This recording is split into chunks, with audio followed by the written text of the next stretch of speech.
Coin United, off the back of a fight in the bottom, off the back of what looks like a 3-1 victory, will be advancing to the promotion tournament, the winners of the Challenger Finals. The finals between us and Gold Coin are more of like a grudge match. And eUnited complete the sweep 3-0 in 3 very dominant games. I definitely think Dandy and GBM is an upgrade from their previous roster. GBM's gonna pick up the first kill of the fight on the Pika move though, as he went a little bit too far forward. Now Big Gods kind of has to turn tail and run, but Chris is gonna fall down for a double kill. They play around GBM really well because GBM is really good at setting up plays. GBM is just 1v2 over here. Dandy flashes forward, will end up eating the Syndra ultimate, but it will barely stay alive because the damage reduction, GBM gonna utilize that protobot after a flash. If we shut down GBM, I think it'll be really easy for us to actually take the game.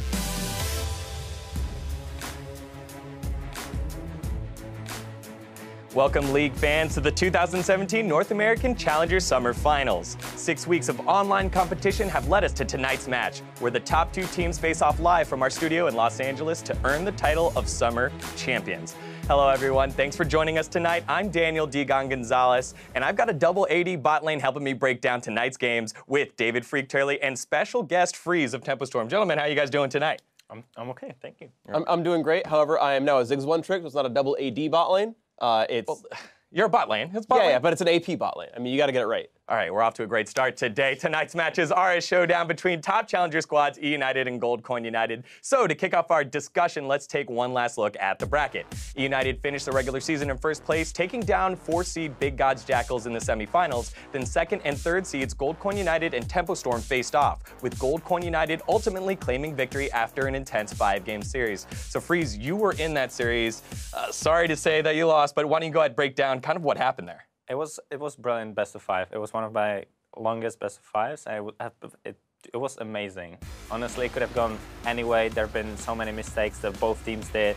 Anyone could have done anything differently, and it would have completely turned out the game differently. Yeah. But it was a brilliant show. I loved it, and you know, GCU were a better team, so they deserve to win. What was it that made them better? Like what are some strengths you'd come into this match with?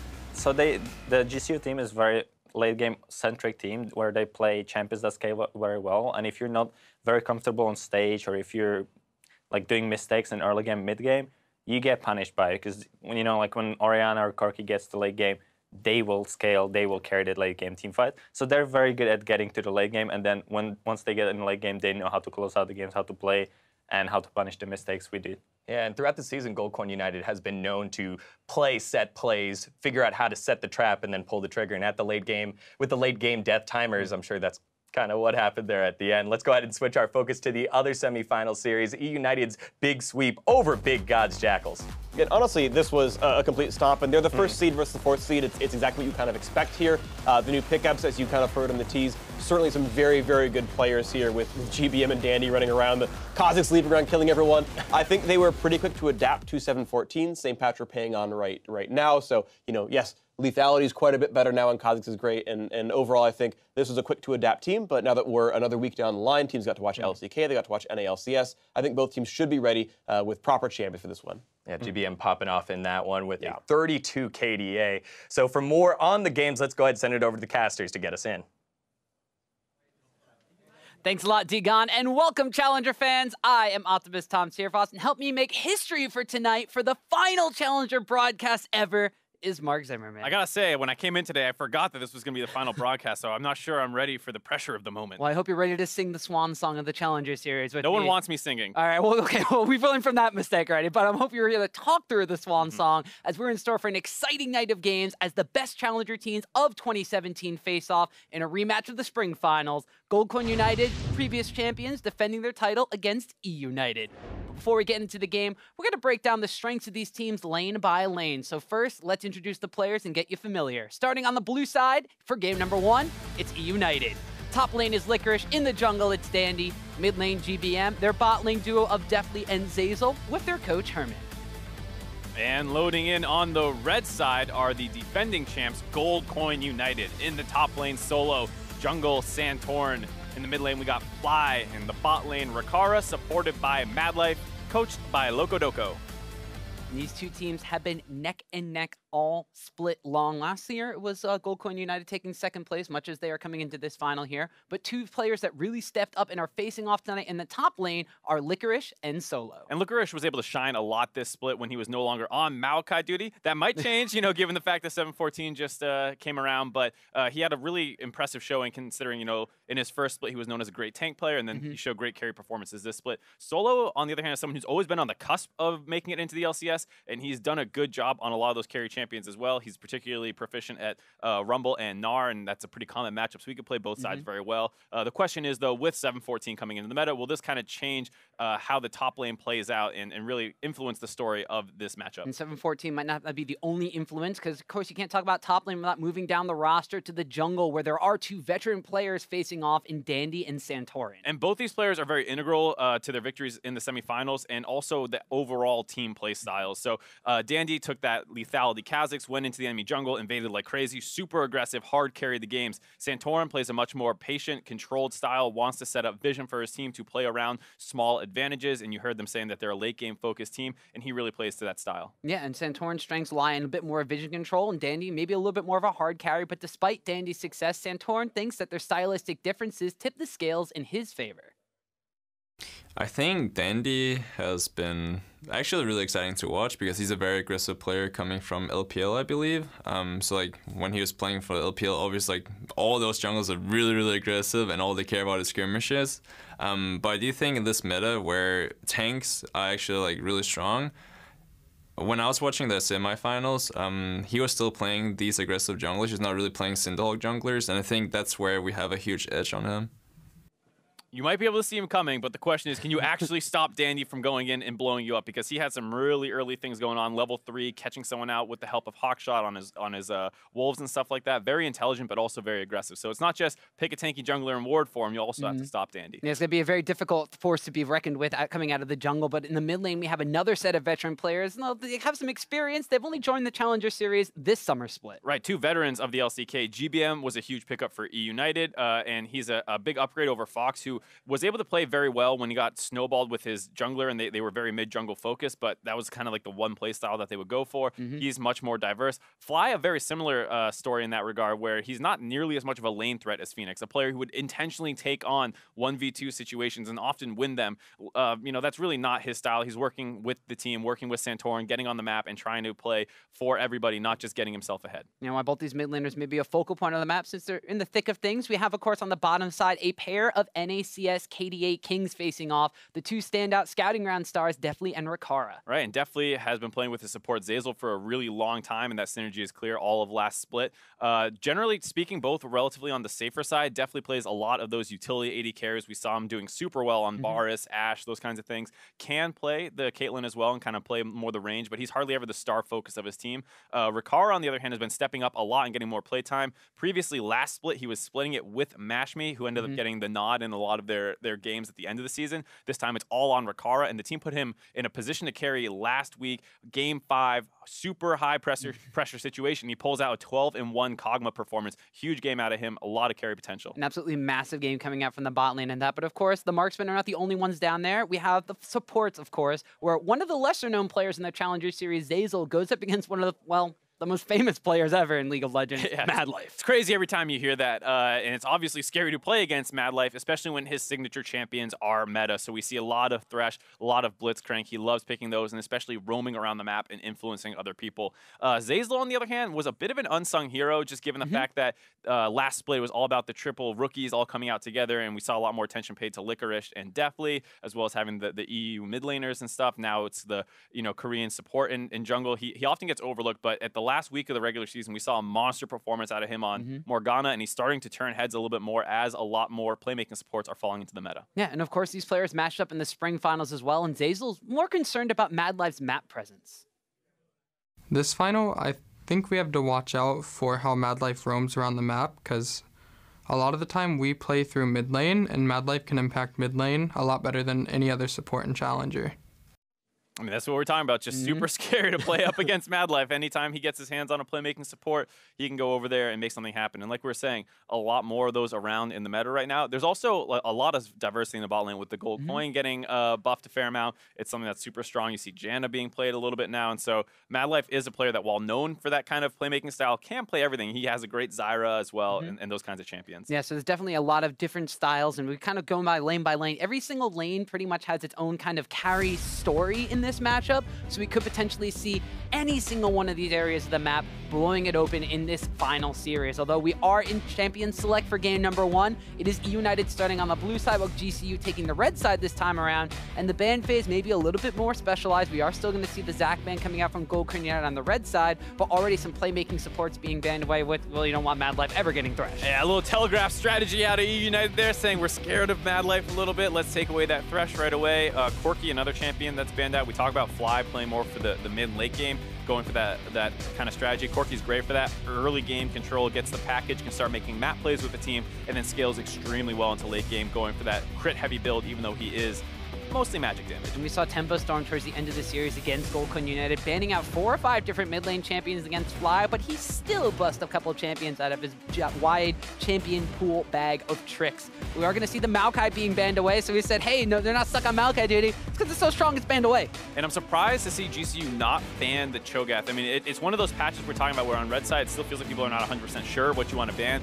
Caitlyn's still an extremely strong champion and one that definitely can play, but we saw in the semifinals, FLICKR picked Cho'Gath multiple times and absolutely destroy with it. It was not like a very snowball-focused pick as we see him lock it in. It mostly works to survive lane phase, slowly build up advantages, and then you get to this point where this unkillable meatball is running at you with a righteous glory, and eventually he finds his way into your backline and one-shots them. Yeah, and during the post-game interview, I actually got a chance to talk to him a bit about that Cho'Gath pick, and he thought it was strong before the buff, so no surprise to see them first pick that one. Potentially could go into the jungle, although it's not necessarily Dandy's style. Most likely will go into top lane for FLICKR, but that does open up a couple of power picks for Gold Coin United on the red side. The Kallista's been slowly but surely climbing up the ADC tier list, and we are going to see it picked first here for the red side.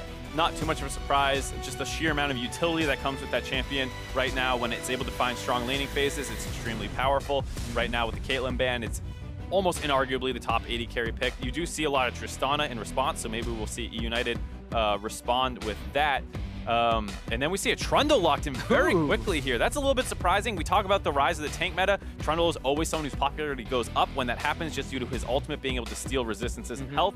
Makes him extremely strong against tanks, but this is the first time I think I've seen it on 714. Yeah, I haven't seen a lot of the Trundle myself, with the Sejuani passive being reworked to kind of give her, you know, the extra amounts of resistances. You can steal that away. With the Maokai being banned away, that's been Santorin's kind of go-to jungler here. But, you know, the Trundle still could wind up going into the support role in the bot lane. This is Zeyzal coming out here, so he's done some interesting things, but we'll have to wait and see. That's the thing I wanted to point out, is that there's a lot of flexing still going on here, because Cho'Gath, while FLICKR, we were talking about playing in the top lane, being super strong, I'm sure Danny can play in the jungle, and then you can even put the Trundle top, depending if they put on another tank up there. And if it's down the bot side, the Trundle still works fine down there, able to sustain up a fair amount, and we're going to see that GCU is going to go with the Taric with the Callista. Not a combination you see quite as much, but it does work well.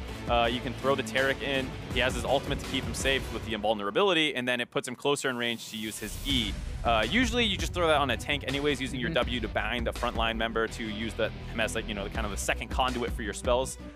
So it's a little surprising to see with the Callista, but overall, it's an extremely strong teamfight champion just in general, so I'm no surprise to see them take the Taric, who also was buffed on 714. Yeah, so we'll see if Mad Life on Taric here. It might be the first look that we get at him on that champion. Of course, we had seen it being paired with the Sivir more recently. We saw some LCS play. I think Phoenix 1 was the one that was busting out that composition.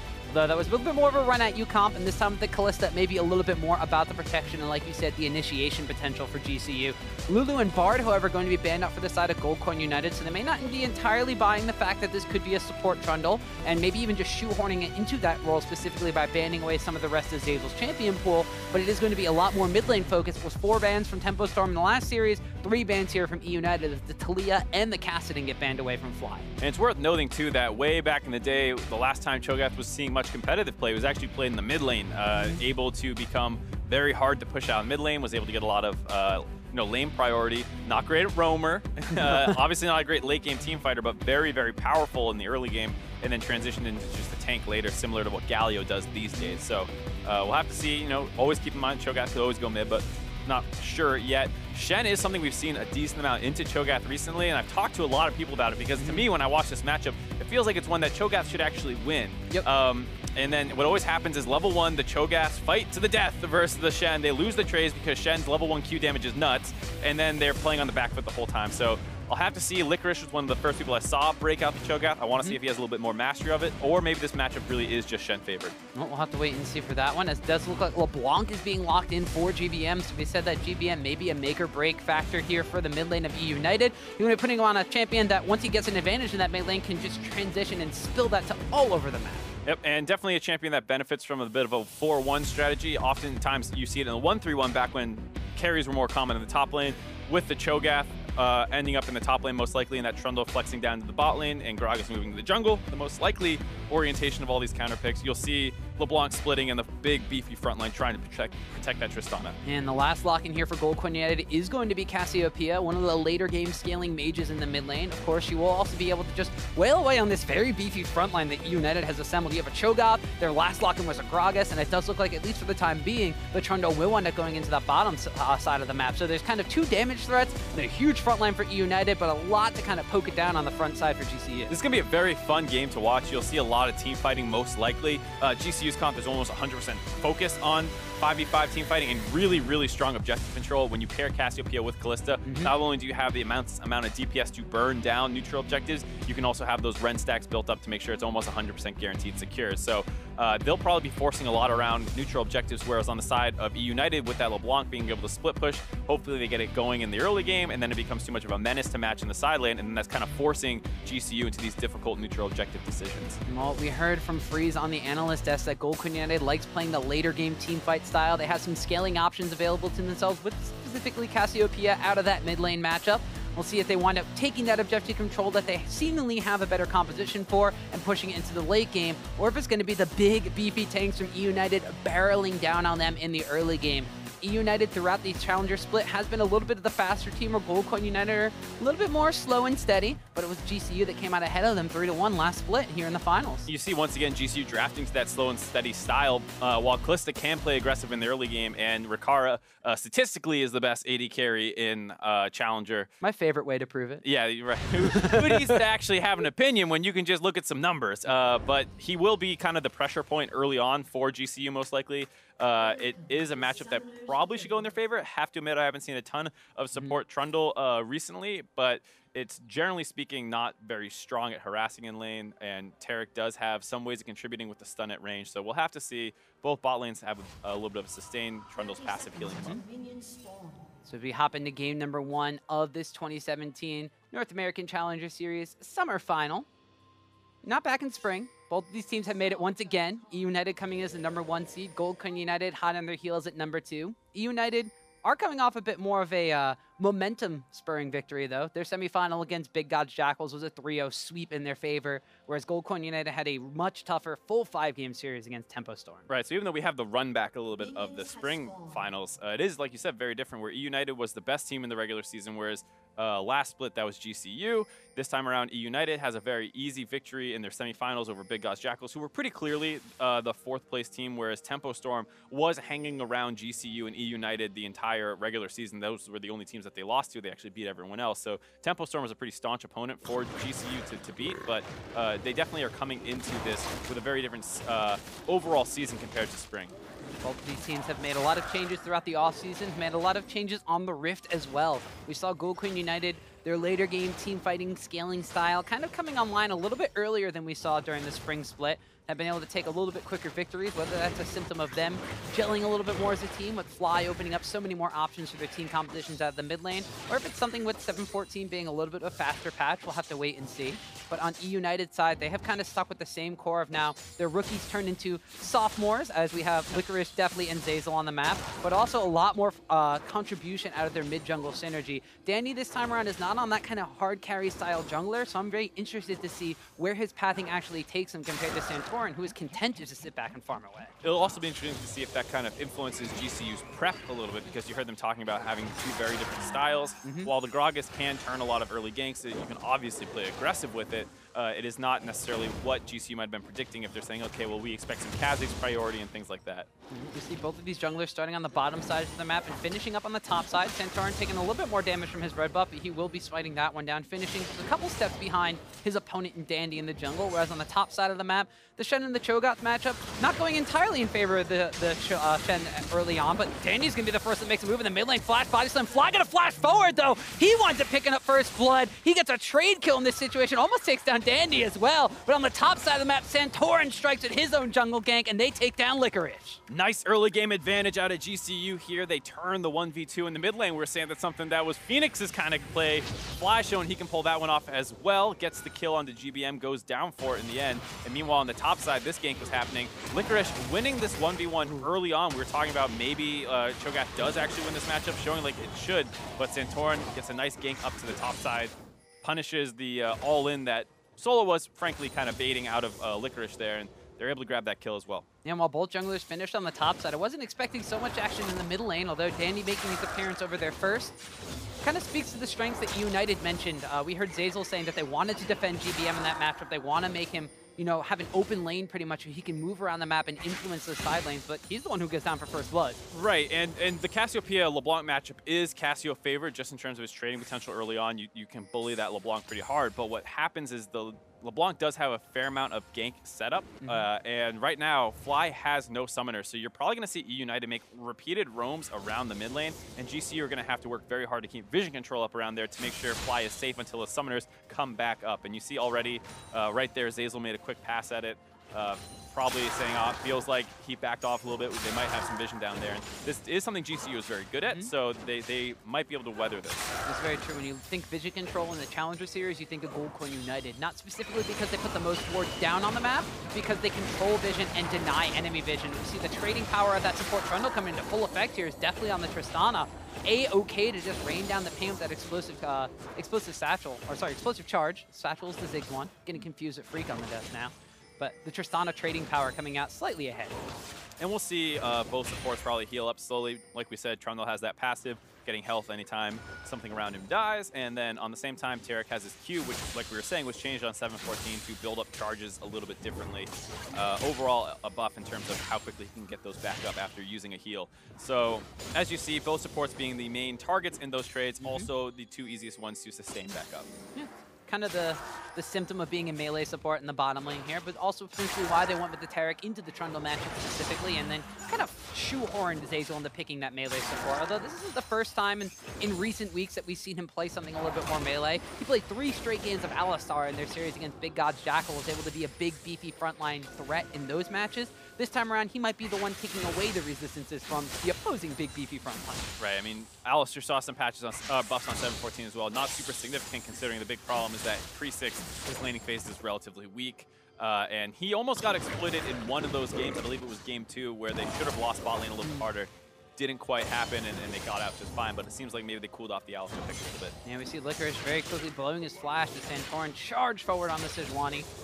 But FLICKR's being a little unafraid to push up in this lane because he did have Dandy on his own top side of the map, so Santorin wants to make this gank happen. The opposing jungler will be right there. We see both top laners hitting level 6, so now the Shen Stand United is on the map, but the Cho'Gath delete feast button is also available. And you see what we're talking about with GCU's good vision control early on. They have a line of wards up in the top side here, as well as the top Scuttle Crab protecting Solo and that angle of attack onto Fly. And then the bot side, they also have a couple wards down there, as well as the Callista Sentinels roaming around. So they've done a really good job setting up a nice defensive perimeter to make sure that they can kind of scale a little bit through this early game. So GoldCoin United have pretty much everything that they need vision of right now lit up, although Dandy has kind of weaseled his way in through a little pocket of vision into his opponent's jungle. Red buff will be coming up in just a couple of seconds, so it looks like Dandy might be trying to make his way on that side of the map as GBM's going to make his own first round. GBM heading up on the top side. Dandy's already here. The wave is going to be coming in a moment. The dive is going to come over, and GBM hops the wall. Yeah, they knew GBM was coming. I don't think they know Dandy's here. He's going to jump onto Solo, but just at the dodge shield coming out from Shen, the root will land from those chains, followed up with the Rupture Sun. Tons of CC as the Silence lands as well. The Feast, however, will end up landing on Santorin instead of Solo, so they're not able to finish the kill. Not quite able to get enough CC in there. Dandy, not 6, did not have the knockback to put Solo in range of FLICKR to get the Feast off onto him. He's able to just barely get out of there. Very dangerous overall. Minion wave still going to go in. eUnited backing off the pressure. Casio pushed in the mid lane, so people are going to go reset back into their respective lanes. And a nice look by eUnited, but also GCU doing a good job backing off at just the right time. Yeah, there was a control ward in the brush that we saw GBM walking through out of the mid lane river. However, they had no idea that Dandy was up there at the same exact time, so knowing that one was roaming in a really good response, Madlife even been on the recall, so he immediately shows onto the top side of the map to deter any sort of chase afterwards as well. We saw Zeyzal roaming up to match that, but just soaking up some experience in the mid lane, which does let this double 80 carry bot lane here, or the Tristana and the Kalista in the bot lane, just kind of sit to themselves and farm up a little bit. Not a lot of action going on the bottom side of the map, despite an Infernal Drake being the first one that we're going to see in this matchup, so even the Dragon RNG really wants to see these two teams tussle back and forth, but we'll have to see if there's any sort of priority placed down onto getting the Tristana ahead of the Kalista in a matchup that the Tristana is normally slightly favored in. We'll have to see what they try and do now. The early first attempt was rebuffed. GBM not quite snowballing yet, and that's one of the scary things with this LeBlanc pick is when you're going to a kind of 5v5 team fight, team comp, if you do not get it ahead and start getting some side lane pressure off those advantages, you will end up in a very difficult situation when, let's say, GCU sets up around this Infernal Dragon, a very important objective for both team comps to grab. And if the LeBlanc still a little bit stronger right now, potentially finding a target early on and blowing them up, but you got to worry that eventually it'll be tough as, ooh, Fly walks a little bit too close to a minion, has it spread to him, and takes a big chunk. Still got a decent amount of damage despite only having a Lost Chapter, a Fiendish Codex, and a single stack on his Dark Seal from that trade kill that wound up going down for first blood in the mid lane. Although, of course, with GBM taking teleport on the LeBlanc, his late game pressure in teamfights, if he's not super far ahead, may not be to just blow up and one-shot one person, but he does still have a little bit of that split push pressure, which is something that eUnited has been able to utilize quite effectively. We've seen, even when GBM hasn't had the best performances on some of the matchups in the mid lane, like his Talia pickup, he still has that side lane pressure he can put down in the later stages of the game, which is kind of the evolution of him as a player. Well, and he's always just been a fantastic late game player. His Vladimir sometimes in lane has struggled, not really gone ahead, and then out of nowhere, he's blowing people up off great flanks and engages. So he always has that kind of potential to find a great opening even when not super far ahead. And you see them keep trying up here on the top side. Solo starting it with the Tiamat, not as tanky necessarily, needs it to kind of contest some of this wave pushing. But you see FLICKR can kind of get this wave into the turret whenever he wants. And eventually eUnited are going to hope to find an angle on it. Didn't seem like they wanted to pull the trigger there. Maybe they were concerned about losing too much pressure around that Infernal Dragon. Well, the more that Cho'Gath pushes in the top lane, too, the less of a threat of a Shen Stand United out of view becomes. Because the Shen's going to be hidden under his own tower. You can kind of know where he's going to be and where he's not going to be, and you can match him with that teleport on the bottom side of the map if that's where you want to go, or pretty much wherever else. But we do see a lot more top lane focus coming out from actually both of these teams this time around. As we thought mid lane was going to be an area of the map that really blew open in this one. But the top side of the map, we said both Licorice and Solo. Licorice in his sophomore split of the Challenger Series. Solo kind of been around the Challenger Series in and out, subbed on Echo Fox for a little bit when there were some visa issues there. So he's been around the scene for 2, going on 3 years now at this point.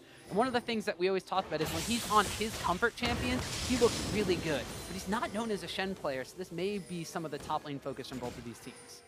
That's partially it. Also, I think it's just hard to get things going around the bot side. The setup by both people not super guaranteed, whereas on the top side, you got a whole lot of CC for a potential dive. Well, Cho'Gath starts things off. The silence and the retro follow. The feast out there's not going to kill him, but the explosive cask will. Dandy answers the kill on the top side. And there you see, they finally get the opening onto Solo there. The question is, can GCU punish at all? They're going to start this Infernal Dragon up. Teleport is available for Licorice, but he's kind of low, kind of sustaining off the wave. He might get healthy enough to want to contest this. It doesn't look like eUnited are going to, though. No Cho'Gath ultimate available. Looks like they'll concede the Infernal Drake, but they might wind up getting the first tower gold on the top side of the map. That one's taking a lot of damage as Dandy's kind of stuck around up there, and they will wind up getting the first tower gold. Looks like they'll split it between those two on the top side. And there we go.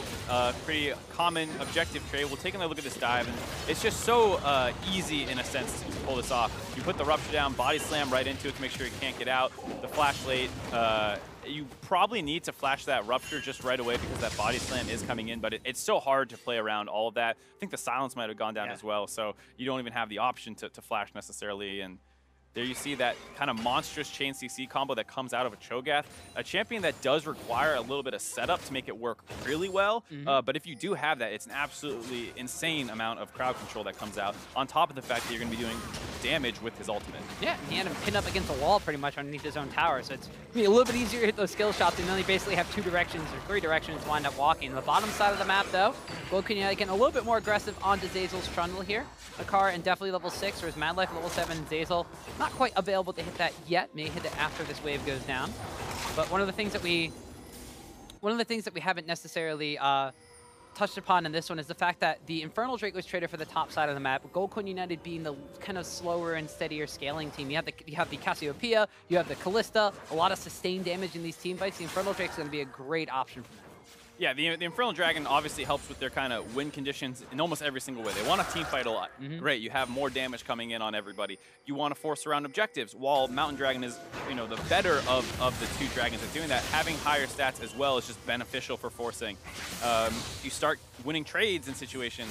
The concern is, though, if GBM gets far enough ahead, the Infernal Dragon doesn't help, because Shen will not be able to utilize that well to control the teleport using LeBlanc.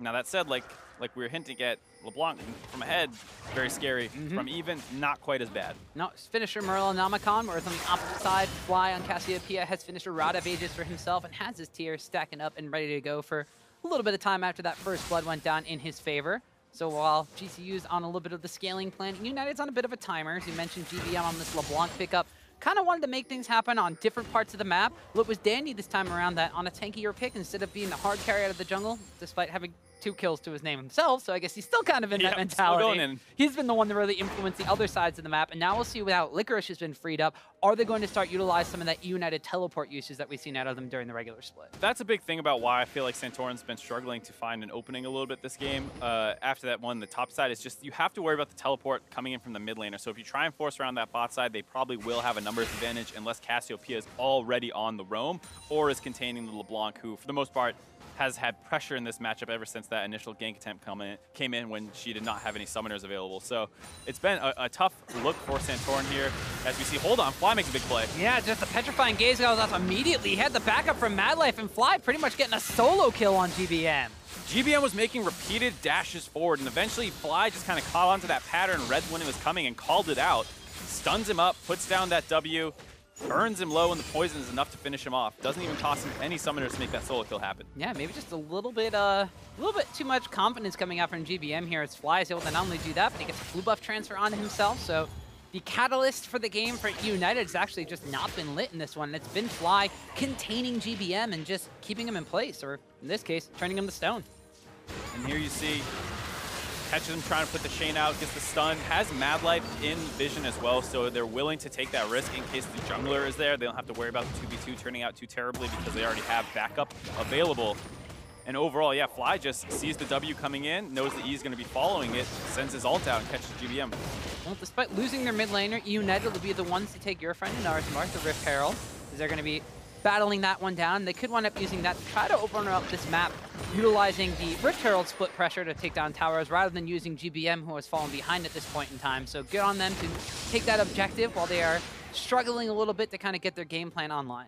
If they can find an opportunity to potentially have Licorice shove in the top side and force down around mid lane, that would be the perfect usage of the Rift Herald, because it's going to be very hard to force down that outer turret with a strong Cassiopeia defending it. So you got to bring a little bit of backup, bring that Rift Herald down. Maybe you can bring your bot lane to roam up as well at some point, though they have been down pressured a little bit this game.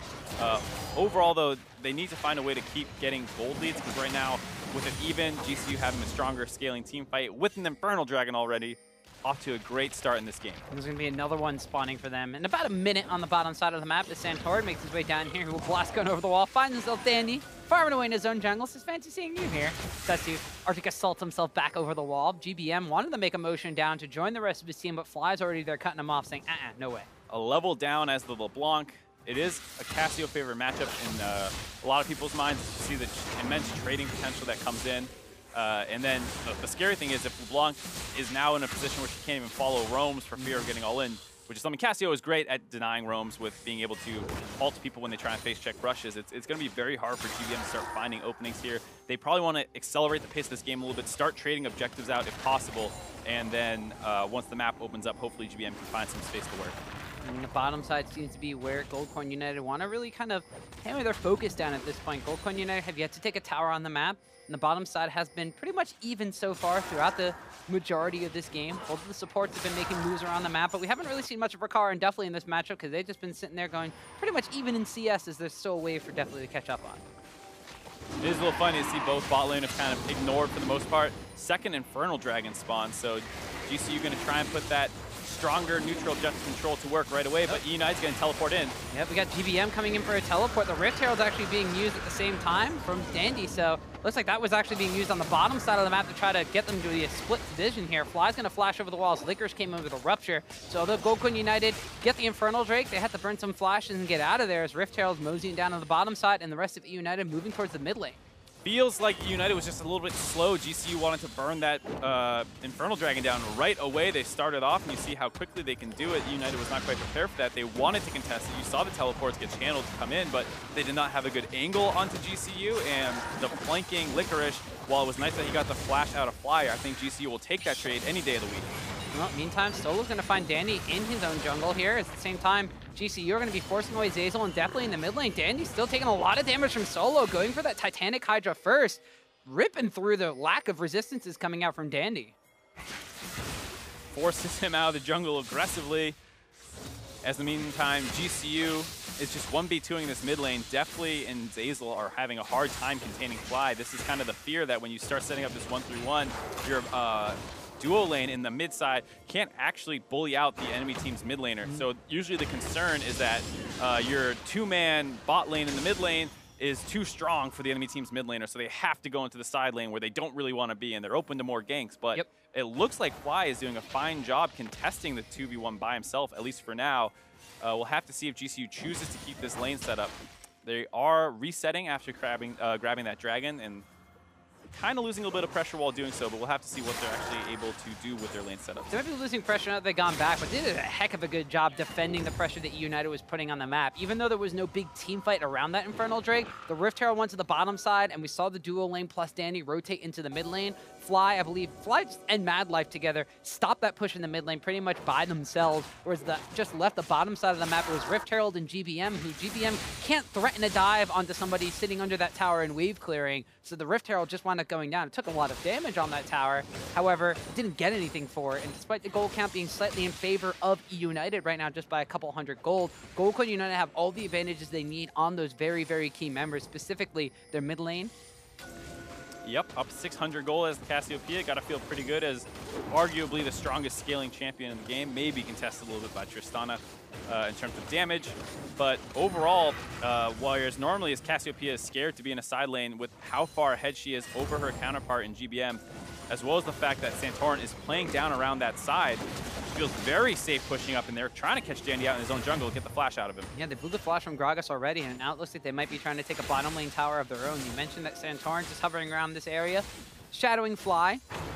And it looks like that the mid lane containment strategy from Goldcorn United may be being pushed to full focus here. Now that they have the advantages on the Fly, they're just going to continue to push that into their favor. So not only can they shut down GBM and stop eUnited's game plan, but get some advantages of their own as they continue to pick on now GBM that he's so far behind. Licorice, though, getting into a trade with Soul. Looked like it was going good for the Shen. The Rupture ends up landing, though. The Feast is available, but the dodge zone's going to prevent some of that Vorpal Spikes damage from coming through, and Solo's able to walk away. There you see Licorice understanding the limits of his champion pretty well. I'd say a lot of people are still inexperienced in Cho'Gath and don't know that they can take that 1v1 given the fact that he was starting a little bit lower health, but he's able to start trading out into Solo. The lower cooldown on the E coming up multiple times before the Shen Q comes up. He's able to kind of start winning that trade and putting Solo in a position where if he's not close enough to his turret there, he almost got feasted and taken out. Yeah, so Solo is doing an okay job at keeping himself alive. Is he going to be able to build up some resistances now as we see Zeyzal trying to move and get some vision in his own jungle, but GCU's core combo of Santorin and Mad Life are denying him from doing so and taking his wards with him. GCU kind of sacking the top side, saying, Solo, you're on an island, you're doing just fine. You died once in the early game after a lot of focus. That's not too bad. And now we're going to use our mid and jungle and bottom control to just take over this side of the map and start setting up control so that eUnited really doesn't have an opportunity to roam down to that LeBlanc and get her going in the side lane. A really nice plan out of GCU that they're implementing very well. It's also working out extremely well because Dandy got all those kills when they put the pressure on Solo on the top side of the map. So Dandy's been able to get the kill onto Fly in the mid lane. Dandy got the kill on Solo on the top side. So even though you have the Cho'Gath slightly ahead in map pressure on the top lane, he's still not going to be able to necessarily bully out Solo from his lane as long as we see him playing the matchup the way that he has. We also see LICKR grabbing an Abyssal Mask. A little bit of a surprising item on Cho'Gath. Haven't seen it too much, but I actually think it's a great purchase for 2 reasons. One, you're the furthest ahead on your team, and you want to be able to snowball a little bit more without, committing to like an AP Cho'Gath or anything like that. Similarly, eUnited has a ton of magic damage that will benefit from him increasing the damage that people take. So both GBM and Dandy will benefit from that. Even Zeyzal a little bit, his ultimate coming in as magic damage. You got the Righteous Glory too, so Cho'Gath being in range to apply that magic resistance debuff is going to be pretty easy to do. Now we see Licorice on the bottom side going to be matching up against Fly, and we saw FLICKR getting Buster shot the heck out of there as definitely was going for a winning trade in his favor. The Cho'Gath has come down against this Cassiopeia, so without Abyssal Mask, has a little bit of magic resistance in addition to his Merc Treads, but still, GCU's Fly on Cassiopeia very far ahead, has a fully stacked up Saracen Brace already, fully stacked up Rod of Ages. Cassiopeia pretty much fully online at this point. Wonder if we're going to see a little bit of a dance setup now out of GCU. I wonder what they're going to do, because I like what eUnited is thinking. Dragon's coming up in 20 seconds. You put GBM up on the top side. If Cassiopeia tries to match, she does not teleport. You might be able to get that Dragon away. If they keep Shen up there, that might be a bad matchup for the Shen, though. Like we said, eUnited with GBM not super far ahead probably can't bully out that tank quite as hard as they want to. And Licorice is able to finish off that turret down in the bot lane by himself, continuing to get further and further ahead. And now they have a little bit of control down there with Cho'Gath on the bot side. They're starting to set up some vision control for this Dragon. So while their early game plan hasn't necessarily worked out for them, eUnited with the threat of the double TP are now making rotational advantages on the map. Like you mentioned, GBM's threat of a teleport coming in from the top side. You have to send Shen to match that, which means that Cassiopeia has to go on the bottom side against the Cho'Gath, and Cassio needed to go back, completing pieces for her own Morellonomicon before this Dragon was going to come up, because GCU, they want to continue stacking up that late game Dragon win condition. And looks like they might be going for a fight though. Santorin, Arctic Assault's in, Dandy body slams out. It's a little bit of a dance of the junglers here. We already have Licorice down on this bottom side. GBM is still split pushing to his heart's content on the top. You've rotated Shen down to the bottom here, so GBM will be able to teleport into this, and the Shen is actually pretty close. GoldCoin United, they get the inside track to the Dragon, but eUnited are going to the inside track to the mid lane tap. Once again, eUnited does not feel confident enough to really teleport in and brute force a fight. It makes sense given the deficit that they're at in terms of Dragons. They try to go mid, but GCU collapses in time. The Shen Saniite is there, also going to have the Glacial Prison go out. It lands on the Deathly, but he's able to jump away. GBM, though, is going to teleport into the mid lane. Rupture will wind up landing on the Shen. There's a Trundle Pillar to stop him out. Mad Life taking about half of his HP and damage. FLICKR is just going to Fate's Call the Taric back in. So despite a bunch of things happening, there's Mountain Dragon that goes to GoldCoin United, but nobody dies. Nobody dies. They get chunked out a little bit low by the Tristana, but the Taric heal comes in. Basically full health bars for both teams, and GCU comes out ahead once again, grabbing those Dragons. Flies rotated up to the top side to clear out that wave that GBM's been pushing in. It looks like eUnited now going to be getting a little bit gutsy in the enemy jungle. We found GBM catching out Solo a little bit. There will be a red buff, it looks like Steel going over in favor of Dandy. He's the one that smites that one away, so they got a red buff steal for themselves, but they haven't gotten anything, and they lost a Mountain Drake, and more importantly, it's 3 Drakes stacked up with another Mountain spawning in about 5 minutes. Pretty poor consolation prize overall on the side of eUnited. They also, like you said, lost that teleport on GBM, so he's not going to have that kind of advantage over that Cassiopeia for a little bit.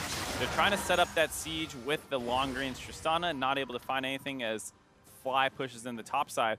The scary thing for eUnited is the fact that they only have a 1,000 gold advantage right now, while GCU has no turrets down. So this is a lot of gold available on the map for GCU to kind of recuperate if they ever find an opening or rotational advantage. A lot of that's going to be coming in through CS advantages, the mid lane and the top lane. The double solo lanes coming in for GCU with advantages built up for themselves. Whereas definitely in FLICKR, like we said before, we have to revisit this every 5 or so minutes because they've been relatively quiet on the map so far, content to farm themselves up to ridiculous amounts of CS. For 26.5 minutes in, we have almost 290 on Tristana and 280 on Kalista. They've been untouched all game. It's one of the fun things about being an AD carry and competitive. Sometimes you get stuck in the mid lane and they say, hey buddy, we just need you to sit in this mid lane and farm for a while. And that's music to the ears of an AD carry player. Never realized that a marksman could be an investment banker on Summoner too. Definitely is the richest one right now. Just broke 300, 26.5 minutes into the game about. Yeah, and the fact that, well, Fly has 2 kills on him, so he may have the most gold in the game if we're going to carry. But now Mad Life getting caught out, trying to ward his own jungle. Did see eUnited up here earlier before stealing away the red buff, so while it wasn't the best consolation prize, they did get some vision control and a bit of vision denial on the top side, so they're able to chunk down some damage on the Mad Life, but he's A-okay with FLICKR around to keep him safe and call him in just in case he gets caught out too far. That said, the matchup is starting to flip in favor of the Tristana for a while. It is completely in Kalista's favor early on, having the trading advantages. Tristana does fine in the matchup, but does lose priority a little bit. And then once you start getting to your second, third item, the range starts becoming a huge issue. Definitely starts taking over this matchup as the Tristana pick. And you see them pushing in a lot around mid lane. As FLICKR could be in some trouble down here on the bot side. Ooh, gets the Rupture down on himself, but Solo's not going to bait into that one. Meanwhile, Danny's going to get caught out here by Mad Life, trying to go over the wall here. Will body slam after using the explosive cast to keep himself alive. Now FLICKR gets the Righteous Glory proc. Rupture's going to land as well. The Feast is still available. The Vorpal Spikes go off as well. FLICKR with the Feast. He gets a solo kill on Solo. FLICKR once again demonstrating he knows the limits of his champion in that matchup, even though he's down health. He has a big burst tool available. Shen has no way of putting in that final damage that he needs to actually finish off the Cho'Gath. So FLICKR kind of baits him for a little while and then just keeps dropping him lower and lower, and then he feasts him for a huge amount. The E finishes him off and he gets an advantage. Now eUnited trying to force even more around mid lane. Yeah, we see definitely still wailing away on the tower though. His team's getting caught in combat. He gets Glacial Prison on the backside, so there's no Tristana damage, followed up by the Petrifying Gaze. He gets taken down and the rest of eUnited fall as well. Big overextension by eUnited. They get a solo kill down the bot side. They feel like they have the numbers advantage, so they try to force around mid lane, but it's still a 4v4 around there. They get caught out of position. FLICKR is too low to really teleport in. Doesn't even try to. GCU find a really nice team fight, and like we said, they can do objectives pretty quickly. They grab Baron off the back of that fight. Double Infernal, single Mountain, and now a Baron buff because Baron Nashor just melted under the damage that Gold Coin United put out. eUnited making a very uncharacteristic mistake with their aggression, getting a little bit too aggressive in the mid lane here. Now FLICKR, he has his Feast back available, so we'll see if Soul's able to take it to him. He will have Baron buff minions to help him out in this one. We see FLICKR actually might be caught up here, but he is going to wind up walking away. The Shen taunt should be available just in a couple seconds, but well, Solo's still giving chase. Look, he's just his own way. Relatively hard to lock down the Cho'Gath. He can always put the Rupture down. You have to run through that or pass around it. In the meantime, he kind of just runs away as fast as he can. Not very fast as a Cho'Gath, but still getting some distance. And we'll take another look at that mid lane fight. Like we said, GBM is around. They're trying to force down. FLICKR just won that on the bot side, but it's still a 4v4 around mid where arguably you're probably weaker in your 4-man core. Dandy does not have his ultimate available, just had to use that to disengage. They open up onto him, and then a great Sejuani ultimate to realize that they already have the kill secured onto the Gragas, so they retarget down onto definitely on the Tristana, get a nice chain CC onto him, and once both of them are down, that's the smite down, and that's the main damage threat down on the eUnited. Very easy for GCU to make the call to force onto the Baron. We also saw eUnited being a little bit split as to if they were going to be turning onto the fight or finishing that tower. It definitely was wailing away 3 or 4 shots onto the tower in the mid lane, and then only got about 2 in the fight before he got CC chained to death. So now there's going to be a Baron buffed up Gold Coin United for eUnited to try to contest with. And you mentioned that 1,000 gold or so margin that eUnited had in the early game, not going to be enough to tie them over. Gold Coin United now has ballooned this to almost a 4,000 gold lead for themselves. They grabbed the Baron, they grabbed a couple kills, and they've grabbed 3 turrets. So like you said, big gold swing in GCU's favor here. The question is, how much more can they get off of it? Like we said, probably the stronger late game team fight. They're going to be grabbing their second Mountain Dragon as well. eUnited, game 1 starting to slip away from them here. And although they weren't able to execute their early game plan, we thought that they might be able to utilize the double teleport play to their advantage. Tried to utilize it, didn't work out well for them. They got some advantages due to FLICKR's Cho'Gath pickup on the side lane, going toe-to-toe against Solo, getting a solo kill. Then they got a little bit too antsy because, you know, the rest of their core, as you mentioned, not as far ahead as Gold Coin United's. When you have a 2-kill at the time, now 3-kill Cassiopeia in that core, and the rest of your team has 2 kills combined, that's only your jungler, you can't really go toe-to-toe with that. Especially when you factor in the double mountain, or excuse me, double Infernal Dragon as well. So eUnited make a big misstep right as they were starting to grab control of this game. It's going to be very hard for them to get another opening like that, given the fact that GCU is just mowing these turrets down. They grab the mid lane inner turret. Solo has this one down to about 5%, 1% HP. It's going to drop anytime someone looks at it. Officially a sliver. A sliver. Yes. a sliver of a percentage. One sliver of HP left on that bottom lane tower. Solo will potentially get that one, but he's distracting both Dandy and FLICKR over here, so Goldcorn able to get that mid lane tier 2. They still only have a couple seconds left on Baron buff, so with a huge influx of gold in their favor, they're going to use that to recall very quickly and buy up into some very key itemization. Shen had started with a Titanic Hydra, no real tanky items to himself, now has an adaptive helm, and the Randuin's Omen picked up. There's a Knight's Vow and a Locket on Santorin, so the supportive jungler is fully online for the Sejuani. More importantly, you got a Void Stab and a Mercurial Scimitar picked up for the 2 carries for GCU, so they are very, very big threats as well. They are huge threats, and if eUnited is going to find a way back into this game, it will actually probably be from a pickoff onto one of these 2 primary damage dealers into winning a team fight. Because, like always happens in these kind of tank metas, if you're able to pick off, say, that Cassiopeia that is very fed and strong at the start of a team fight, you can win that team fight even though you're behind in gold. And it's a situation where they do have a lot of tools to do it. You have LeBlanc who can come in from funny angles. You have Dandy who can insect her back with the Gragas ultimate. And Licorice, if he ever finds a way to kind of charge through GCU's front line, which is very hard to do, but if he ever finds a way onto that Cassiopeia, he has an immense amount of true damage to contribute as well. So eUnited do have the tools to find a team fight, but it's going to be very hard to find that correct team fight. You mentioned the amount of gold that Goldcorn United still had kind of left on the map when they had 0 towers taken. It's about a 5,300 gold Baron power play that just happened for them. So they took those 4 towers, they won a team fight for themselves, and they got all the map pressure to get the CS advantages even further in their favor. So now if you are eUnited, you waited for the Baron buff to fall off, and you're able to respond by taking the tier 2 bottom lane tower. That mid lane tower, though, is still a bit of a thorn in your side, as that has taken a lot of damage, but still hasn't fallen down. But you really aren't in a position to start sieging up towers now that Goldcorn United basically only have 1 lane to shove down on this top side, because that bottom lane tower has officially a sliver of HP left. Officially, and on the side of GCU, it might be a little bit difficult to continue to force around turrets right now. No neutral objectives available to take down. GBM kind of exposing the mid lane. Yeah, he's going to have to flash over the wall, though, getting away from solos. The rest of Goldcorn United are collapsing down on him.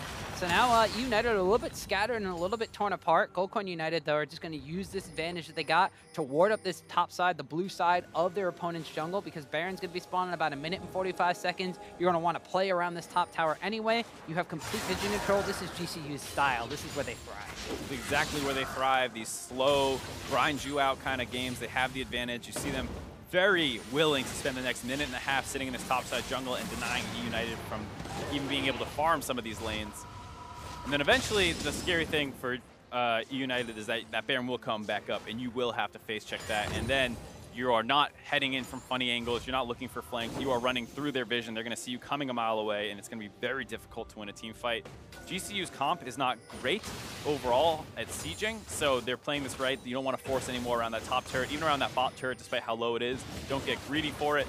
Just wait for that next neutral objective and play it out from there. The United are going to be able to sneak away with that mid lane tower, so they pick the Thorn out of their side, and they even up the tower count, although the gold still about 3,500 in favor of Goldcorn United.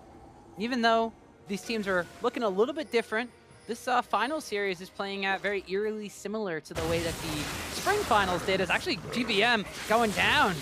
Kill between him, Fly and FLICKR on him kind of illustrates the point here. The mid lane matchup for Goldcorn United is running away with this one. You heard them kind of talking about it, both teams being relatively mid lane centric overall. This time Fly getting the much better of the matchup, got the counter pick into the LeBlanc, and then was able to trade favorably early on, generate himself some leads, and now GCU is keying off those. Yeah, and the fact of the matter is you take out one of the 2 damage threats on the side of eUnited, so now you're just A-okay to force away in the mid lane here.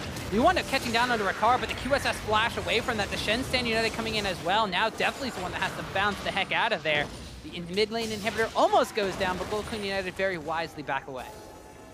There we see some of the potential on eUnited to find a pickoff. It would have been great if you had some LeBlanc damage to throw in there as well. But they did still get the flash out of FLICKR. They got the ultimate out of Solo, and now just have to be careful of face check. Oh, they wanted to go for that brush. Good Rupture knocks up a lot of them. There's the Taric ultimate coming down, as well as the fact that Danny has to flash out of there, but he's going to get locked up and taken down right after. Madlife wants to get the credit for that one. You have Licorice in the front line taking a lot of damage. The people on the backside from GCU taking damage as well. Madlife is going to want to fight going down. Definitely gets the reset. GBM's respawn to join the fight. Finally, the Cho'Gath goes down, and Santorin's trying to lock down on the Deathly. They've taken down GBM on the front side of the fight, but now it's a 2v3 situation as the bottom lane for eUnited are trying to go toe-to-toe against the rest of GCU. And there's one of those angles. GBM is able to teleport, I believe, into the backside, or he just wrapped around on his own. Either way, he's able to get onto Fly, who had just been chomped down on by FLICKR. He was at half health. They're able to blow him up, and they're able to kind of win that fight a little bit. From how far behind they are, trading 2 for 3 is not that bad overall, but they still need to be careful around Baron. Yeah, the Baron bait coming out here. Still 2v3 situation. Zeyzal's pretty tanky, though. He has to flash away from the taunt coming out from Shen from Solo. Is definitely on the backside, able to utilize that Tristana range to keep himself A-OK and far away. One of the big things that happened in that team fight was as Deathly was starting to kind of reset through the fight, Rikara was actually on the edge of a Shen block zone, so there was some damage missed out on. Here you see the ultimate out of Santorin does not find a priority target. Licorish's Gargoyle Stoneplate was not able to be used to combo in onto Fly here, so he chomps through the shield. You see drop down to half health, healed up a little bit, but GBM comes flying in from the backside, able to add in the final damage in CC to get that kill off.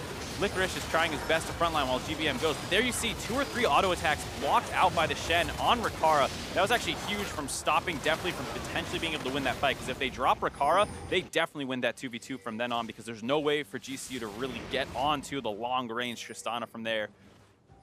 GCU barely able to win that team fight. eUnited not relenting. They want to force down onto this Elder Dragon. Not very beneficial from them, given the fact that they are lacking any dragons of their own. And GCU are more than happy to trade this out for a Baron. And Baron will be a big threat to wind up ending the game, but eUnited just simply can't let GCU with 2 Infernals and 2 Mountains get the Elder Dragon on top of that one. So while there will only be a 1 stack of Dragon Baron, which will be only 45 extra damage over 2 seconds for eUnited, they denied the objective from GCU, but they're, like you said, super happy to get a Baron as a consolation prize. Right, it's nice for eUnited to stop GCU from potentially getting the Elder Dragon as well, but you got to think that that trade still favors GCU heavily. They can use this Baron right now to charge down mid lane, get to that exposed inhibitor in the mid lane, and they start playing off the auto self-generating mid lane pressure. They can split up, send Shen down the bot lane following that, and the 4-man up to the top side once they grab this mid lane inhibitor. eUnited can potentially try and defend, see if GCU overextends trying to walk in for hits on it. They do have a relatively short range comp, like we were saying, and it's a small choke point that they have to walk through. Dandy and GBM might be able to combine again to find an angle onto Fly or Rikara. That mid lane inhibitor is exposed, but it looks like GCU are not content to try to fight over this one, while the Elder Dragon, despite not being super powerful for eUnited, is still active. Now Dandy trying to get a catch on the Santorin, then knock him back in. The Shen Stand unit has been burned just to save the jungler, so they do wind up getting a very key cooldown off that, as well as the Gargoyle Stoneplate being used by Santorin. A good look overall by eUnited, able to chunk out the enemy jungler as well as get some key cooldowns off GCU's side. They do lose Dandy's ultimate to do so. GCU does not really need to back away. They can keep Shen grouped up a little bit, but they are taking it a little slow here, not actually able to do anything with the Baron buff quite yet. I understand being scared of an Elder Dragon buffed up enemy, but it's not that much true damage burn that they're going to be getting. The fact of the matter is that Elder Dragon burn's only going to last for a little less than a minute, so they will still have the Baron buff for a bit of an extra duration from that, but they're going to force down on the last remaining outer tower on the map, as that sliver of HP bottom tower fell a little bit earlier. So now Gold Queen United, at this point in time, you're 40 minutes into the game. The gold leads aren't extremely telling, but the fact that this is a 7,000 gold advantage now in favor of Gold Queen United, that's translating into huge leads. You can see right here on the bottom of your screen, about 3,000 advantage in the mid lane, which is basically a completed item for Fly over his opponent of GBM. As well as the fact that, generally speaking, Cassiopeia will outperform in late game team fights. That said, Deathly is pretty much on pace with everyone else in the game, so he's done a good job farming up. You see it sitting at 468 CS, and he's going to be able to be kind of the main focus for eUnited. He's able to jump forward in team fights and kind of get in on some of those pick-off attempts and just throw that little last bit of damage you might need to find the kill. It's going to put a lot of stress on Deathly and the rest of eUnited, honestly, to find these kind of crazy angles, but That's what you got to do on the back foot. He's going to have to as the inhibitor falls here. He's the one in about 1.5 damage threats here. The Cosmic Radiance comes out from Mad Life, keeping the entire team safe. FLICKR is on the backside, tanking as much damage as possible as Danny's going to body slam in. The Rupture falls off as well. Fly pops the Stairs Embrace, but will go down. Now Deathly's jumps onto Ricard, but the rest of GCU turn onto him. They've already dropped GBM and Licorice, but Deathly stays alive. He flashes back over the wall. He's kiting back onto Santorin. Zazel and Dandy are in the front line trying to keep their Tristana alive, and the carry is coming through big in this one. Leapt into the fray, gets locked up by Solo, but he's not going to go down. Hops away yet again off of another reset, and these tanks will not die. GCU lose 2, eUnited lose 2, and that's it. Oh my god, definitely spent so long hitting on that front line, and it's just so hard to melt through them. They have shields from Shen, they have healing from Mad Life. They get a great fight in terms of finding Fly early on. Once again, kind of pushed off to the right side of that team fight. Multiple people jump onto him and get that kill. Ricard as well getting focused down by Deathly, who has to spend the whole rest of the fight trying his best to kite out, hitting the closest target, but it feels like this might just be a situation where the enemy team is so tanky, you're not actually able to snowball these fights completely 5-0. Definitely already at full build for the most part and could not chew through the 3 frontline members at GCU on the tail end of that fight. Yeah, as we saw, this one started off pretty good for Gold Coin United because they wound up taking that mid lane inhibitor. Licorice is being locked up on the backside by Santorin. Dandy actually starts off this engage with a decent explosive cast, gets the Cosmic Radiance out early, but then still, it's very difficult to take people down despite them not being invulnerable. And Fly ends up in just a very strange position here. He did not kite back with Ricard and keep the backline members together. That's pretty much what you want to do. He ends up going more towards the right side, which is exactly where the members at eUnited wanted them to go. They can hit them over the wall, they can jump through that gate, and they're able to find him. And then after that, definitely continues on to Ricard. Playing these fights very aggressively. I like taking the risks. It was difficult to find that kill on Ricard, but if you're not willing to put yourself in a position to die, you're not going to get kills. So I like that definitely was trying that. It just ends up in a situation where once they get that kill, they can't do much. Here, GBM tries to find Solo. He's going to be able to use his ultimate to get out of there. Almost caught out of position. Yeah, still winds up utilizing the Stand United though, so that's going to be on cooldown and not available to kind of keep Fly or Ricard alive in this next fight. We saw Gold Coin United.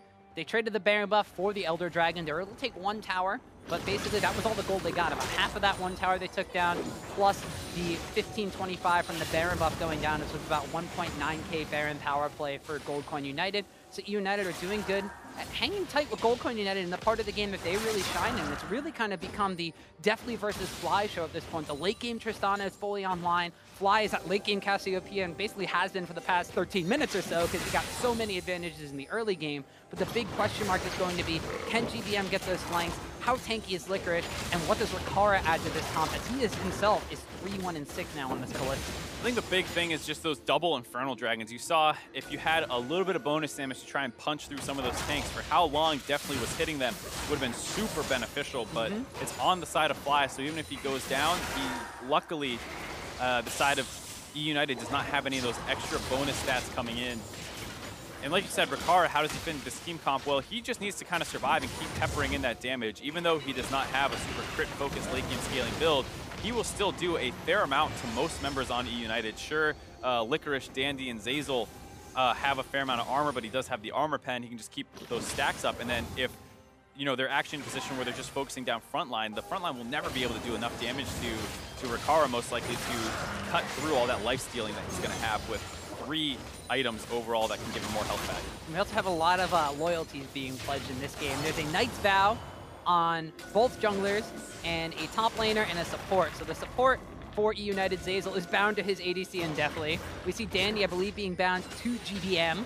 So both the damage deal is covered for their side, as well as now on the side of GCU, Santorin, I believe, is bound to Ricard, whereas Shen for Solo is bound to Fly. So they're going to want to try to start this one off with a face call, but Dandy and Licorice from the front line. Cosmic Radiance is going to be keeping pretty much everybody invulnerable in this one, and they're trying to chew through Licorice extremely early on. Licorice has to exit to the backside of the fight, but they haven't touched Deathly. GBM trying to cause chaos on the backside, but Zazel's going to wind up falling first. Dandy will follow after that one, and now there's no Knights for the front line of eUnited to pledge loyalty to their kings of damage in the back line.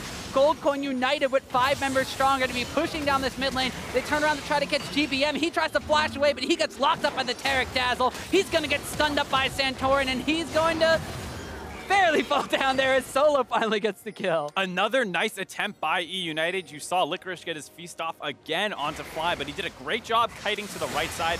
And even though he ends up right next to Deftly, he's avoiding GBN, who is collapsing from the top side of that river. So he kites away from the burst damage of GBM. I believe he has the Taric ultimate as well, so Deftly can down. And there he goes! They cut off the hop from Deftly, and even though Licorice is alive to tank as much as he can, there's no damage left. Goldcorn United, 46 minutes into this matchup, are gonna take game 1 of the Challenger Finals. It was difficult. eUnited put up a great fight in those late game team fights, but they finally have one where Fly does not drop early on. He's able to contribute massive team fight damage, burning down the tanks. And there you see, that's the most important thing on the side of GCU. Kill the enemy front line. No one can protect Deftly. They have to back out of that fight. You just saw eUnited's game plan for the early game didn't necessarily go according to, well, what they had written down. GBM was contained in the mid lane by Fly and even fell behind in that matchup as the LeBlanc gains the Cassiopeia, maybe in favor of Fly's champion pick overall, but Goldcorn United basically stuck to what they wanted to do. They stopped GBM from being a big factor on the map.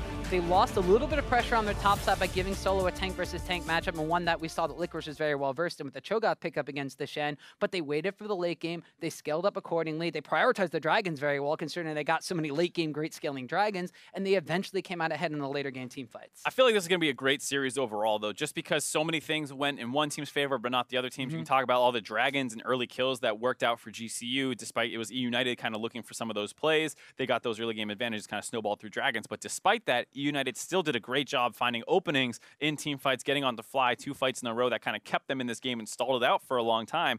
It's one of those things where you change a couple of these variables up. Maybe Licorice doesn't end up on Cho'Gath because he had a great performance. Again, you have so much adaptation available for both teams in this series. It's going to be really fun. Yeah, and even though Goldcorn United came out ahead in that game, number 1, we had some very few questions we had for United coming into this series of the fact of how do they manage when they fall behind. We saw that, for the first couple of weeks of Challenger, they were undefeated. They actually didn't lose until they lost to Goldcorn United, and I believe it was the final week of Challenger. And even then, the final week against Big God Jackals, they struggled. They said, hey, our Koreans were they're fixing their visas. We didn't have a lot of practice time, but they were able to show against, a Big God Jackals team that they could come back from behind. This time around there, they go up against Goldcorn United. It's a very hard-fought game, but they come out behind. I mean, that's one of the things that was the advantages of swapping the Korean imports over, was just when they had the European imports with Gilius and Fox, they were very, very snowball reliant. They were great at it, but if they fell behind, it kind of felt like that was just the end of it. Whereas on the flip side, with these two, you see that they kept their calm, even though GBM had a bad game. We talked about how he's scary. He can be on things like Vladimir and LeBlanc, still finding great angles to enter the fight and pick up some kills despite being very far behind. And Goldcorn United found their own advantages and hung tight with eUnited throughout the early game, but for more on the GCU win, let's check on in with the analysts. Thank you very much, Tom. And guys, Goldcorn United, the second place team, Sneak, comes up and takes a really big win here, and it was a lot of the gameplay that we've expected them. They got the set plays, and they were able to do what they did throughout the season. Yeah, honestly, pretty pleased with them, and I think it seemed like they played the patch very well. They ran a high damage carry in the mid lane, high damage carry in the bot lane with the Callista here. Both teams were essentially running triple tank here, right? And when you run triple tank, you know what's not good? Assassins in the mid lane. You know what's also not good? Getting counterpicked on your assassin in the mid lane. I actually thought the champ select was really awkward from eUnited, where you could tell with the Caston band they're setting up for a LeBlanc, for GBM, but it's like, okay, but we're in a metagame where they've already shown you 2 tanks. They still have to pick a top laner because they picked Taric and a jungler. So it's like, okay, they're going to pick another tank. So not only are you going to pick a bunch of tanks and, not only are you going to pick a LeBlanc with a standing Cassius counter, but you're going to pick a LeBlanc where you've got a bunch of tanks where the Cassius wants to be played anyway. So like they double countered themselves with the LeBlanc pick, both against enemy comp and providing an easy counterpick on the side. Well, they did pull out the Trundle. They thought maybe we'd be able to steal some resources out of the tanks using Trundle, but that didn't quite happen there, Freeze. It didn't quite happen, and then again, you have Fly that will always want to play late game champions, right? And then you know that there's still Cassio that's very good versus LeBlanc. Yeah. And you still picked a LeBlanc, and then just to get counter, you give GCU everything they wanted. They were so comfortable on the stage. On the other hand, United, first game on stage that actually mattered, because let's be honest, when they play versus Big Cats, no one expected GCU, United to lose. So the first game, a little bit shaky. They didn't look comfortable, and GBM just getting twice solo kill. That's a big thing. You know, when a team is sort of reliant on you to snowball and do something to open up the map, because GBM, the way he plays, he has to get advantage mid lane. Usually that advantage is provided by Dandy. That gets advantage from jungle alone, counter-jungling, aggressive invades.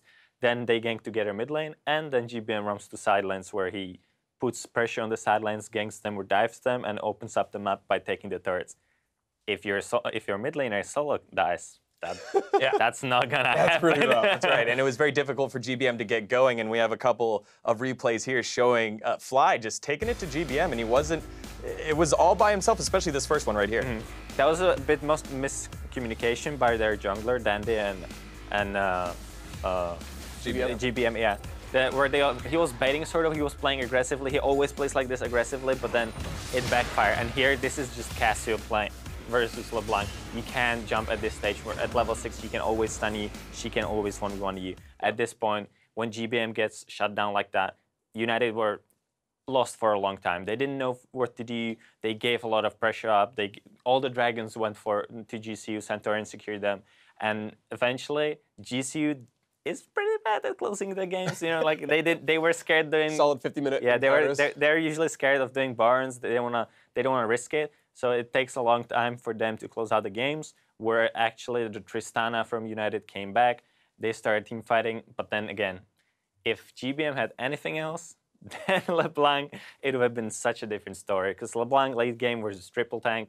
We talked about it. Yeah. It does absolutely nothing. And definitely one of the issues with being behind is that once there was some team fighting that was happening, they weren't able to get the damage out. And again, another replay that we had in the mid lane after a long period of farming 28-30, GCU finds the picks that they need, get 3 kills and the Baron.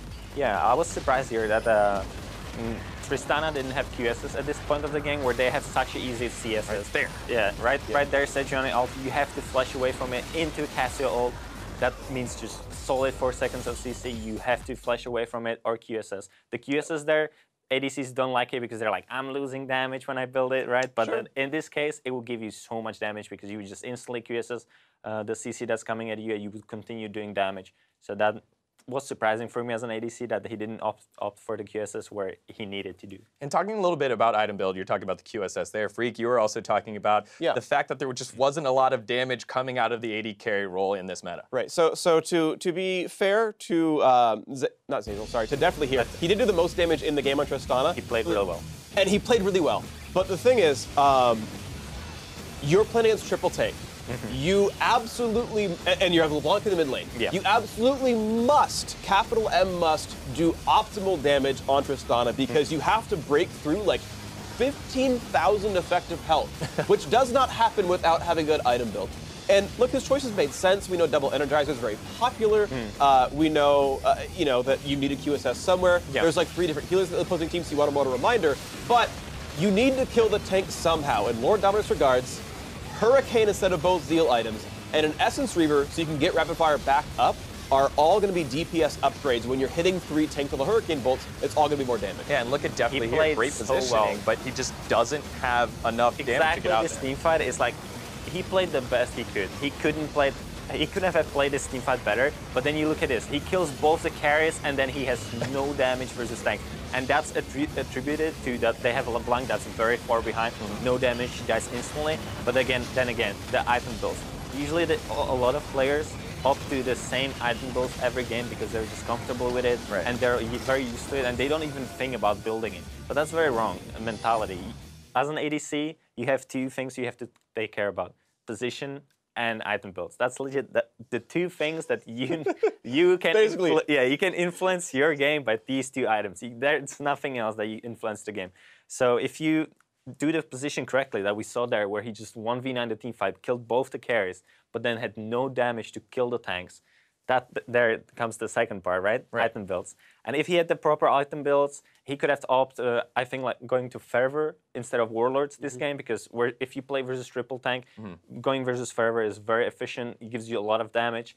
Then again, switching a bit item builds, the way I would do is IE into Zeal item into QSS, then I would finish my Zeal item, and then straight away to Last Whisper, and you could do the last item Hurricane for the fervor to stock up quickly and kill the tanks quickly. That way, it would have been the best.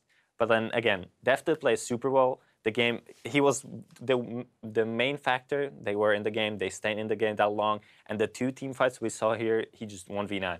But it wasn't enough, right? It wasn't enough, and just one of those kills, I think, could have changed the game, because we know that Gold Coin United has trouble closing out these games, and there are opportunities in the future for him to go ahead and do that. Yeah, and that's what it's going to come down to, is if you've got more games to play, maybe they'll leave Caitlyn up for him at some point. You know, maybe he can get back on the Tristana, and you know, you find ways to get around that, right? Either you need to bring in a Black Cleaver user. You know, you're going to play your Gragas jungle, your Trundle in the support role.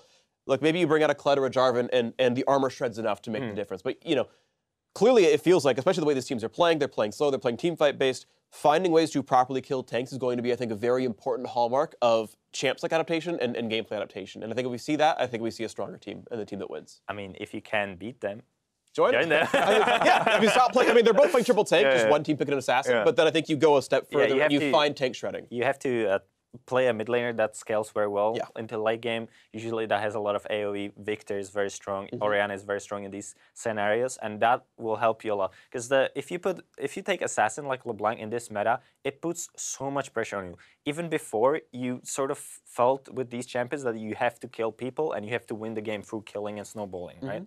And now when you play versus 3 tanks, it's double the pressure. You have to kill someone, otherwise the pick is no worth and you will lose. That's how it works, and it will either be the way that they will adapt into like picking safer assassins or safer picks for GBM, where he can do the things he likes, like Talia, Galio, where they just shove the mid lane and then they roam to side lanes, and that's how they open up the map. And they will not play LeBlanc again or something like Zed. Those 2 are very, very scary to pull off because they're too hard to play. Or they'll just play a teamfighting champion like Orianna or Victor, and it's gonna just give you 0 pressure on your mid laner that has to kill enemy. You know that your ADC was outperforming the other ADC this game, right? Definitely was playing so well compared to Rikara.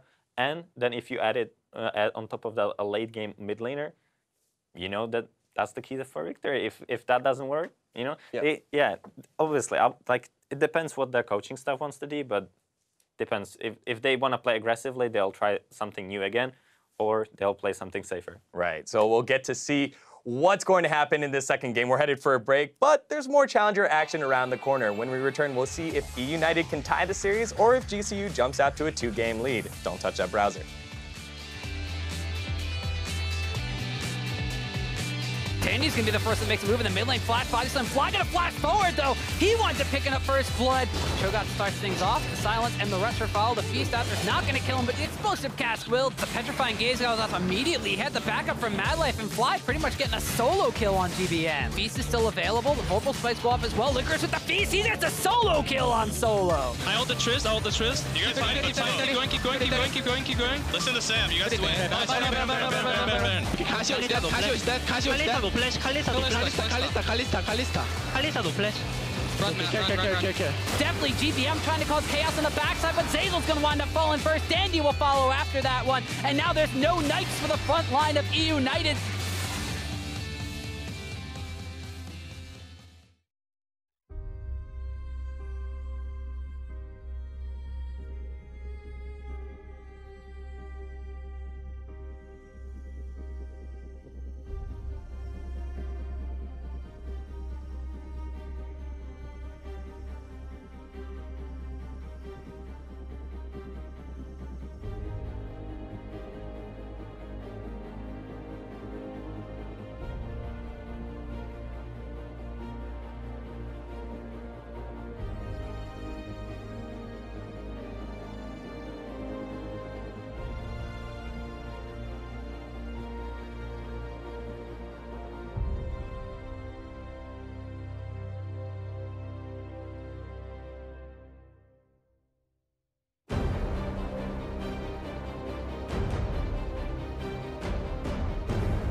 Welcome back, everyone. We are gearing up for game number 2 of this Challenger Finals series after a Game 1 victory out of Gold Coin United, and now them rotating over to the blue side. I like this decision. Obviously, there seemed to be a little bit of an issue with Cho'Gath going over to FLICKR. He was the guy who debuted it for me on 7-14. He looked phenomenal at it. I'd say he actually probably plays it better than most of the pro NALCS players. He won the Shen matchup like I thought you should. He played it how I thought you should play it, and then it wins in the side lanes after. Still pretty close, the 1v1s, but he showed mastery over the champion. So now that GCU's over on the blue side, hopefully they have an answer for it in the form of a ban or a first pick. It could be taken away by them. They had to, of course, well, not necessarily had to, but they had these sort of mandatory, air quotes, bans of the Zach and the Caitlyn on the red side in the last game. Now they're not necessarily shackled to that. They could potentially get one of those on the blue side if they so choose to, or if eUnited leave that one open. But as we hop in to pick the bans for game number 2, they're actually going to take something else off the table, which seemed not to be a problem for them. Instead, the LeBlanc goes away.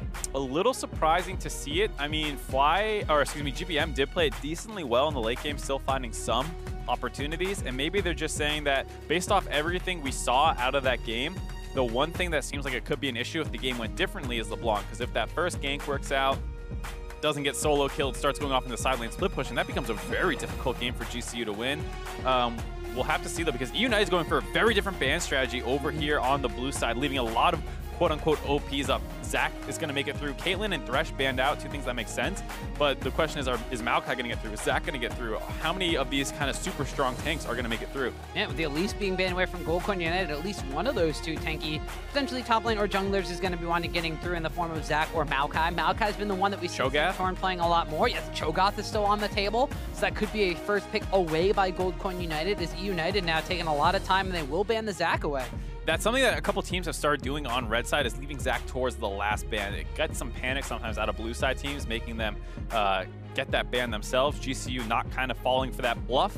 They wait until United needs to ban it. It seemed like they're ready to first pick it, but that makes GCU tunnel in on the Kalista pick as the first choice for them, and eUnited grabs both beefy frontliners right away. Yeah, so they take the Maokai away from Santorin, was the one playing that one, and now Cho'Gath is going to go over to Licorice for a second game in a row, but it will open up solo to something he's a lot more comfortable on, with that Gnar being locked in. Yes, he's an excellent Gnar player. I assume Gnar has good matchups into Cho'Gath. Have not seen it quite as much, but it will be able to, you know, most likely jump out of any ruptures that come its way, and it's going to outrange the Vorpal spikes. Should be a decent matchup overall, so that means it's probably playing into the Maokai, which generally speaking, Maokai does fine into Gnar. It's a little bit of a skilly matchup where when in mini Gnar form, Maokai has a couple windows of opportunity to get trade advantages, as well as gank setup if they're able to bring the Cho'Gath in. Similarly, when he goes Mega Gnar, the Gnar player can, of course, find opportunities onto the Maokai, as well as just generally having a little bit of the bully advantage, given that he's a ranged champion. So a very skill-intensive matchup early on.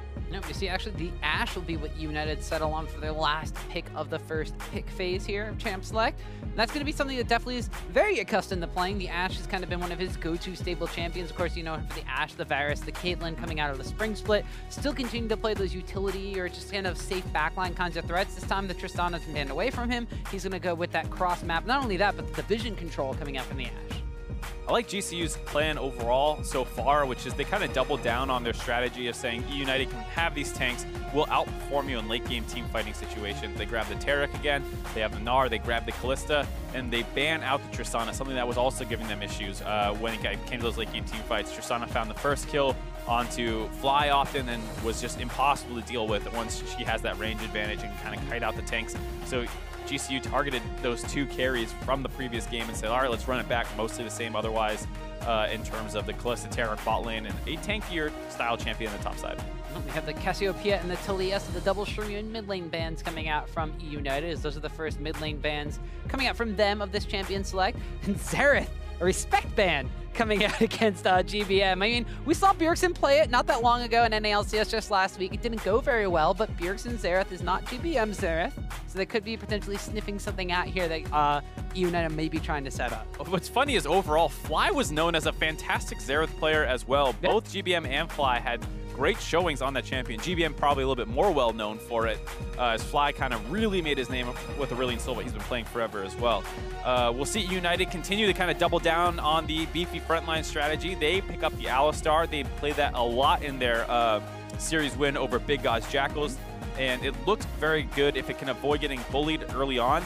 The nice thing is you already see the Tarek, who's not a super large bully matchup, so it might be fine here in this bot lane. We'll have to see if GCU are going to exploit its early levels at all.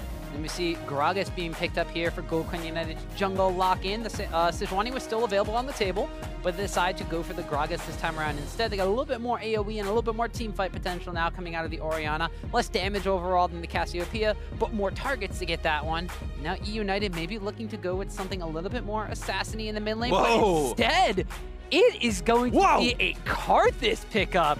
I have no idea the last time I saw this in professional play. Actually, not that long ago, Froggen did play. Oh, right. And then I believe Piglet played it as well. And a couple people in spring started busting it out of nowhere. But we're in full-on hyper carry mode, Tom. Yeah. Everyone's playing super tanks. Everyone's playing late-game teamfight champions. Well, Karthus is one of the OG ultimate teamfight champions. It actually has a really strong laning phase that has a super high skill cap. The better you are at Karthus, he starts just winning every matchup if you start landing all your Qs and manipulating the wave properly. And it's one of those champions that at the same time also looks terrible if you can't land those Qs.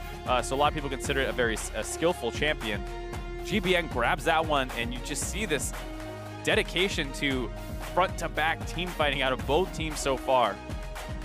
This is going to be a very different game from what we saw before. GBM was shut down early on in game number 1, but on a Karthus pickup, it's going to be very difficult to take that champion out of contention no matter how hard you focus down on that lane matchup. But also on the top side of the map, now you have Solo and something, huge comfort pick for himself. We've seen his Gnar kind of been his go-to champion, and this opens up a ton of split push pressure on the map for him as he's going to be the one with advantages in this matchup.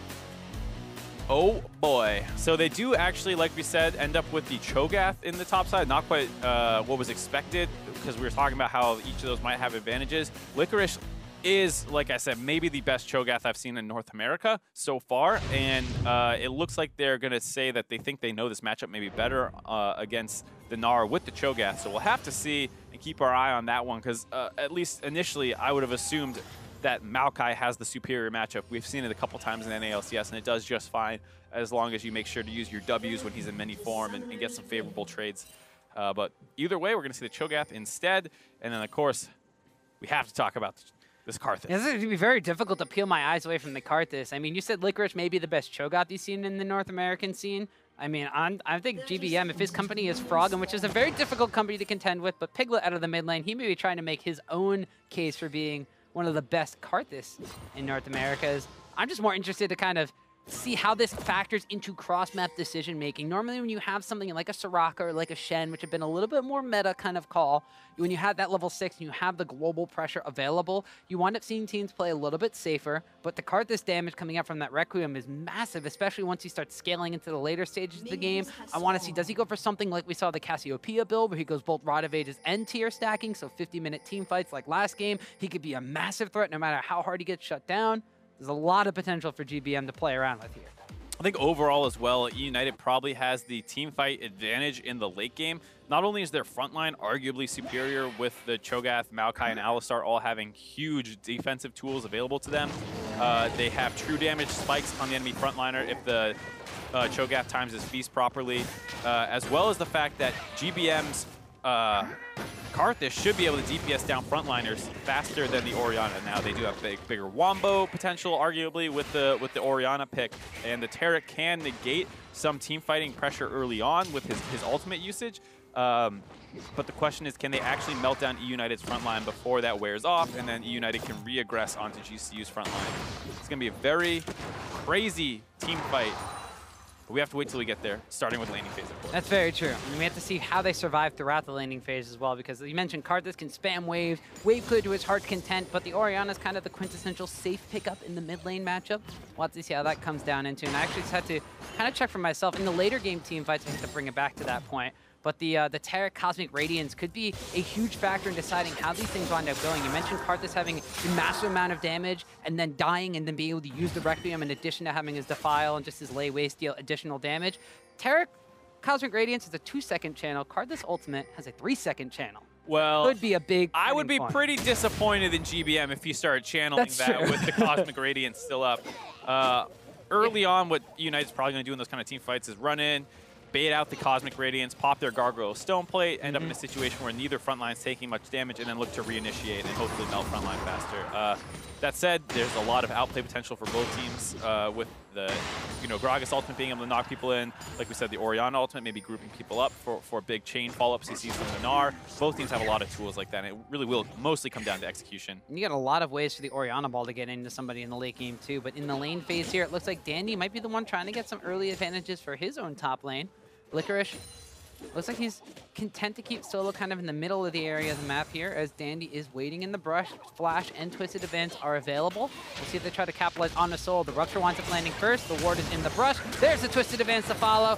Arcane Smash knocks him backwards, but first blood goes to Dandy. Super well executed dive by eUnited there. FLICKR positions himself to start cutting off Solo while attacking minions, so it looks like a very natural laning positioning out of FLICKR, and then when he has that kind of cutoff set up, he's able to send up the Rupture onto Solo. They get that knock up onto him, and then the silence stops him from being able to flash out, which buys enough time for Dandy to get the flash chain CC with the Twisted Advance coming in, and then there's just too much damage for Solo to ever live. So really nice executed gank setup there by eUnited, and this is kind of what we were saying with how this top lane matchup goes, is it feels like Solo might have a hard time keeping up with the push that comes in, ends up caught out of position there. Really clean gank out of eUnited. In last game, it was the side of GCU that were getting a kill onto FLICKR on the top side of the map, and then trying to press advantages that way because it was Santorin and Solo that combined together for that one. This time around, FLICKR doesn't get the kill for himself. He gets an assist again, so Dandy on the Maokai still taking kills away from his Solo laners.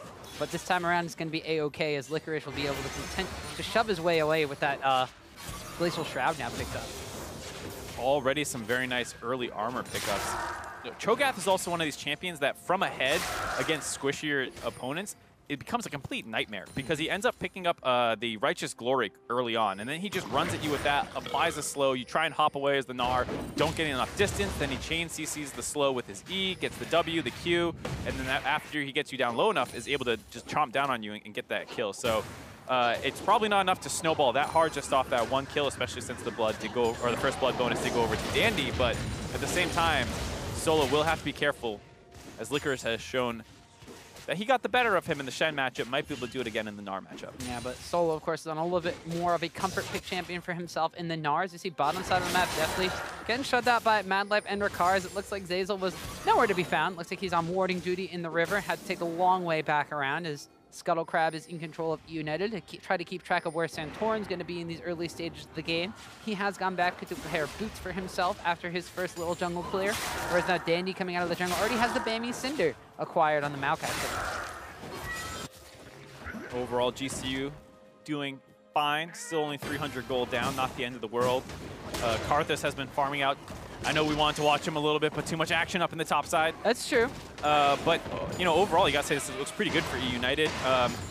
Alistar's a champion that, generally speaking, outperforms a lot of other tanks.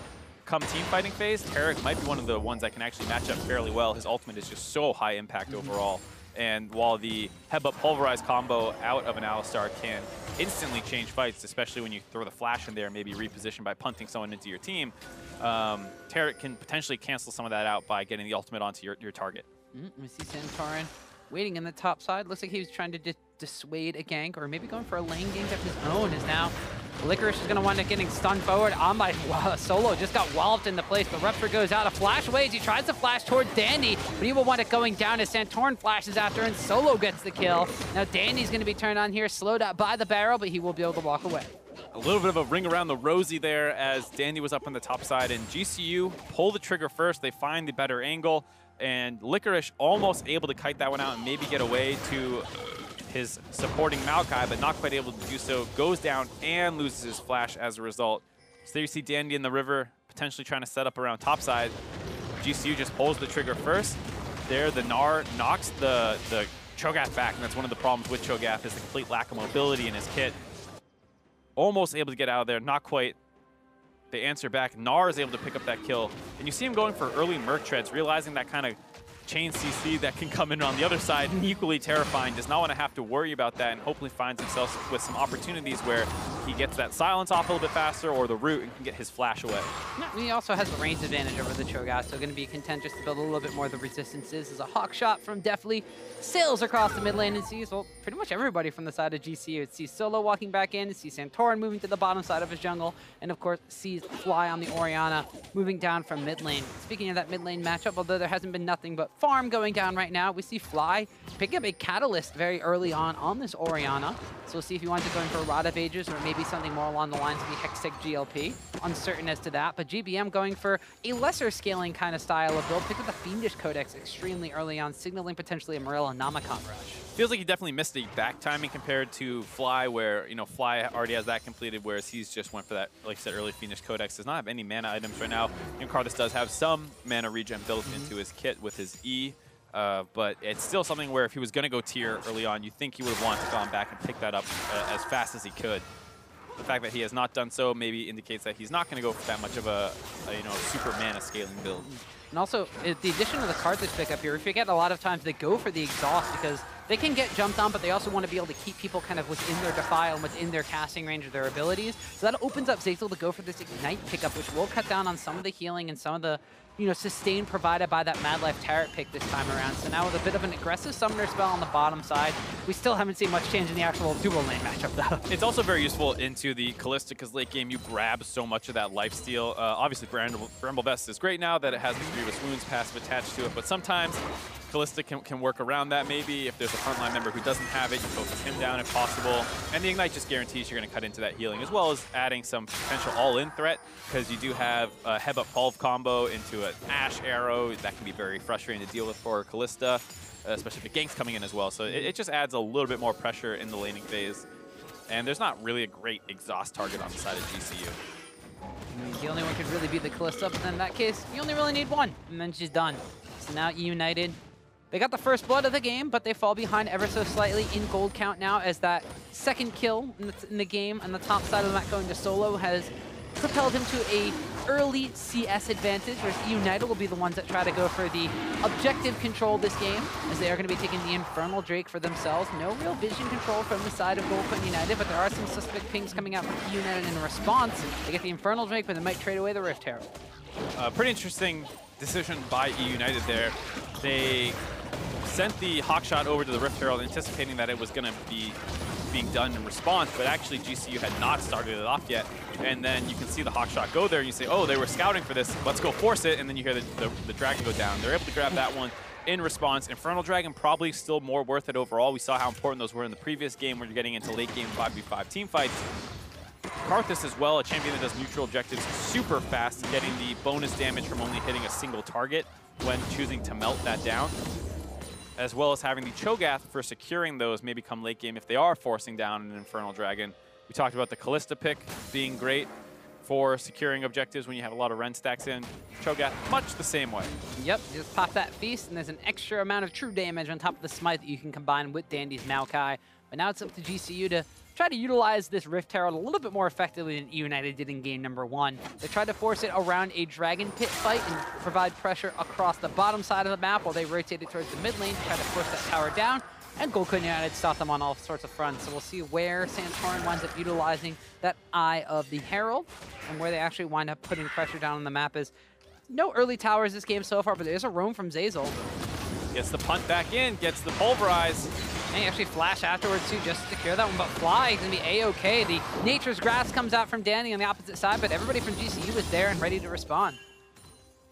Didn't even have to lose a summoner to get out of there. eUnited played that one a little too aggressive on the side of Zeyzal. He got the punt back close to the Maokai, but then went for a flash pulverized follow-up. Did not want to give him a chance to flash out, hoping to chain CC it with the Maokai, but Danny did not want to pull the trigger. He knew that the rest of GCU was coming in to protect him.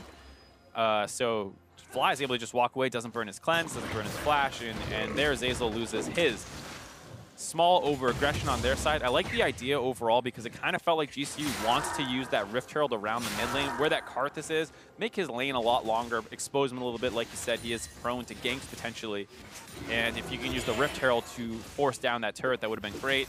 eUnited kind of get the jump around the mid lane and force GCU to respond defensively as opposed to aggressively, but still maybe not worth the flash on your support. So without that available, also now Zazel's threat. Kind of a 2v2 situation in the bottom lane is also somewhat gone. The Cosmic Radiance and more telegraphed play of the Alistar having to get something in your face so they headbutt Pulverize combo. It means that GCU has to play a little bit safe and a little bit back further, and Alistar has no kill threat on them. The Kalista matchup here into the Ashe. Still going slightly in favor of Rikara, but definitely kind of hanging tight, going toe-to-toe in the CS department here. Both of these marksmen on the bottom side of the map were relatively quiet for the large majority of game number 1 until the team fight phase really came about. Then they pretty much exploded, with definitely Tristana kind of being the sole damage threat in the later stages of the game, and then Rikara on the Kalista being kind of second fiddle to the Cassiopeia that was extremely ahead. And once again, eUnited kind of has that global advantage, whereas in the previous game they had the teleport LeBlanc, now they have the Karthus. So if GCU wants to force down around the bot lane, they have to be very aware of that potential problem. And it feels like GCU is content to just kind of farm up on the bot side and avoid any potential issue that could come around with playing down a global, and instead focus on controlling around that mid and top side. That return gank that happened was actually huge, because off that, Solo's been able to build a 30 CS lead. We were saying, you know, maybe this is not as good of a matchup as the Maokai. They took the Cho'Gath anyways. GCU was able to find a kill onto Solo, and with that, he's done a great job of kind of bullying out Licorice for the most part after that, making it a little bit annoying for him to keep CSing. And overall, that's going to play to be a pretty big factor over the course of this game, because as the turrets start falling, it becomes a longer lane. Cho'Gath does not have great mobility for getting out if you have yourself getting chased down by a frozen mallet Gnar. See Santorin getting a little bit pushy into eUnited's jungle, but Dandy is there to just kind of block him from going forward a little bit. Zazel as well in the area to help ward clear ever so slightly. And actually the Rift Herald looked like it may have been expiring, so Santorin's wind up utilizing this one in the mid lane. GCU are rotating Rikara up from the bottom side as well. They want to try to get something off of this Rift Herald. He's going to charge forward onto that tower. It's not a lot of HP left on it, so they will end up getting the first tower of the game off of Rift Herald. Good move by GCU there, rotating multiple members up. Not that easy for eUnited to walk up and try and damage that thing before it gets its charge off. Takes about 40% of the turret's HP, and then the rest of them can finish it off. Question is, what can eUnited do with this now? Maybe this opens up Fly to start roaming around the bot side as well. So if he can get the push advantage on the mid lane on the Karthus, get moving on the map, meet up with Santorin, they can get a diver on the bot lane and maybe have too much of an impact in that dive that the Karthus ultimate can't cancel it out. That's going to be the next big play, is who can really blow the game open. Ocean Dragon is spawning in 45 seconds, so maybe both teams start grouping up around that one. And at the same time, Licorice not yet level 11, whereas Solo has hit level 11, so he has level 2 of his Gnar ultimate, although he has just gone mini, so he's a little bit tired. But give it 30 seconds or so, and he may be able to stack up a Gnar bar to teleport into that bottom lane fight. We already see a couple of control wards for GCU around the bottom area of the map, and Zazel doing his supportly duties and trying to clear out the pits and make sure that this one could potentially go in favor of eUnited. We see Santorin making his way down there as well, as the bottom side of the map has relatively been uncontested, save for, you know, whenever a Drake is available. Even then, we haven't seen a lot of fights over them. Even the game number 1, when there was a fight over it, there was the Rift Herald going bot lane and eUnited going mid lane, and nobody actually fought around the Dragon Pit. I think that's the thing, though, is that GCU has said they're content going late. eUnited knows they're content going late, and it keeps feeling like eUnited gets forced into GCU's game plan a little bit. It's not that they're not trying to be more aggressive in the early game, but GCU either does a good job countering the play or making their own instead. So in game 1, there's that play on the top side that, you know, Licorice still ended up getting the better of that matchup, but went down early on. Similarly, this time Licorice does get a little bit ahead with Dandy, but then Santorin does a good job countering that one out. And for the most part, GCU has done a good job limiting eUnited's early game options and forcing them to play this late game. Yeah, now it's GCU that take a second tower of the game, so they're the ones that are 2 towers ahead early on and have themselves about a 3,000 gold advantage. They've also kind of made their way down into the bottom side of the map, and vision control has kind of been going back and forth between both of these teams. Now both Santorin and Dandy are on the bottom side of the map.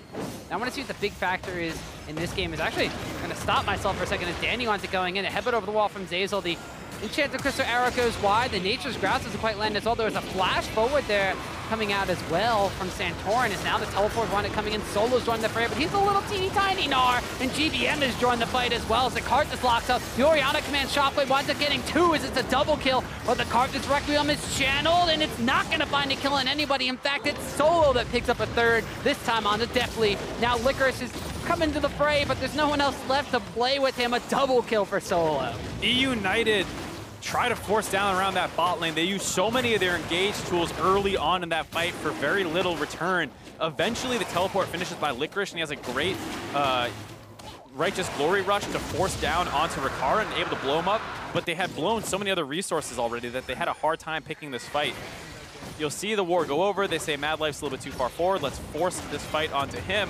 They missed their CC combination, and you see very smartly by GCU, they find the one tree or cat in this instance that's already been absorbed, and they hide behind it. Licorice gets this great flank off, but like we said, already Dandy low health. Zazel's ultimate is ticking down. Even though they blow up Rikara, no one can get onto Fly. GBM goes down as well. They win that fight. Fly looks like he overextended down his bot side, though. Yeah, he wanted to get that tower on the bottom lane. Has to bot the cleanse to try to get away, but Dandy and Zazel don't have enough damage, so just with the cleanse alone, Fly's able to get out alive. GCU, 5,000 gold advantage after that 4 for 2. And now GBM, extended in the mid lane, might be going down. Santorin's here. The explosive cast is not quite up, but he doesn't even need it. Solo now on a rampage on this comfort pick of Gnar. Demonstrating that it was perfectly fine to give those 2 tanks away. He gets the Gnar pickup in response. And GCU, despite losing that Infernal Dragon earlier, are doing a great job snowballing now. All outers are down. They got the Ocean Dragon for themselves. They got a ton of kills. They got CS advantages, everything coming up GCU. Yeah, and eUnited just have kind of fallen apart at this point in time. The game plan for GCU we heard in the beginning of the day was they wanted to make sure they could contain GBM. They didn't want him influencing side lanes, and eUnited were like, we need to protect GBM. We need to make sure he can influence the side lanes. Then they put him on Karthus. He has the Requiem available that could influence the side lanes in a fight or a trade scenario, but basically confines him to the mid lane, and GCU are just like, all right, we're going to get Solo a good matchup. We're going to continue to first pick Kalista, so Rikara has a good matchup on the bottom side of the map, and they are running away with this one. Less than 20 minutes into the game, they're threatening a tier 2 tower in the bottom lane. It's the 4th tower of the game, and as you mentioned, 5,000 going on to now 6,500 gold in Gold Coin United's advantage. They're putting the coin in Gold Coin United. Oh yeah, they got a whole lot of money. Gonna go back right now. They already spent after that big dragon fight, but top side and jungle still have over 1,000 gold each to cash in on. Like you were saying though, I think GCU ending up with strong lanes overall. eUnited keeps forcing around the top half of the map. They do have a ton of setup down the bot side. If you get a good angle onto Rikara, there's no reason a Maokai Alistar can't kill a Kalista, and then maybe you can start swaying that matchup so they have to play defensively. You get these 5-man dives with the Karthus ultimate down the bot side. eUnited feels like they play so much around Licorice in these first 2 games that when he doesn't get super far ahead or the enemy is able to somewhat neutralize him, they struggle after that point. Well, game 1 they had to play around Licorice because GBM got shut down. Now at this point, GBM is on the pick that needs to scale into the later stages of the game, so they need to wind up trying to buy time for him, but it's just not working out. Solo, gonna get the flash out of Deathly as he transforms and throws a boulder after him. Pretty scared of that 4-kill Gnar in the long lane. Definitely was trying to push that out, but Solo collapsed on him. And one of the things that happens in these kind of games where you have a ton of tanks picked is it's actually relatively snowbally because there's so many tools to engage with that team that has all those tanks. If the other team falls behind, not only do you take less damage, you don't have to be as scared as turrets, you can brute force down around objectives because you don't take much damage from the Baron itself. There's so many ways that you can start really, really brute forcing things. Here you see a dive coming in on GBM. Oh, and Solo just hopping over the wall. Even gets the exhaust on him, but that's not going to do anything. Unstoppable 5-1 and 2. You almost forget that Solo gave up first blood in this game as the rest of GCU comes to his aid, takes down their 5th tower of the game. Perfectly illustrating my point there, that Gnar pickup hops the wall, jumps onto GBM, just autos him down through the exhaust. His team comes in and gives him a little bit of support with a shield and the heal, but he walks away with over 80% HP after sitting under the turret for 3 or 4 turret shots. And with that, they're going to force onto this Baron, taking no damage from that, as well as Kalista builds up those Ren stacks. eUnited are going to try and force, though. FLICKR does have flash, could go for a feast. Here comes the Nature's Grass, slowly but surely locks on the multiple members of Gold Coin United, but they are undeterred from this Baron. Licorice is on the backside, has the flash available. Looking to see if they're going to wind up going for a fight or not. Zazel's going to get locked up the command. Shockwave Cosmic Radiance will keep Rikara and Mad Life alive. Solo, in the meantime, is dominating. The Requiem is channeled because GPM's come back alive, but nobody dies. Definitely's able to find a kill on the Rikara, but he gets belly bumped by Santorin on the backside. Fly is able to clean up the kill on the Licorice. A double kill for the Orianna follows up, and Gold Coin United are cleaning up eUnited. Great decision there to turn off the Baron. They saw Licorice hovering around the backside. eUnited clearly focusing on the steal. They missed position a little bit. GCU turn off, get a good fight. Small mistake by Rikar there, trying to continue on to Definitely instead of focusing down the front line. And Licorice, he kind of ends up trading his life unnecessarily there, but it's overall still a great play out of GCU, grabbing those 4 kills. There's no threat available to potentially steal this one away. They have the smite. They're going to grab their Baron. They slow it down, giving time for Rikar to respawn, making sure they get that 5-man Baron buff. Making it a team effort, as you mentioned. The call to turn off the Baron here from GCU after the initiation's been used up by eUnited. I mean, there's nothing left to lock them down with, so they just decided to go in. Right, you see it was a good decision by GCU to kind of let their frontline members absorb that Maokai ultimate so the backline members are safe, and then they just force down with all these engage tools onto the side of eUnited. Multiple people start getting low, but then of course you have the Terror Cult to negate that. Rikara just goes a little bit too far forward onto Definitely, maybe not calculating for that Karthus ultimate to come in and sway that fight in his advantage. So Definitely wins that one, but the rest of GCU finish off Licorice, turn on to Definitely, get the kill, go back onto Baron, and now 10,000 gold advantage just 23.5 minutes into the game. We see Rikara's Kalista 0-2 and 6. It's not the biggest threat in these team fights, as you mentioned. The securing of objectives or just the overall setup potential and the ability to throw Tarek into these fights has been absolutely key for him. And as Freeze mentioned on the desk, going for a second item QSS to keep himself alive as much as possible. So even if they're trying to lock down on him in team fights, they really can't. There's a cleanse on Orianna, so they can't lock down on her. Solo's so far ahead that it's going to be really difficult to lock down on him. He's got an adaptive helmet and a Gargoyle Stone Pottery. He's got 3 completed items, and Licorice only has a Righteous Glory and boots. Freak, a notable adaptive helm hater. I'm going to wonder if he likes it in this instant, just because, you know, Karthus... hear from him.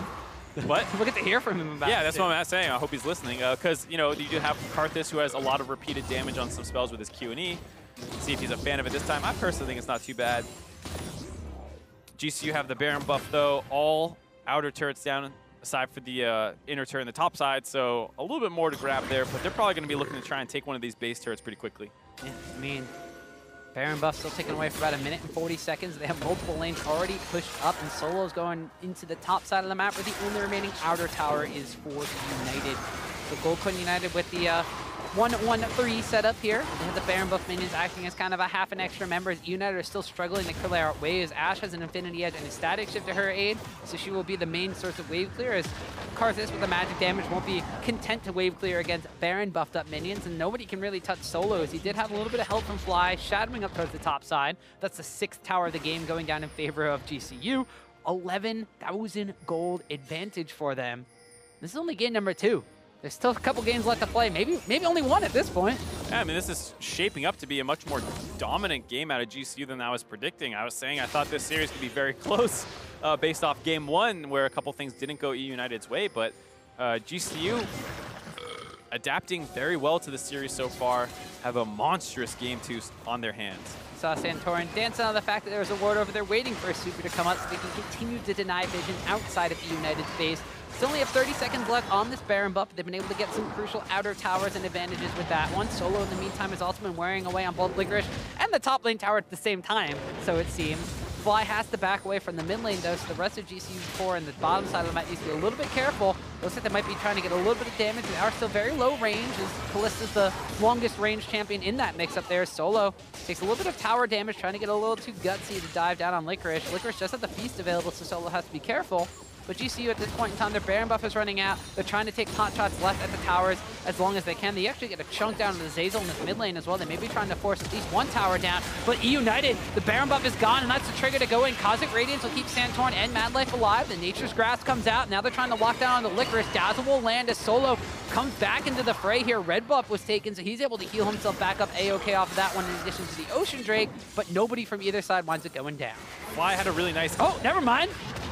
Fly got GBM in the mid lane over there as the Requiem's going to get charged just as a parting gift, and we panned away from the mid lane for 2 seconds, and GBM dies. And he goes for the classic solo queue frustrated Karthus ultimate, where he got taken down, throws it out in a situation where it's not going to have any impact on the game. Obviously not having a great series so far, getting taken advantage of in Game 1 and Game 2. And with that, GCU cracks the 2 side lane inhibitor turrets right away, going to be able to grab the mid lane as well. They might go for the clean sweep of the base just off that pickoff. Yeah, and a fairly average Baron power play, about 3,149 gold in their favor, but that's going to be, oh, they left the bottom inhibitor alive ever so slightly. They're going to take the mid lane inhibitor, and we'll see if they sneeze on the bottom one or not, but they have to back away because, well, GBM almost back alive. And they've been staying in this base now for pretty much 3 minutes. Yeah, surprised they back out there, but we'll take another look at this solo kill. GBM just walks a little too far forward, eats the W, the Q, the auto. Ooh. He pulls it back. It's very clean out of Fly, and there you see that frustrated ultimate. GCU playing it slow, kind of how they're known to. They probably could have stayed around that base and grabbed the other inhibitors, but they're going to back out instead. Reset on the map. I'm sure they were sitting on quite a chunk of gold. There's an Infernal Drake and a Baron buff spawning at the same exact time. Very rare that you see those two synced up like that, but Gold Coin United with these massive gold advantages, huge things in their favor. 14,000 gold in their favor. A 5-0-4 Fly, a 7-1-3 solo. Now picking up a Frozen Mallet in addition to all the other arsenal of tanky and somewhat damagey items he has with the Black Cleaver picked up in tow. A Death Cap and a Void Staff already picked up for Fly, so he is hitting like a truck with these ults. That's what we saw happen to GBM there. He hasn't gone for the Rod of Ages, so he doesn't have the traditional tanky Karthus build. There's no Rylai's Crystal Scepter we've seen some of the Karthus is building for, so he's pretty much made a paper. Pretty much. I mean, Karthus is sometimes in the past got tanky, like you said, with the Rylai's and Rod of Ages build. He's going for pure damage, though, which I think is the right thing to do, given that you're against such a tanky team comp. Sure, you can maybe run in there and get annoying and be slightly difficult to kill, especially when you throw Zhonya's in, but at the end of the day, you do need to be able to kill the enemy's team's tanks. So he went for the aggressive build. The only problem is they got absolutely snowballed on, and GCU not even going to bother setting up around this Infernal Dragon. They're going to go look right for this inhibitor, but Zeyzal's making a big flank attempt here. Yeah, eUnited may be looking to go for something here. A flash and pulverize as well. They land down on the looks like Fly in the front side with a big command shockwave. Pulls him in, says, come at me, bro. They're finally able to pick up a kill onto the Orianna. The Requiem's going to be channeled, but GCU are too healthy. There was a Cosmic Radiance to cut through that damage. A triple kill for Rakara, an ace for GCU, and now they're in the base, and this is going to be a pretty darn quick game too. Flashing in, trying to end this game sub 30 minutes. Looks like it might tick just over. But GCU have a commanding Game 2 performance. They take out eUnited in that bot lane fight as they look for one flank attempt. Not a bad idea overall, but the Cosmic Radiance, too strong is exactly what I was saying. If you punt somebody in, they're able to still get that off onto them, especially from behind. Not enough damage. And GCU stomp Game 2. Gold Coin United, making it look, I mean, to be completely honest, it looked pretty easy that game. eUnited was going toe-to-toe with them into the 40-plus minutes of game number 1, but in game number 2, Gold Coin United, despite giving up first blood on the top side of the map, Solo has a dominating performance on the Gnar. He just gets that one trade kill with a little bit of help from Santorn and completely flips that matchup back in its favor. And as much as we saw Fly doing at the end of the game, there was actually Gnar who had the most damage in the game. So Solo had a great performance. Sure, I'm sure a lot of that damage comes from wailing away on a big ol' tank Cho'Gath in the top lane. He's got 3 tanks to hit on the opposing He's got a lot of people to so. kind of hit, I understand, but he had some huge team fights as well. So great performance out of Solo, especially given the fact that he got targeted early on.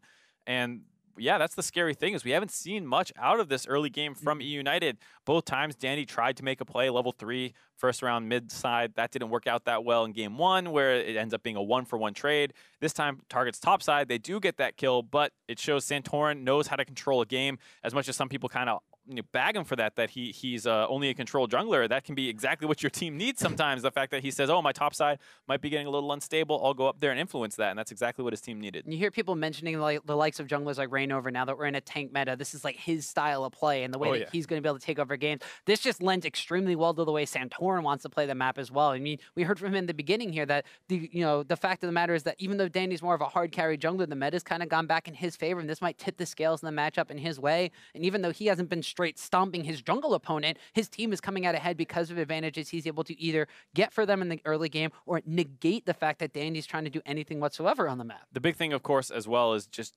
GBM. Kind of nowhere to be seen right now, really getting taken apart by Fly for the most part. A lot of this is team influence for the most part, but it's still not much of a showing. He had some good flanks in game 1 after falling very far behind, and then here in game 2, just a complete non-factor on the Karthus pick, something we were getting very excited about. Couldn't wait to see it in the late game. Well, there's no late game at 30 minutes. The late game came in about 10 minutes in that game for Gold Coin United. They already had a multiple, like 4,000 or 5,000 gold lead at that point, so not quite that much, but like by the time it was 20 minutes, it was an insurmountable advantage. And one of the things we had coming into this, there was kind of a preview article that was released where we said that, the main matchup here may be the mid lane, and it was big influence in the spring finals when Phoenix was the hard carry for GCU. And this time around, it was more about the fact that, Fly just kind of has to keep GBM in check and make him kind of play more like, his former NRG GBM as opposed to eUnited's GBM. At this point in time, we haven't seen those flashes of GBM we've seen throughout the Challenger regular split. I think this is the kind of thing that people were kind of, like you said, with NRG holding against him, that he did take some resources in the mid lane early on with a lot of ganks, but didn't see much return for them, didn't stomp early games, and come late game, yeah, he's fine, but he has this tendency to lose lane harder than he should and get exposed. And then here, like you said, I mean, he was doing fine. They bring the Rift Herald in the mid lane, they crack that mid turret, and then from there, he's exposed in the mid lane, he starts dying more often, not able to find that team fight early on in the bot lane. Yeah, and it may have been, just a very quick game and a surprising game for them. So believe it or not, we're already time to send it back to Degon and the analysts to see what they make of that game. Thank you very much, Tom. I mean, guys, GCU, second game in a row, and we have to talk about the team compositions here because we got to see a pretty cool interaction there at the end. But why don't you break it down for us real quick there, Freeze? Yeah, so there was the first pick, Kalista. They prioritized the champion because, like, when we played, we both felt that it's really strong, and then United doesn't really care about it. And then United was like, hey, yeah, we got Maokai, we got Cho'Gath, we got the tanks, right? But they got baited into the composition they weren't comfortable with, because when you get these tanks, you basically say we want a team fight. Right. We don't want a split push. We don't want to like a snowball early game. We want to just scale and team fight. And then they didn't build the comp around those champions. While when you look at GCU, they had Gnar, they had Orianna, the most two comfortable champions for their solo laners. Right. And they had Kalista and Taric. And that screams at you. We will be better and team fighting no matter what you pick. So you already see the problem when one team tries to pick two champions for team fighting, and then the other team picks even better team fighting comp. Right, because Karthus is not a good team fighter in a heavy tank metagame. Karthus' AP scaling is actually really low, so even though, look, you think of him as a high damage mid laner, and he did the most on the team, to be fair to GBM, his scaling is not good. Like, you buy a bunch of flat pen, and then that's pretty much all your damage. Like, once you have rank 3 Requiem, like, that doesn't get any higher in damage, really, so, like, the 7,000 health Gnar, like, literally ignores Requiem. You're like, well, maybe hit the Orianna, but it's just not enough. And yeah, you had Ashe, who is wanting for the long-range arrows. She wants the single target pickoffs. Like, Requiem's great when there's a fight in bot lane, and you're holding on to your lane, and Orianna's there, and you're there, but you're helping the bot lane fight. But there were no picks, there was no 1v1s, there's no pickoffs. I mean, if you hit the Taric, it gets Kalisted back. If you hit the Gragas, he just body slams away. So it felt like those picks, what you actually picked the champions for, really never came through. Yeah, I feel like if you pick Karthus, you want to extend laning phase as long as you want, and you want to have a stronger laners. If you have stronger bottom, stronger top lane, with Karthus, that's how you want to play. Extend the laning phase and keep 2v2ing with Karthus all 1v1ing, and that way you will win the game. But that didn't happen at all. They sort of like farm scaled, hoped for Karthus somehow to snowball and then team fight well, but Karthus, as we said, not a very good teamfight champion in this meta. Yeah, and that didn't quite happen. We have a pretty cool replay here. That last fight at the end, it looked like eUnited might have had a chance to come back in here, but Gold Coin United, Taric changing this fight here, Freak. Yeah, and it's really cool. We saw Talisman of Ascension. Alistair is the big playmaker, because the thought is like, okay, Fly is crushing us. We need some way to pick off the Orianna. Pops the Talisman, goes for headbutt, waits, pulverizes. Here comes just the damage, but Mad Life hits the ulti in time. They don't have the burst because, lo and behold, you have a Karthus and an Ashe. It doesn't kill an Orianna in 2.5 seconds. It's too late for you. There's no damage output there. The Wombo combo comes back in. You get the Mega Gnar, you get the Shockwave, and it's an easy cleanup there. Obviously, Blade of the Ruin King on Kalista with the Hurricane. Great at killing free tanks. Yeah, and you can see so easily how the comps are different, right? GCU just press R's, wins the game. You know, like just engage on us. We have Taric, we'll press R, Gnar is gonna 5-man ultimate, Orianna's gonna 5-man ultimate. That's it. And then you look at United again, and this, how do you team fight with this comp? How do you win the game? You have to identify what is your win condition. And if you do that, then it's much easier for you to know how to play the game, but they just didn't know how to play the thing. Well, and I think a big part of that was that early on in the game, we got to see the double ganks in the top lane. First for eUnited, Goldcoin United's top laner Solo getting caught out, getting killed. But then Santorin did a great thing by going back, feeding his top laner the kill, and then Gnar versus Cho'Gath, that just goes straight into Gnar, doesn't it? Right, it's interesting. I think the metagame as it stands right now, Gnar is probably the best top laner in the metagame, because the metagame is everyone's picking top lane tanks blind. Now, if teams learn to play Aurelia, Gnar is no longer the best champion in the metagame because there's counter picks that teams are willing to bring out. But until we're in a world where the counters to Gnar are popular, Gnar is the best in the metagame. And that's the way I use the term metagame. That's the way I think about champ select. And so if you're in a world where Cho and Maokai are getting blinded, like, I wonder if I can play a black cleaver user who's good at, Gnar exists, great, and he's going to win every matchup, and he's going to win in team fights. And I mean, it was a situation where we had sort of 2 carries versus 2.5 carries. So Gnar gets to kind of chip in at the very end of it all if people are trading kills. I agree with that to a certain extent. Sure. For if you have very good coordinated teams, that's why Gnar is like analysis a bit less seen than in Challenger, for example. You can play around it. You know, you have your tank that can engage all the time and is tanky all the time. When Gnar has to build up his rage board, transfer into a tank, and then do something, right? But it's still there. You can play around it. Gnar is one of the better laners and top laners, but he's not the best. You know, I don't think he's that best. That's fine. You know, like that's we your can disagree. opinion. Absolutely. Well, we have a good example. We have a good example of kind of what not to do here. At 17 minutes, after a little bit of slow play, teleports down on the bottom side of the map, and Gnar does end up making an entrance here. It did look good for eUnited yet again, but the teleports changed the play here. Right, it was honestly a good start. You saw they went for the Ashe, they're going for the big cross-map play. They try to get the burst damage out, and I think they managed to pick off one at the very start with the body slam landing. They picked off Frikkara, but then Shockwave lands on 2, and suddenly, immediately, the Karthus is popped. Okay, you get the Shockwave out, but now there's follow-up damage. Now it's 2 carries versus 1. The chase through actually comes in. They're able to eventually knock down that Ashe on the bot side of it, because if you're trading carry for carry for carry, well, the Gnar lives at the end of it all with a black cleaver and chases you down, which is, you know, after you got to ult out. You know, the timing was nice. Of course, he ended up being Mega Gnar at the right time. That's, you know, that's convenient and very cute. But when he transforms back, he's still a damage user. He's got a black cleaver. He's going to chase you down. Yeah, they managed to insta-kill Kalista there, and then Karthus suicided to, like, pop up his ultimate, but then you have tanks, and then tanks just... Yeah, Karthus ultimate. They'll work you down eventually. I don't really care about Karthus, so I'll just kill your carries, and, you know, that's it. So, yeah, the Karthus pick, I didn't like it. Well, we were a little bit critical there of GBM in the first game, saying that, hey, he needs to go ahead and have more of an impact in this game. He picks a late scaling champion that does damage, like you said, he does the most damage on the team. But right there wasn't enough damage. And on the opposite side, you have an Orianna who loves to get to the late game as well. And by that replay there, one big shockwave leads Orianna into that late game push. I mean, Orianna's a great scaler. I think she's definitely a top-tier mid laner right now in League of Legends. Works well in the metagame, right? If you want to engage with a Maokai, it's there for a shotgun delivery. Do you need to carry a team at the end? You can do that too. It's really great. I think she works so well for herself. And yeah, I would have liked to see GBM pick something that wasn't Karthus, pick more of an AP scaler, the Victor. I know Azir's really fringe right now, but like this is a great metagame for Azir to work if there ever is. Of course, it's in 15. He has buffs as well, so we probably do see him show up. That's my opinion. Maybe we don't, but I want to see a more traditional mage out of GBM. Assassin didn't work, and an anti-squishy Karthus didn't work. He needs to be a real team-fighting mage. Free, so like right now, 0-2, eUnited, what do you do? Like personally, what do you think they have to try something that has worked for them? And when you look at them in the past patches, they always played carry junglers, right? We've seen then they played 2 tanks, didn't work twice. Maybe we'll see them go back to like a more carry-oriented jungler where he can feel more comfortable. Kha'Zix, for example, is a good example of Vitality champion. It's not the best meta pick for jungler, but it's very comfortable with them, and they know how to play around it. So that might be what they will try, because it's 0-2. They have to try something. It didn't work the 2 games for them.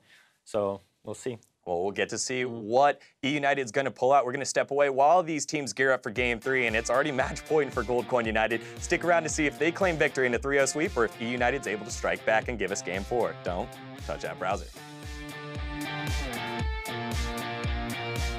The Rupture winds up landing first. The Ward is in the brush. There's a twisted advance to follow. Arcane Smash knocks him backwards. Solo just got walloped into place. The Rupture goes out of flash away as he tries to flash toward Dandy. Look at this. Keep kiting. I'm dead. Keep kiting. Below. Nice. Get there. Carver's no flash. Nice. Look at Shit. Cosmic Radiance will keep Rakara and Mad Life alive. Solo, in the meantime, is dominating. Definitely able to find a kill onto Rakara, but he gets belly bumped by Santorin on the backside. Fly's able to clean up the kill on the Licorice. They're finally able to pick up a kill onto the Orianna. The Requiem's going to be channeled, but GCU are too healthy. There was a Cosmic Radiance to cut through that damage. A triple kill for Rakara.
Welcome back, Challenger fans. Teams are setting up for game number 3, which could potentially already be match point for our defending champions, Gold Coin United. Not only that, but the final game of the Challenger Series broadcast ever? Ever!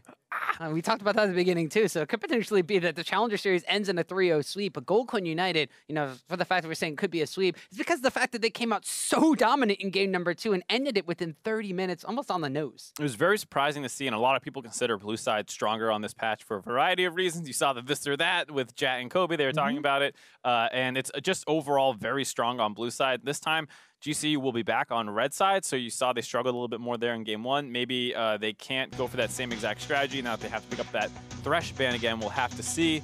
Or excuse me, the Zac ban.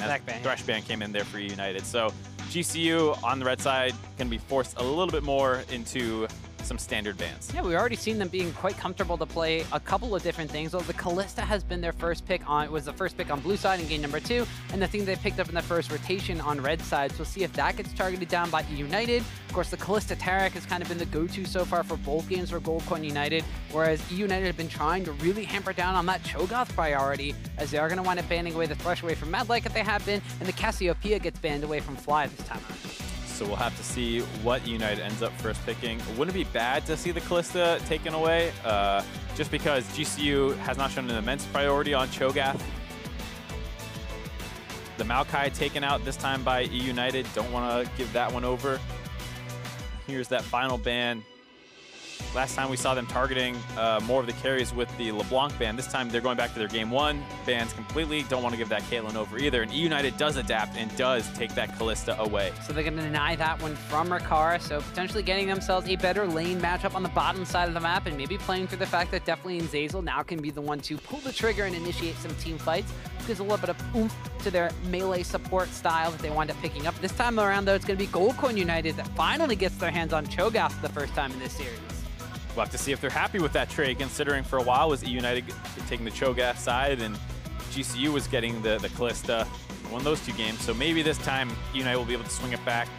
We'll have to see where they choose to play around with it, because even though Kalista has great gank support at 6, we had not seen much action down there at all in any game. No, we saw on your screen, Soul didn't look a little happy locking in that Cho'Gath, but it could still potentially be a jungle Cho'Gath. I mean, we have kind of heard the back and forth about where it actually slots in a little bit better. eUnited's been a favor of it in the top side of the map, while the players in the ULCS have been saying it's a jungle pickup here, as well as some of the casters over here on the NALCS broadcast. But now that Trundle's going to be locked in yet again for the side of eUnited, so maybe a Trundle Kalista bot lane, maybe it's Trundle on the top side of the map. We'll have to wait and see through the rest of Champions Select where it winds up going. But Dandy may just be going back to yet another tank in the jungle. More importantly, a takeaway here as the Sejuani is taken away from GCU. No Sejuani, something that Santorin has played in the past a little bit. Also played some of that Maokai, so Santorin's pool getting pinched a little bit, at least of what we've seen of him on 7-14, but I'm sure he can always fall back onto that Rek'Sai pick or something. We've seen that still be relatively popular in the LCS. Still a strong champion, but we are ending up with slightly mismatched lanes here. Both 80 carries taken, likely both supports, but the difference is eUnited definitely have a jungler in the Sejuani, and GCU might be able to put that support, or that Cho'Gath into the jungle. We're not exactly sure. We'll have to see what they choose to ban out here. GCU gonna ban away that LeBlanc, though. Yep, they don't want GBN getting his hands on that again. Orianna gets banned away by eUnited. Now Fly did some pretty nasty things at the command Shockwave in the later stages of game 2. The later stages of game 2 were not very late game at all. But now we'll see if eUnited tries to target out something else. I mean, you mentioned the Rek'Sai still on the table. The Gragas was something that Santorin just wound up playing in the last game. So they pinch the pool on the jungle ever so slightly more, that could potentially lock him into a jungle Cho'Gath and left something open for the top side for solo. We'll have to wait and see here. It looks like with the ban time expiring, Alulu is going to be the final ban from Gold Coin United. A little bit surprising to see the Lulu ban a couple times here. It is still decent in the sense that it has strong laning phase for the most part, and then can become pretty useful at shutting down someone who's going to go in.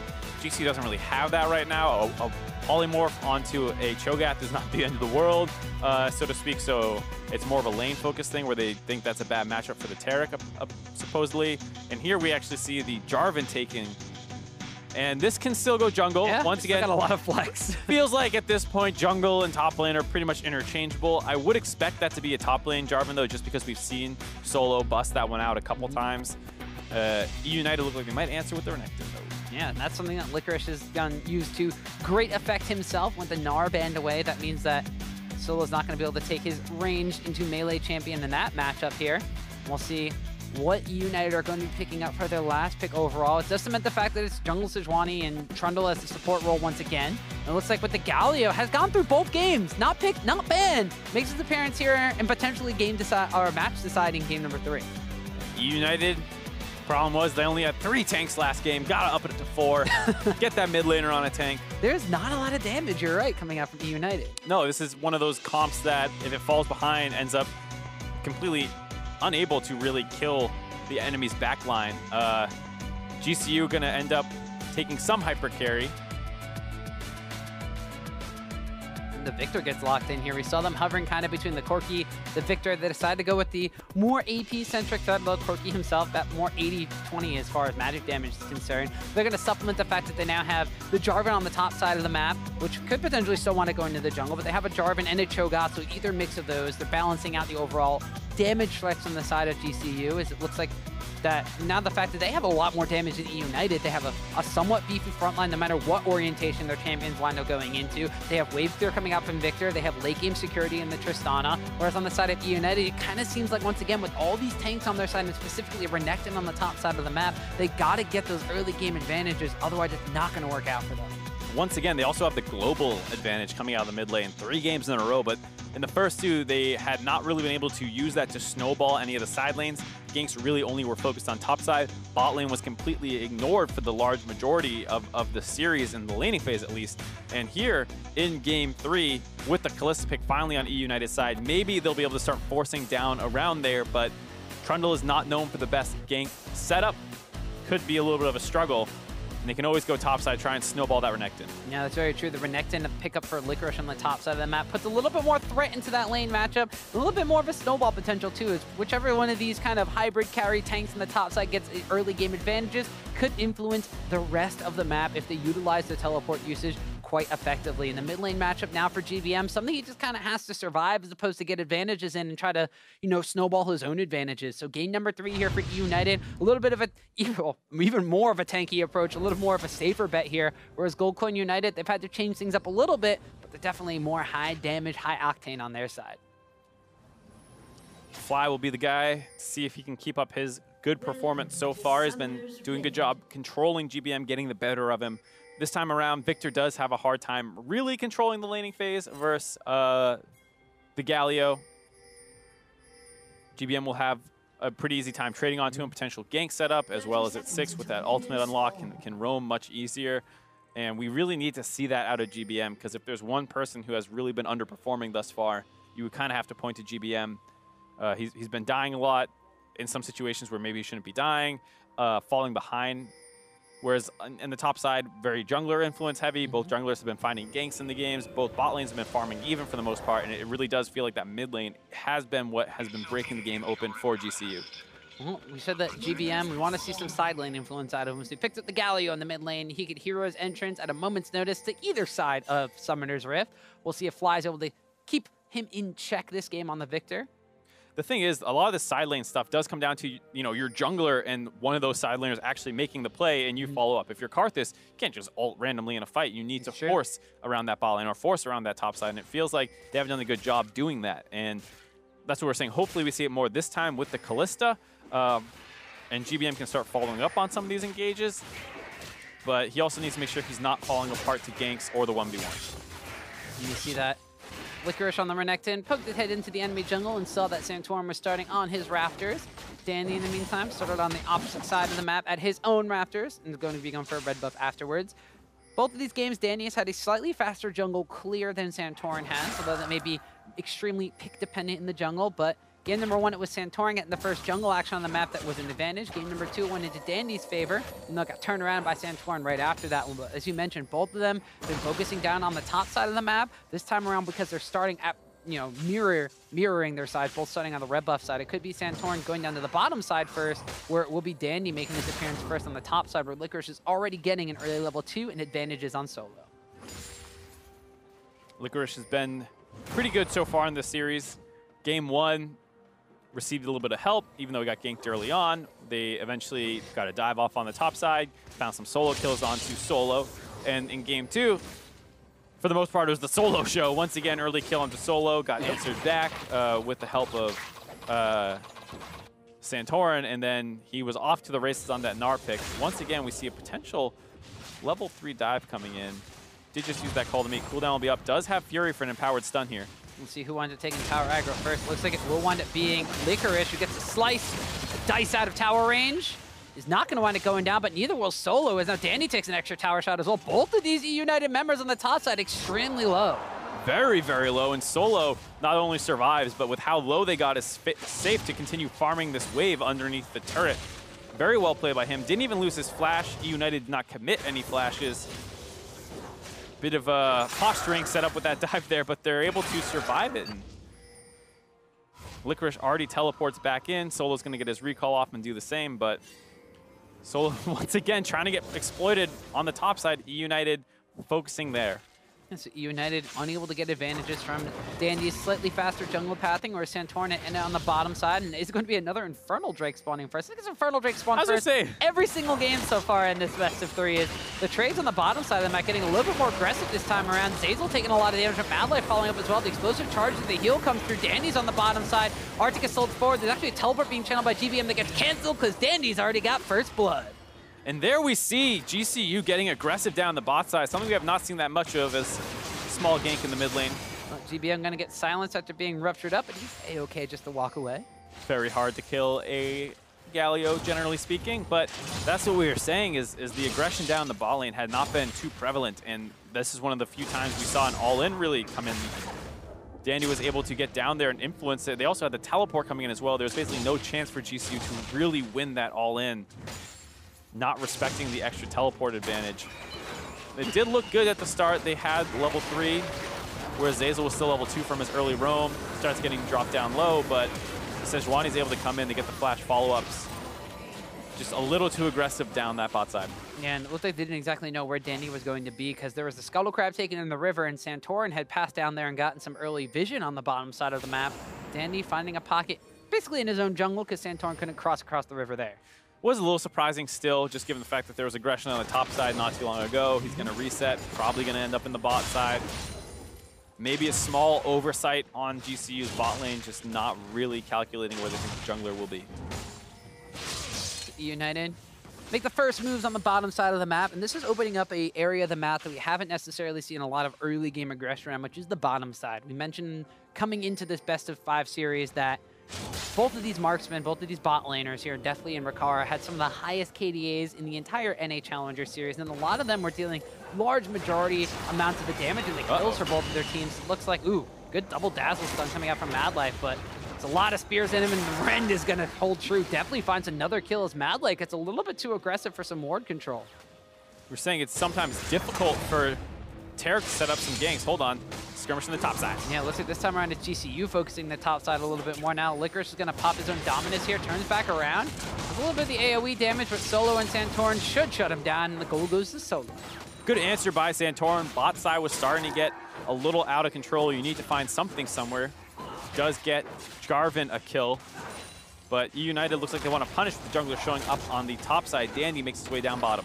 Yep, they're not even going to be able to get a dive onto Rakara, but just zoning him away may be enough as Dandy starts up on the Gromp on the bottom side. He's getting as much tower damage as possible down. This one's already down to about a quarter of its own HP. Goldcoin United support shows back up, and they're able to start wave clearing away, but that's already huge advantage on the bottom side for Deathly and Zeyzal. Tons of damage done to that turret.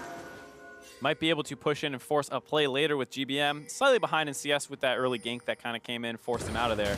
Oh, but now, Fly potentially caught a little out of position, does sidestep the W, takes the blast cone out, keeping it cool. Fly just poking his head down into the bottom side, but Dandy was there to try to turn around and capitalize. And this is Madlife. Wasn't even really going for vision control, just wants to clear it. A Callista Ghost, walks into a brush and finds it Deathly.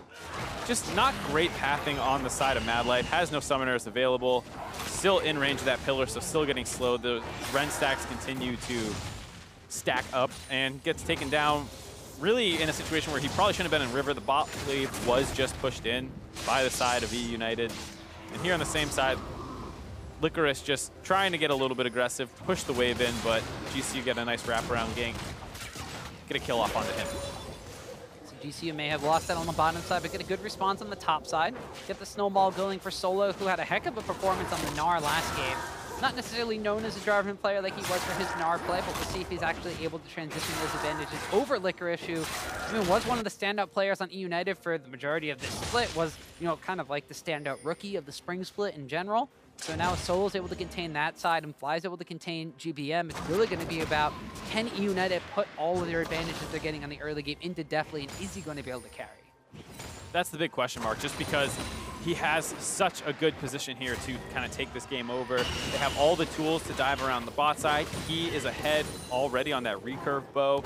And this is the part of the map that if you can shut down Ricaro, this kind of hyper-scaling Tristana, as well as snowball yourself on the Kalista pick, you start getting a dominating position in this game. And this is something that we haven't seen that much out of eUnited generally in terms of snowballing around bot side, not necessarily the playstyle that they're accustomed to playing the most. We saw Dandy did have a good job countering that gank, but it wasn't like they were forcing and playing around definitely necessarily to get that kill.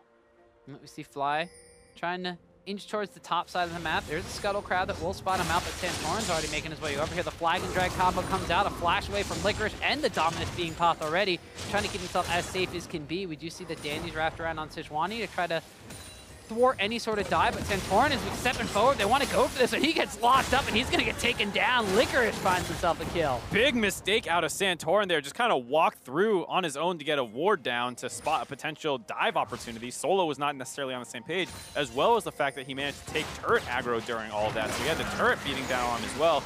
Now with Santorin dead, once again that telegraphs the bot lane is open for a potential dive. GBM has roamed down here, and the wave's coming in. Gonna back off. Yeah, they're not gonna quite go for it. Looks like they may have spotted Zeyzal coming around the backside from that ward they have in their own brush. Bottom lane tower is already extremely low, and the Infernal Drake is available, so it looks like the eUnited, they're not gonna wind up going for that one, but they will continue to keep ever vigilant watch over that one as the Kalista Ghost is there, in addition to a couple of control wards on the bottom side of the map. Kind of what we were saying about not being super aggressive around the bot side. There's not really a good reason not to force down there. I mean, you have the man advantage. The jungler was just killed on the top side. Even if the guy TP's in, you can still force that out of him and then back off. They don't go for the Infernal Dragon. They don't go for the dive. They're happy to get that kill up on the top side, but maybe a little bit too reserved here out of eUnited when they could be blowing this game wide open. And this game number 3, and they are pretty much on match point for Gold Coin United. So eUnited might be taking, a little bit of the nerves into account for that one. And as we did mention before, they don't necessarily have to go for the dive, but it was, something they could execute very easily here. It looks like now they're going to be content to put the pressure on the bottom side of the map instead of going for a dive. They go for the first tower of the game, and that one's going to go over to Deathly. Dandy's kind of waiting in the wings, though, as Santorin and Fly were waiting around for this one. Solo's teleport coming in. He will wind up completing that one. There was already a flash away from, looked like Licorice coming in there. Now, teleport winds up being channeled in. The Hero's entrance is landing as well. It winds up locking down on Santorin. The fight is kind of split up on all sides. Licorice is taking a lot of damage from the Chaos Storm on the top. The rest of the map being zoned away on the bottom side by Deathly. A Rupture lands on the tanky front line for eUnited, and although a lot of summoner spells were burned, nobody goes down. Like you said, very chaotic fight. Not great target selection really out of either team there. It was tough for eUnited, to be fair, because you want to turn back onto the teleporting Solos coming into the middle of your team, but they have a Taric, and he, as you saw, used the Cosmic Radiance right away.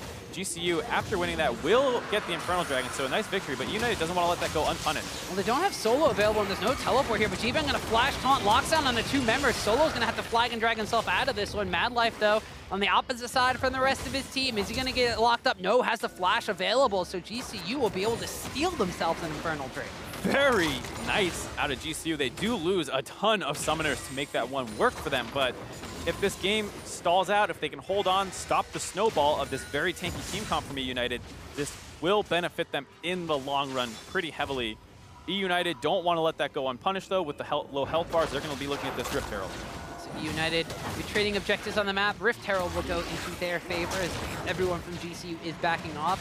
It was still a good call from Gold Coin United. You mentioned that they committed a ton of summoner spells to wind up going for that fight on the bottom side of the map. And they had the man advantage because they saw Licorice go back, so they are able to get out with their lives. They get themselves a later game scaling Drake and the Infernal Drake, and it plays into the, basically what they want to do. They still have a Victor who's going to deal a lot of damage late game. They have the Tristana that can wind up ripping through multiple members from eUnited if they wind up getting that far, and they will outpace Licorice's Renekton on the top side of the map, so a little bit more investment planning from GCU. The thing they have to be careful about is where this Rift Herald goes. Breaking the mid lane is so huge for eUnited this game in terms of freeing up their roams to side lanes. The Kalista, the Renekton can both be used to set up big plays, and if GBM can push in mid lane even further before roaming to join in on those, that'll be a huge advantage for them. That said, they spent so long getting that Rift Herald, it's bought GCU time to get this. They instead sack and go up to the top side, going for the turret trade. We're talking about the map opening up being good for eUnited potentially. With no objectives down the bot side, they already lost the Infernal. They got the Rift Herald. They just swapped the lanes instead. Yeah, so Kalista going to the top side opens up a tower on the bottom side for GCU, but the response essentially going to be here for eUnited. We saw Solo making his way top side, stealing the Raptors away from Dandy, who was trying to steal them away from Santorin. But eUnited are going to be the ones now. It looked like they lost the tower and were a little bit behind on the bottom side of the map, but they're going to wind up coming out ahead as they trade for the top tier 1 tower. They get themselves back into a 2,000 gold advantage. Can they continue to snowball though? 2,000 at 13.5 minutes is pretty big. And with that Rift Herald sitting in their pocket, they may be able to grab the last outer turret in the mid lane. It seems to be where the most telegraphed or easiest to execute play may be from the side of eUnited. And with the, their finals lives on the line, we could potentially see them playing around that one as Dandy, like you mentioned, if he can utilize that Rift Herald to open up the map for GBM, that'll execute the game plan that eUnited has failed to do so far for 2 out of these 3 games. Shut Down Fly is the name of the game that we heard out of eUnited before the series. Not been able to do that quite yet. This is their best early game to date so far, though. Won the bot lane. Top side worked out all right with some miscues in both of those, really punishing GCU's small mistakes. And GBM hanging on the mid lane this time. Before, he was actually losing these matchups relatively hard. This time still down CS, but has not died to a gank, has not died to a 1v1 kill. So obviously a much better game out of GBM. Yeah, and Fly, though he may not have shut down GBM, has still kind of been able to contain him. We saw one GBM ultimate, the Hero's Entrance, being used on the bottom side of the map where there's basically a fight already erupting and Fly was involved in it. So he has kept the roams from GBM down to a minimum so far, but GBM is just waiting for the rest of his team to show up with the key and unlock the door to the rest of Summoner's Rift for this Galio pickup. We'll see if they wind up utilizing the Rift Herald to do so. But that one's still in the pocket for Dandy. It has been there for a couple of minutes already, so it might be expiring soon, but they are making their way towards mid lane. Yeah, so it looks like this is going to be the push that they go for with it. Dandy is in the area. We'll drop that in a second. GCU not quite in a position to defend this one that easily. Tristana is not there, and there's 4 men grouped up around this mid lane turret. TPs are just starting to come up. We'll see if they can hold on. Well, they still have Santorin, and they do have Fly with a lot of wave clear potential. Rift Herald actually be focused down here, but GBM draws dagger from the tower. The Cosmic Radiance can get used as well. FLICKR is fighting solo on the other side of this as well. The Fate's Call throws Zeyzal into this one, but they've been able to take down the Rift Herald with the tower barely standing with a little bit of HP left. Oh, actually, more HP. Never mind, that was the Rift Herald that had a little bit of HP. Yeah, Rift Herald got a lot of stuff dropped on him. You saw the smite come in from Santorin, I believe. And eUnited were not able to coordinate that push with a minion wave. So they did not really follow up on the Rift Herald that well. And, GCU did a good job of understanding the importance of that mid lane turret and do not hold resources being greedy. They basically all in that Rift Herald saying, no, we're going to kill this thing as soon as we can, and we're also going to drop our ultimates on everybody. And Fly did a really good job chunking out, definitely making them have to be scared. Zeyzal went flying in. It was not a very well-coordinated push on the side of eUnited. And GCU hold on to that turret, very important. So we saw Solo kind of matching where Licorice was going on the map, making sure that Renekton had no threat of a flank opportunity. We see Licorice's Renekton is slightly ahead of Solo on the Jarvan pickup, 5.5 to 4.8k gold in his pocket. The jungle matchup also going slightly in favor of Dandy, but actually the mid lane matchup slightly in favor of Fly. The biggest difference right now is the fact that Definitely now has about a 900 to 1,000 gold advantage over Rakara, and he'll be the main person to make things happen for eUnited as this game scales later and later. One thing that I'm pretty happy about is another Infernal Dragon. Going to be spawning in the next 20 seconds. Good thing Freak isn't casting this, so I'm sure we'll just be getting Cloud Dragons. But yeah, that's exactly how the RNG works, depending on the caster. They see who joins the lobby. Since you're more of a spicy kind of analyst, they put the Infernal Drake in there to, fire things up for you. Or I love Infernal Dragons. Just make everyone fight. see You that. get those kind of crazy dragon fights that we saw just 7 minutes ago where they were forcing down around. They were going to get another one most likely as eUnited starts it off, but GCU is in the area to contest.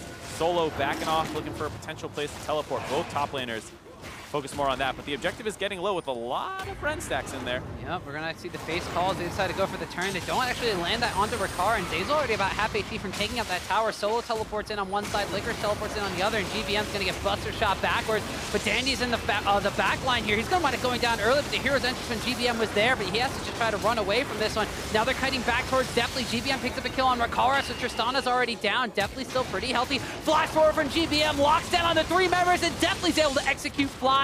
Now GCU's in full retreat mode as eUnited are the ones that come out ahead. They win that fight 2 for 1 and force GCU away from the objective. They're going to turn back onto it. A nice team fight victory out of eUnited for what started out very well for GCU. Rakara just went way too aggressive, jumped forward, trying to continue on to Deftly after getting the initial kill. Huge mistake there and kind of cost his team that team fight.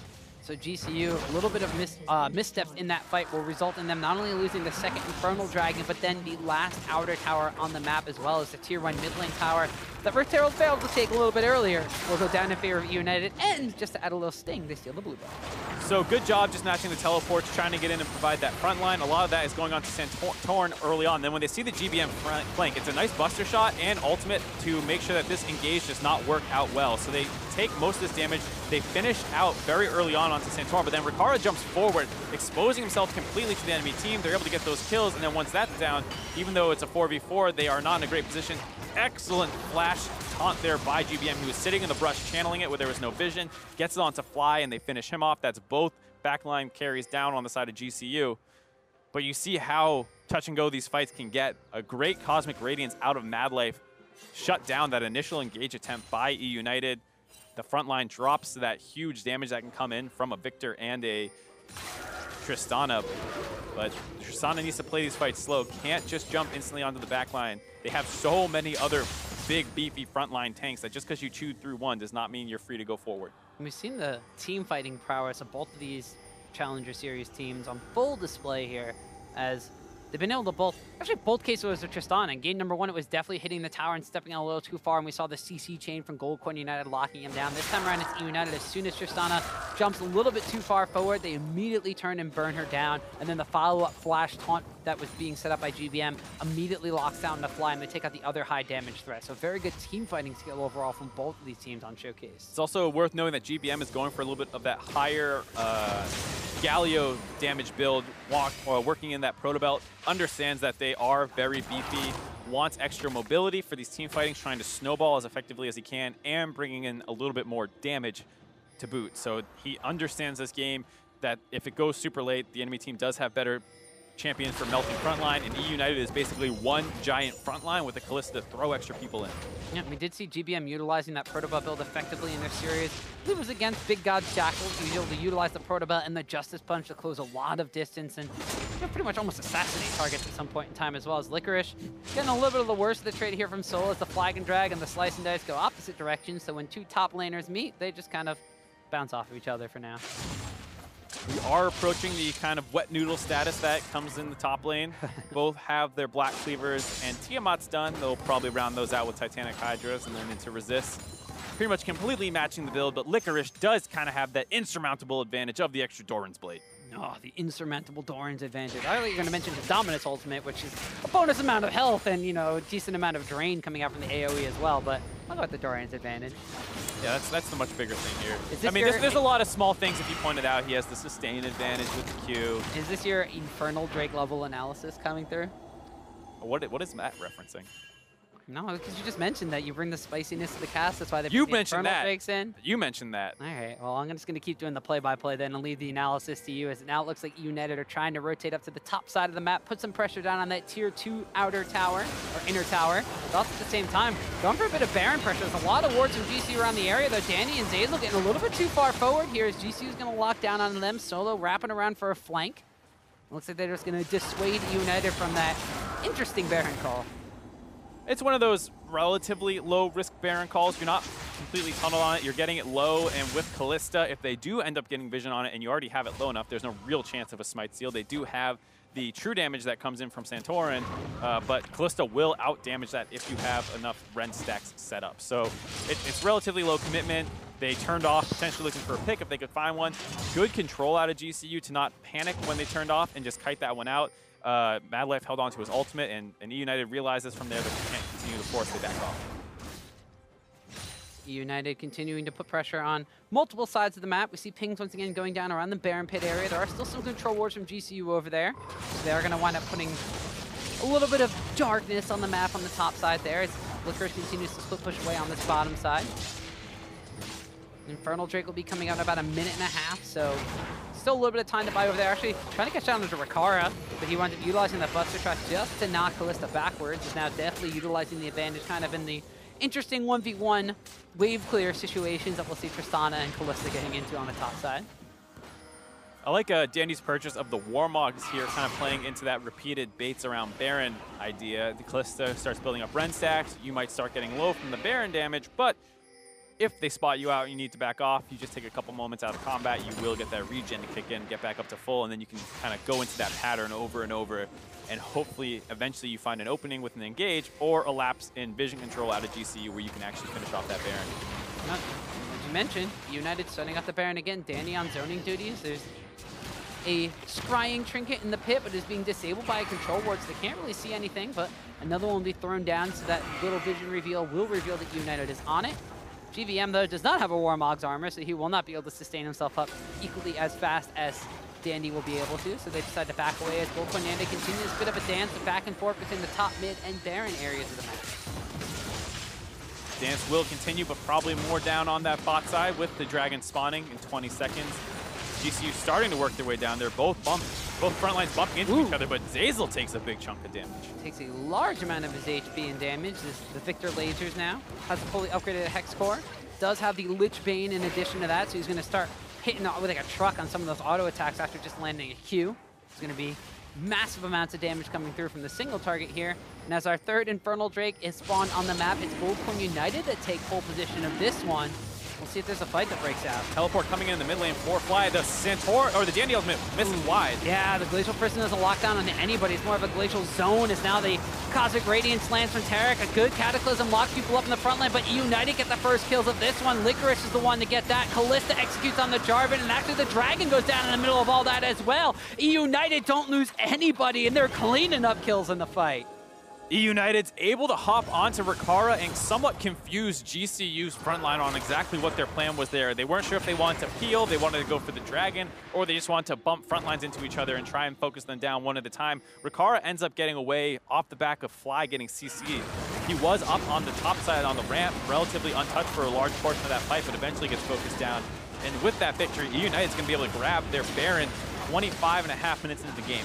Yeah, it took a minute and a half of dancing around it and then a fight around the opposite side of the map, but eUnited secure themselves their first Baron of this best of 5 series off the back of a fight that looked like it started well for GCU, to be honest. All right, I really like the way this fight starts. They get the Cosmic Radiance to basically everyone. Rikara's hitting away, but GVM starts focusing him down. It's going to be able to solo him out if he does not receive extra help. And you see they're not exactly sure who to focus down.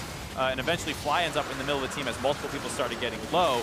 He drops as the front line is just a little bit too far ahead, or behind, excuse me, on the side of GCU.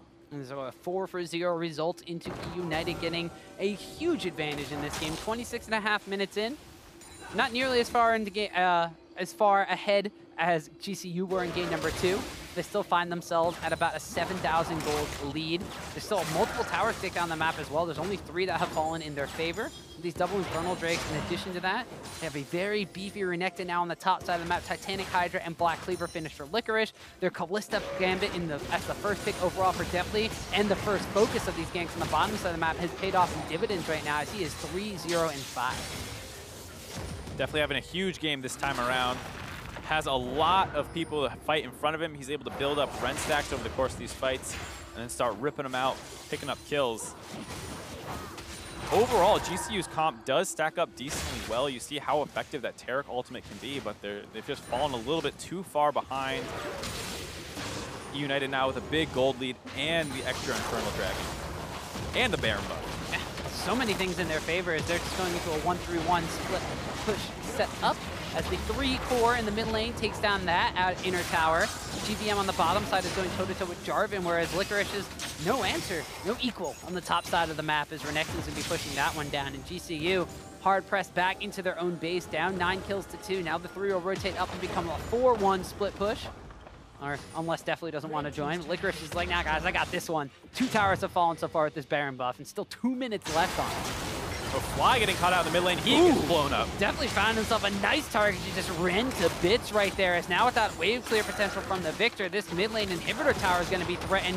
They've grouped up as 4 on the mid side of the map. GBM is still split pushing on the bottom side, and the inhibitor tower is going to be taken. eUnited might be trying to match the pace of GoldCoin United from game number 2. Looks like they want to answer back with force, not just to win a game, but to stomp. They already have ballooned all the way up to a 10K gold lead now, working on their second inhibitor turret. Not much GCU can do with their comp. It just wants to scale its late game, but it's not going to reach it. Yeah, this late game might be right now as the Baron buff still has 1 minute and 20 seconds on it, but eUnited are going to be content to just sit back and recall. They got a huge influx of gold off of not only the kills in the mid lane, the fact that they've taken down 5 towers off of that push. I just want to say too, with the tank meta, we said how good it is at snowballing. I always find it a little curious when I hear that, oh, you know, this team's win conditions X, or it's a really stable meta, because you end up in situations where there's just so many engage options and it's so hard to melt through this from behind. You just see Definitely runs wild, blows up Fly. That's not really tank meta related. That's just a good pick-off attempt of a Victor who is a little bit too far forward. But like what I was saying, you end up in these fights where the team that gets ahead early on, it's just such an advantage to have members who get very beefy, can tank neutral objectives, can force fights. When you have multiple people, multiple engaged tools, you can kind of miss one and it not be the end of the world.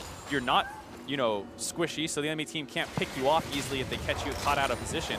It actually leads to a situation where a team that gets ahead is usually able to close games out very, very effectively, and it often makes the other team look like they never had a chance. You wonder, what could this team comp have ever done? Well, it's usually the case where if it was on the other, she was on the other foot, they would be the one stomping. It's not quite like a fail-safe as much as a symptom of the fact that multiple tanks are just extremely difficult to take down when, you know, the one thing you could do to them is build damage, but they're building resistances, your damage is cut because you're falling behind, your carries the ones that are dying at this point. You have a 0-1 Tristana and a 1-3 Victor, so GoldCoin United are kind of just falling prey to the same thing that happened to eUnited kind of in game number 1. They had to wait till the late game for Tristana to scale up. Their GBM LeBlanc in the mid lane wasn't a huge damage threat. They kind of became a one-dimensional composition. As now Fate's Call is going to run it missing, but Zazel's going to keep himself alive for the time being. Cataclysm locks down to the front line here, but the Hero's Engine from GBM will lock down to the back line coming out from GCU. First kill is there on to for Deftly as Tristana's able to answer one. They're still fighting underneath this tower, but a double kill winds up running through for Kalista. Deftly's running wild. Actually, Dandy picks up the kill there on the Sejuani, as that's a third kill. Rikara barely staying alive, gets one more pot shot on GBM, but he will not fall to focus from the tower. But eUnited have gotten the kills they need to break through the base. Nexus towers are fallen, Mark, and eUnited may strike with their first win, but Santorin staying alive in the front line, still pretty healthy, takes a chunk of damage. Rikara's healed himself up at this point in time, but definitely is untouched. He's hopping around the base, he's hopping around in their face. Santorin dropping low, lots of spears, and he rips through for a kill. Rikara will fall after, and eUnited 15 kills to 3, 1 minute slower than GCU, bounce back in game 3. They take away the Kalista pick early on, it wins them the bot lane, and it wins them the late game, 7-0-7 out of Deftly. Huge performance for him, and a huge performance out of all of eUnited, honestly. Great team focus in those mid-game team fights to balloon that lead very quickly. Man, this has been, you know, a very interesting game. We see eUnited, the big pivotal thing is going to be, can GBM be unlocked on the map? Will they be able to play around the split push from FLICKR? Will definitely be able to go even in his lane matchup. This time, they gank heavily on the bottom side of the map. They focus down for Deftly, and he's the one that's able to transition advantages around the map. This may be because of the Kalista pick first a while, because now he's been able to throw Zazel into the engages. They're the ones that have the momentum to start these team fights up, and they're the ones that have the pacing around these objective fights. Absolutely, and then from there, they snowball through the game. That last team fight did a great job illustrating my point about the tank meta, because that was not a super clean engage. Kalista ult miss, Zazel's too far forward. Doesn't matter, you're so far ahead. You live under that turret for about 10, 15 seconds. they crushed that game. And a lot of that was off the back of some of GCU's mistakes. That bot lane fight early on where they did not respect the fact that Dandy could potentially join in on that fight, as well as not even having a teleport to match the one that GBM was going to bring down there early on as well. Santorin on the top side tried to walk into the turret to ward behind the brush. He gets blown up. And with those advantages, eUnited never really relented. They might have been a little slow around forcing some dives that they could have done earlier, but they still took the turret and then grabbed all the dragons. Right. So Gold Coin United had a couple of missteps. They're a little uncharacteristic to the way that they've been playing, previously in this matchup. But eUnited had some things go very, very well for them. First, I mean, we mentioned already on the bottom side of the map, but GBM in this matchup went toe-to-toe with Fly and CS in a melee versus range matchup too, of all things. He was falling behind pretty early on. He was down about 20 CS because he did receive a gank and was forced out of lane. That, yeah. Yeah, so, I mean, for the most part, though, the big thing is that the Galio was able to get around and had a lot of dives and team fights. He also played them very well, had some great flash taunts. United come out ahead in that one. Now for an in-depth look at that game, let's send it on over to the analysts. Thank you very much, Tom. And how about that? GBM getting on a champion that he's comfortable with, and eUnited find themselves a win. He's got himself the Galio. He's playing a good team fighter. Yeah. Lo and behold, they're doing great. I was so surprised he didn't play the first 2 games. Yeah. Because we were like a scrim partners versus them before the first match, and he played Galio a lot, like a ton. And he had the best success on it. That's the champion where it's just so dumb that you can push without getting punished and go bot lane, TP on bot lane, get the turret. That's just the GBM classic, and Talia. So I was very surprised they didn't pick it in the first 2 games, and then finally, third game, they picked it. They went to something that's comfortable, and it worked wonders. He was carrying the team fights alone. Like, it was so good. And the other champion that got through that we've been talking about as well is Callista. Callista in the hands of Deftly, and he's able to find the victory there. Yeah, I think Deftly's been generally the better player of the 2 bot laners. I mean, his Tristana game was super good, but GBM was inting, so what can you do when you're like literally 4v5ing in a game? It happens. And yeah, it was cool to see the adaptation to say, okay, you're right, there's a lot of priority on this Callista here. And again, she's so good into the metagame. She's a Hurricane user, she's a Blade of the Ruin King user, and even though Hurricane bolts do 40% damage, they do full-on hit damage. So you're doing 8% current health to 3 tanks every auto attack. Nothing beats that mid-game. It's impossible to do more damage than a Hurricane Blade of the Ruin King user in any way, shape, or form. So lo and behold, does a really good job of lifesteal taking all the tanks he's fighting. By the way, the Ruin King on hit damage counts for lifesteal. So you're getting like 700 health back per auto attack. You can't kill her either unless you stun lock her. So I think rightly so, Callista is the go-to bot laner right now in pro play. I'm signing off on that. You're signing off on that. Every pro team should sign off on that as the most important champion, and definitely did very well on it. And go ahead. Yeah, for sure. Like, I'll just add in, like, how do you kill Callista? How do you kill her? Like, think about it. It's like, you have to CC lock her, otherwise you don't kill her. And all the tanks, they have a skill shots that Callista just jumps around. It's like, just jumps around like, hit me, hit me. And you can't hit her, right? So that's one of the best AD after Caitlyn. And we will see a lot of prior or ban. And one of the big things that you touched on while we were watching the game is that a first buy Blade of the Ruin King is much better than a first buy IE without any attack speed buffs and crit. Right, it's something that Freeze was talking about a bit as well, which is the scaling curves, these comps are different, right? Victor needs to get past Hex Core, and keep in mind, Hex Core is AP per level, so its intrinsic value is not even that high in the first place. You actually want to get farther than that. He wants to finish a Void Staff. I think if you're talking power curves for the Marksman, I think 3 items is when Tristana finally gets over the hump, and when you're at Essence Reaver or you're at Hurricane or whatever your third item is based on what kind of play you are, that's when you can finally start beating out a Ruin King Hurricane, but you're not going to win IE Shiv compared to Ruin King Hurricane. There's no way. Callista's always going to win that, and so if you're taking team fights, when the Galio's on 2 items, the Victor's on 2 items, Galio's better. If the Marksman on 2 items, Callista's better. And Renekton's better. Okay, well, at what point is your team comp better? 3 or 4 items. So wait. And eUnited didn't. Yeah, when you have a couple of examples of GCU not waiting for those fights, eUnited taking them and finding them early. 18 minutes in, a 2-for-1 down here in the bottom lane around Dragon. And this is almost a really good fight for them. There's actually a desync here where Dandy's going to go in while you're seeing GBM look for a W flash. Great buster shot out of the bot lane, but then the re-engage comes in, and even though they are able to kill off Dandy pretty quickly, with a pretty decent ultimate out of the Taric as well, you're seeing like the start of this fight looks pretty good for Gold Coin, just generally speaking. Okay, Ricard gets cut off, but then this right here, the stun ends, and this flash taunt on 3 into the immediate jump on Fly. So good out of GBM, and it's the first like great play we saw from him the entire match. Yeah, and here comes the part where we talked about the champion's bar spike items. Here, it's the point where you're fighting versus Blade Hurricane Kalista, versus Galio on GBM. These champions, they want to fight you right now. You should never be fighting with 2 scaling solo carries like Victor, Tristana at this point, because if you do, you will lose team fight. And that was the big turning point for United, where they got the fight they needed and they snowballed it to oblivion. Right? You can see the damage. Kalista is just out of this world. And that right there on the graph, you see the gold spike up right at 25 minutes, that dragon fight, that last dragon fight that we showed you. And GBM, I really feel like we got to touch on GBM. We were hard on him earlier in game 1 and game 2. Here in game 3, he shows up on something that isn't maybe necessarily the damage dealing kind of champion here, but he is making huge plays with the Galio. And the comp fit it, right? They had the Kalista. They ended up getting early to mid-game team fights. You know, adding crowd control and some burst in the backline works. Like, he went proto belt haunting guy, so he's able to actually push the Trist out of fights.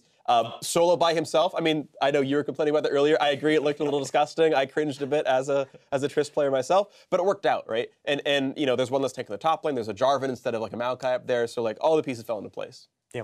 I really feel like the fight rakes throughout all the series were just the biggest bait in the series, where I thought, you know, GCU got the first fire drake, and then the second came up when we talked about the power spike and the items. If it wasn't a fire drake, they would just be, don't fight about it, we'll just scale, right? But that's exactly what they had to do, even if it's fire drake. If it's fire drake, they have first one already, just give up the second one. Make it 1-1. It doesn't matter. You have Tristana, Victor. You will outscale. Just please don't fight when they have item power spikes. Yeah, that's hard because it's Fire Drake. You're getting baited by the Drake there. Fire Drake, best Drake. Sure, but you're right. The situation was they still lost the Drake, and they also went down to the team fight. So, I mean, I don't like a retrospective analysis. I think it's kind of unfair. But the choices that they made ended up also giving away gold, right? And so it clearly didn't look good in retrospect. But I think I agree with you. In the moment, at worst, it's going to be 1 to 2 Fire Drakes. You can come back from that. It's not a big deal. Giving away 5 kills is going to make it almost impossible, and it was. Well, we'll get to see if they're going to be able to come back. We're going to go ahead and take a cool down for a few minutes, but stay tuned to see if eUnited can continue the reverse sweep or if Goldcoin United can close out and take home the title. You're watching the NA Challenger Series Finals.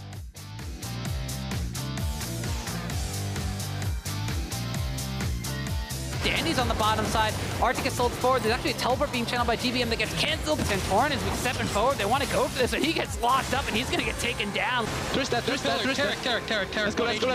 go. Let's go, let's Victor. Nice. Jarvan.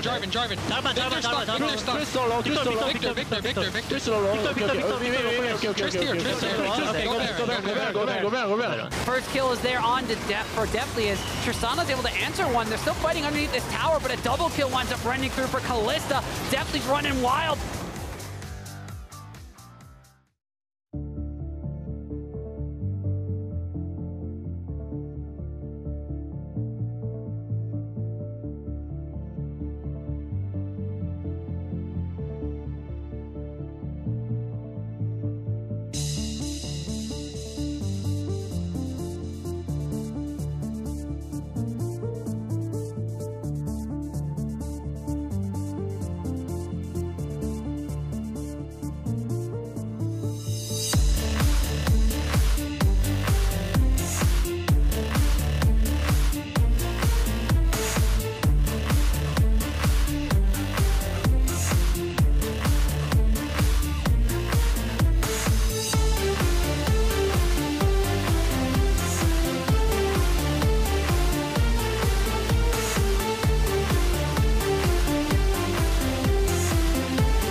I definitely agree with that. I think our strength is just that like we're a really smart team and we have 5 like individually strong players as well. So we don't really rely on like one single way to win the game, kind of like how we did last split. So I feel really good. Well, they were able to execute on a different front, but getting definitely ahead in game number 3. Welcome back, everybody. If you're just tuning in, it's 2-1 in favor of Gold Coin United, so they're still on match point here, but United struck back in a convincing fashion in that game number 3. Grab that Kalista pick early on. We're able to get it ahead, then snowball through that, as well as having an extremely tanky team comp, basically 4 melee divers, and with those early game leads that they got, they were able to kind of snowball through to that victory. But now that they're back on the red side, that Kalista pick will probably not fall through to them. It's true, but we'll see if they wind up banning it away, because the team that has had Kalista so far has won every single game in this best of 5. Granted, it's a 2-1 in favor, and the first time that United took it was just in game number 3. But as you mentioned, they did have a big beefy front line to really dive onto people, but it was more so they put FLICKR onto something against Solo that was able to kind of get the advantage in that matchup and snowball it rather than just become a big beefy front line. So instead of the Renekton, instead of the Cho'Gath, they went for the Renekton this game, and then also in the mid lane, GBM was on the Galio pickup that while he didn't necessarily get completely ahead, he still had a big influence in these team fights using flash taunts in a lot of them. Right, that's definitely the thing with the Galio pick, is it's not a lane stomping champion. For the most part, you're looking to go even. Maybe you get some gank set up to really get it going, but the big thing is at 6, what can you get with it, with that teleport basically in the global available, and you get that huge impact on landing on people. For the most part, GCU was able to get decent Taric ultimates out to negate some of those big engages from coming in, but at that point they were already relatively far behind, so even though they were able to wait out that initial engage, Kalista was building up Ren stacks. She can rip those out after the invulnerability ends, as well as the fact that by having so many good frontliners, maybe one person goes down, but you can continue running in and going forward. You have so many tools available to keep the fight going. Well, aside from playing around the Taric ultimates, the bottom side of the map actually got ahead because they did catch Mad Life out in the river trying to just clear out a Kalista Ghost and then put some vision control of his own down pat after they got first blood from Dandy wrapping around to the bottom side of the map after failing on the top side for a gank to secure first blood. He came down to the bottom side, was able to get those advantages for the side of eUnited, and we saw definitely being able to utilize the Kalista pick, aside from the teamfight prowess, basically being able to run away with the game off of the fact that now eUnited had a way to start the engage. That's the big thing, is that it felt like for the first 2 games, the early games were relatively equal, maybe even GCU favored. This one was clearly eUnited favored in that early game. And then they continued to force around the objectives at the right points. You heard the analyst that's talking about those power points that they were hitting. GCU kind of got baited into needing to fight those. The first one, maybe it was pretty close because the Tristana didn't necessarily need to jump in. But then once they were no longer ahead in gold, or even really close, as well as the fact that the Infernal Drake was even, they started needing to avoid those fights. They still took them. They got lost. They got snowballed on, and then they grabbed that Baron. Yeah, and you talked about just during the cast, the power of having, in this case, it was a 4 tank member front line, and the ability that, if you didn't land the crucial, not necessarily crucial, if you didn't land that CC, you didn't necessarily hit those ultimates as you're fighting under tower. You're still so far ahead at that point. You had the health pool to tank through and turn those engages, from being a disaster in a normal kind of team composition to still being in your favor and being able to take down the tower at the same time winning the fight. It's also very important that the kills were going on to the right members as well. Definitely ending up 7-0-7, having his best game so far for sure. That was huge, because then your Kalista's really far ahead, has that extra goal to buy big items and make sure that while your front line's diving, and they probably have pretty good base damages given that they're higher level and things like that, making sure that your damage dealers are actually able to contribute. Also, similarly, GBM very intelligently going with that Protobelt early on to throw in some more damage and engage. Well, you heard Freak on the desk too mentioning the fact that Kalista with the Hurricane was going to be able to land a double Infernal Drake stack amount of damage onto what front line that GCU could muster in that game, and eUnited were able to come out ahead with their first victory of this best of 5. Yeah, the other thing worth noting too is that they really didn't use Infernal Dragons that well. When you're worried about a team comp getting a bunch, you have a Galio, a Renekton, a Sejuani, and a Trundle. So none of them are super like, oh my god, they have bonus AD or AP. It's usually not that scary, but like you heard them say, psychologically it's very hard to realize in the game, in that moment, we're behind a little bit, we can't fight anymore, we can't go for this dragon, and they didn't respect the power spikes quite enough that came in. So game 4, they're going to have to adapt. Going to see what they end up going with. Once again, looks like there's going to go have a lot of tanks falling through, but the thing to keep your eye on is the Kalista this time. They've actually banned away the Tristana from the side of Gold Coin United, so this now leaves, do you ban the Zac? Do you give the Kalista over by banning the Zac? Do you ban the Kalista and give Santorin, you know, the quintessential tank jungler in the Challenger Series, the super strong Zac pick that's been like 100% pick ban throughout the entire Challenger Series? There's a lot resting on the shoulders of eUnited. It will be the Zac ban coming through, and we highly expect the Kalista to go here to GCU. You have to wonder about that Thresh ban that they keep throwing out there. While I understand it's a very strong champion, it's especially scary in Mad Life's hands. Is it more important than a Kalista pick? That's the big question mark here. And once again, no surprise, eUnited grabbed that one first. Gonna put that theory to the test. And eUnited may respond to taking the Maokai and the Cho'Gath again. They did that in game number 2. It was also the game they lost in 30 minutes, though, when they gave the Kalista pick over. And instead, it's going to be a Maokai and an Alistar locked in. So Zeyzal, well, he also had that in game number 2, and they lost that game. But we'll see if the Cho'Gath now falls into priority of Gold Coin United, if they're content just giving that one over to eUnited again. Big question mark there, just because FLICKR is such a great Cho'Gath, but maybe they're saying, all right, we want to actually get you a winning matchup. We're going to hold your pick a lot later. We are on red side now. We can guarantee, in fact, blind pick, or excuse me, counter pick of the top side. So maybe that's something that they're looking at. They can always flex the Maokai up there as well if they find it to be a favorable position. Holding off on that Cho'Gath pick with eUnited not springing for it, doesn't look like Gold Coin United is going to either. No, so Santorin here will lock in the Sejuani, and we're going to see Mad Life Tarek for a 4th game in a row. We already mentioned the impact that the Cosmic Radiance and Mad Life in general had in the previous game, making it difficult for eUnited to completely run through that matchup. But, I mean, his Tarek play throughout the lane phase of games 1 and 2 has been very solid. His Cosmic Radiances have been huge teamfight turning factors, and we'll see him on yet again here in this series. Actually, has not played anything else whatsoever. So. And eUnited will grab that Galio with the last pick, making sure it does not get banned out in the second ban phase there. Also going to be able to ban out some of its worst matchups in the mid lane potentially. And like you were saying with the Tarek, the funny thing as well is that the AoE heal becomes extremely useful in tank team comps because everyone's kind of stacked up on top of each other in a dog pile, and they're able to get an AoE heal on people with multiple resistances. It becomes a more effective HP heal. It's actually pretty tough to deal with, especially when they're invulnerable as well. And we see now the second ban phase coming through. Cassiopeia being banned out by eUnited, so they're going to be targeting down on the Fly's champion pool. As you mentioned, some of the matchups that GBM's Galio may struggle with. The Jarvan ban from GCU is going to be an interesting one, as they think that Maokai potentially is going to go into the jungle, so they're hampering down on some of the potential champion pool pickups here for Licorice, but the Gnar ban will come through, so we won't see Solo reprising his game 2 role on that top lane champion. Not at all. Cho'Gath is still available, so maybe even eUnited ends up taking it again. They grab their own 4-tank comp potentially. We'll have to see. Camille is the last ban that's going to be happening in this game. Still a lot of top lane focus, but this time more on carries and bruisers a little bit, trying to stop Licorice from being able to bully out the top side. And with GBM already taken, the 80 carry not showing, you have to figure that they're going to go with that 80 carry pick here and grab the top lane last. So that looks like they may be getting something utility-based for Deathly, and it will be Varus, something he's played to a full extent of games. He played it very much so in the spring split, has played a couple of games here in the summer, and it will be the pick he goes here in game number 4 against GCU. But they're going to be content to wind up picking up the Orianna for themselves, which they, once again, had in game number 2. But they're going to wind up swapping around the top lane matchup this time around. It looks like they might be the ones to take the Renekton away from Licorice and force him onto something different. I don't mind the Renekton pick just because it is a potential bully matchup. Switching to the Cho'Gath potentially. I actually like both of these. One, if you take the Cho'Gath away, it's just a really strong pick in general and one of Licorice's best champions. This guarantees that he can't grab that. I also didn't mind the idea of the Renekton just because generally speaking it's a bully matchup and it stops Licorice from having a big early game impact. But instead they go with the Cho'Gath, going for a little bit more frontline.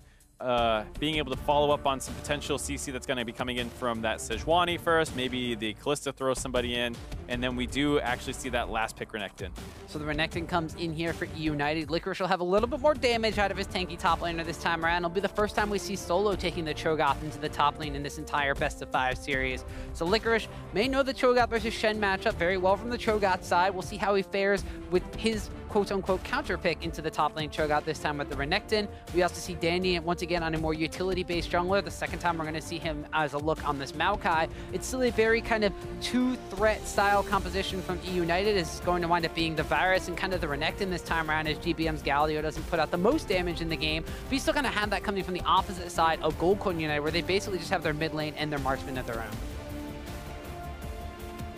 see. I actually do like the Renekton pick into Cho'Gath a little bit. I don't know if I've seen this matchup yet, but you do have the sustain to match some of the sustain that comes in from Cho'Gath's passive, as well as just having decent wave clear, generally speaking, so you can maybe keep up with that as well.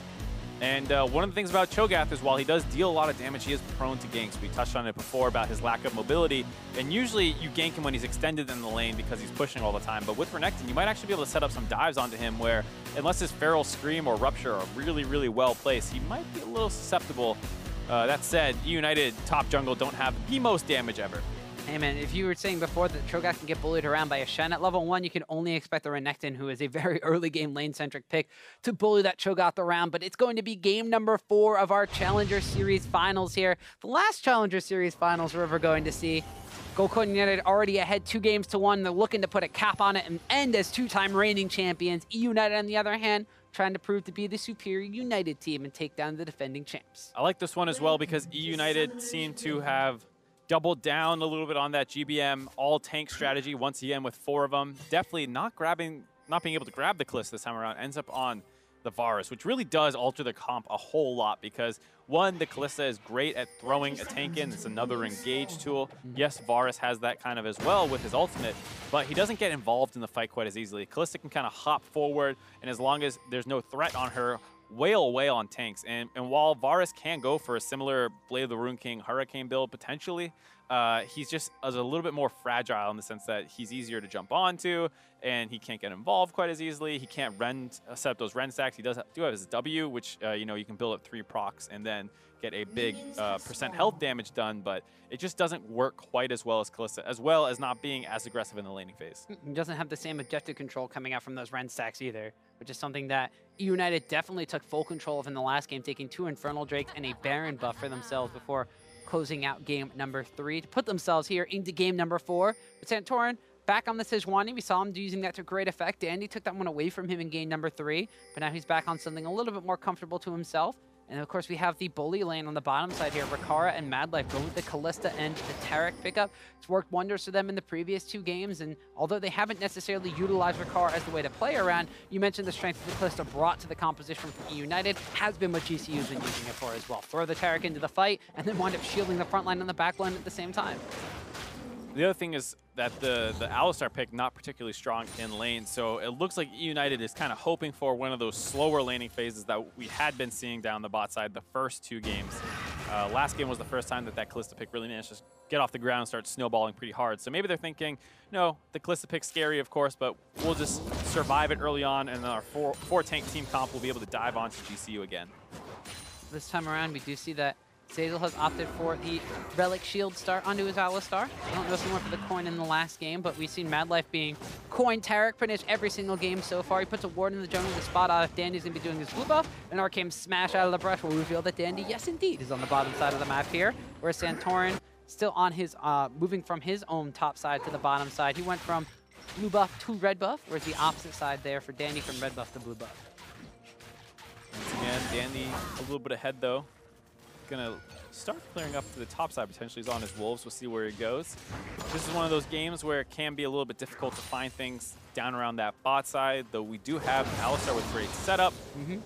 Rikara might be able to dodge out on some of that, and Taric is obviously a pretty tanky guy, so hard to burst down too easily. Top side is where there's a lot of setup. It's a long extended lane, so we might see more action around there. And so far in this best of 5, we've seen a lot of action being set up on that top side of the map. It's actually now Zeyzal's going to headbutt Madlife back in under the tower. The Ignite is there as well. It's an aggressive summoner spell choice. The flash away from Madlife now kind of leaves Rikara in the dust. There's even a teleport coming in here from Licorice just to cut off the escapes. They're going to get first blood over to Dandy. And for the 2nd game in a row, GCU's bot lane gets way too aggressive this time around.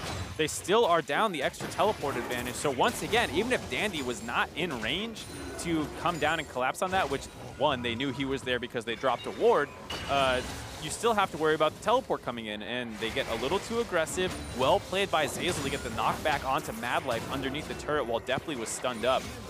Very tricky overall as Madlife had overextended trying to get that stun onto him. A little bit dicey, but no Ignite came through, so Deathly is able to stay relatively healthy through the heal. Dandy collapsed onto Rikara. He's in trouble, and he's going to go down. It's actually GBM that teleports into the fray. They're trying to land a Justice Punch to connect another kill onto Mad Life, but it will just be one and done on the bottom side of the map. First Blood, once again, going in favor of Dandy. So on the Maokai pickup now, as you mentioned, a very interesting play for the side of Gold Coin United, trying to, still force around that bottom side when they knew that eUnited was around there, but we'll see if there's any sort of response coming out now on the top side as Dandy's skyrocketing himself up to that side of the map, and Santorin is kind of just following in tow. I like what Dandy's done, though, in terms of just dropping some deep wards and getting vision control for FLICKR. You see one of the things we're talking about with the Renekton able to actually push in that Cho'Gath pick in the top side, something a lot of people can struggle with, as well as having the sustain to not have to worry about kind of that AoE harass that comes in.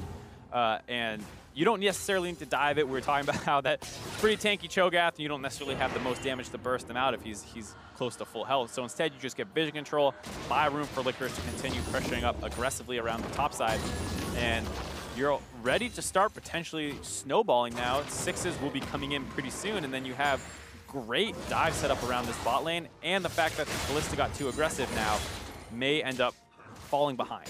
Yeah, you saw the teleport coming out from Licorice on the top side of the map too. So even though GBM doesn't have the teleport to follow, you mentioned once level 6 comes in, Hero's Entrance, you still have a second global ability. So global advantage in favor of eUnited. They're continuing to pressure down onto FLICKR down this bottom side of the map. Piercing Arrow winds up landing as Zeyzal locked him up. So the headbutt pulverized combination. So eUnited have similar advantages that they had in game number 3 on this bottom side of the map now. Now Gold Coin United are gonna have to be a little bit more hard-pressed to try to make something happen out of this mid lane matchup. Fly on the Orianna in game number 2 came up pretty huge, especially in the later stages of the game, but we'll see if he's able to contain GBM, who's already fainting down to the bottom side of the map. Now he's level 6. Dandy's coming in as well. Flash away from Makar. The Hero's Entrance won't land on anybody, but Mad Life now stuck underneath his own tower. They are going to want it going forward and locking down onto him. The tower's being tanked up by Dandy. It's switched over to Zeyzal, though. The Ren stacks are there to land a slow. A flash away from the command shock. I mean, GCU cannot capitalize on that.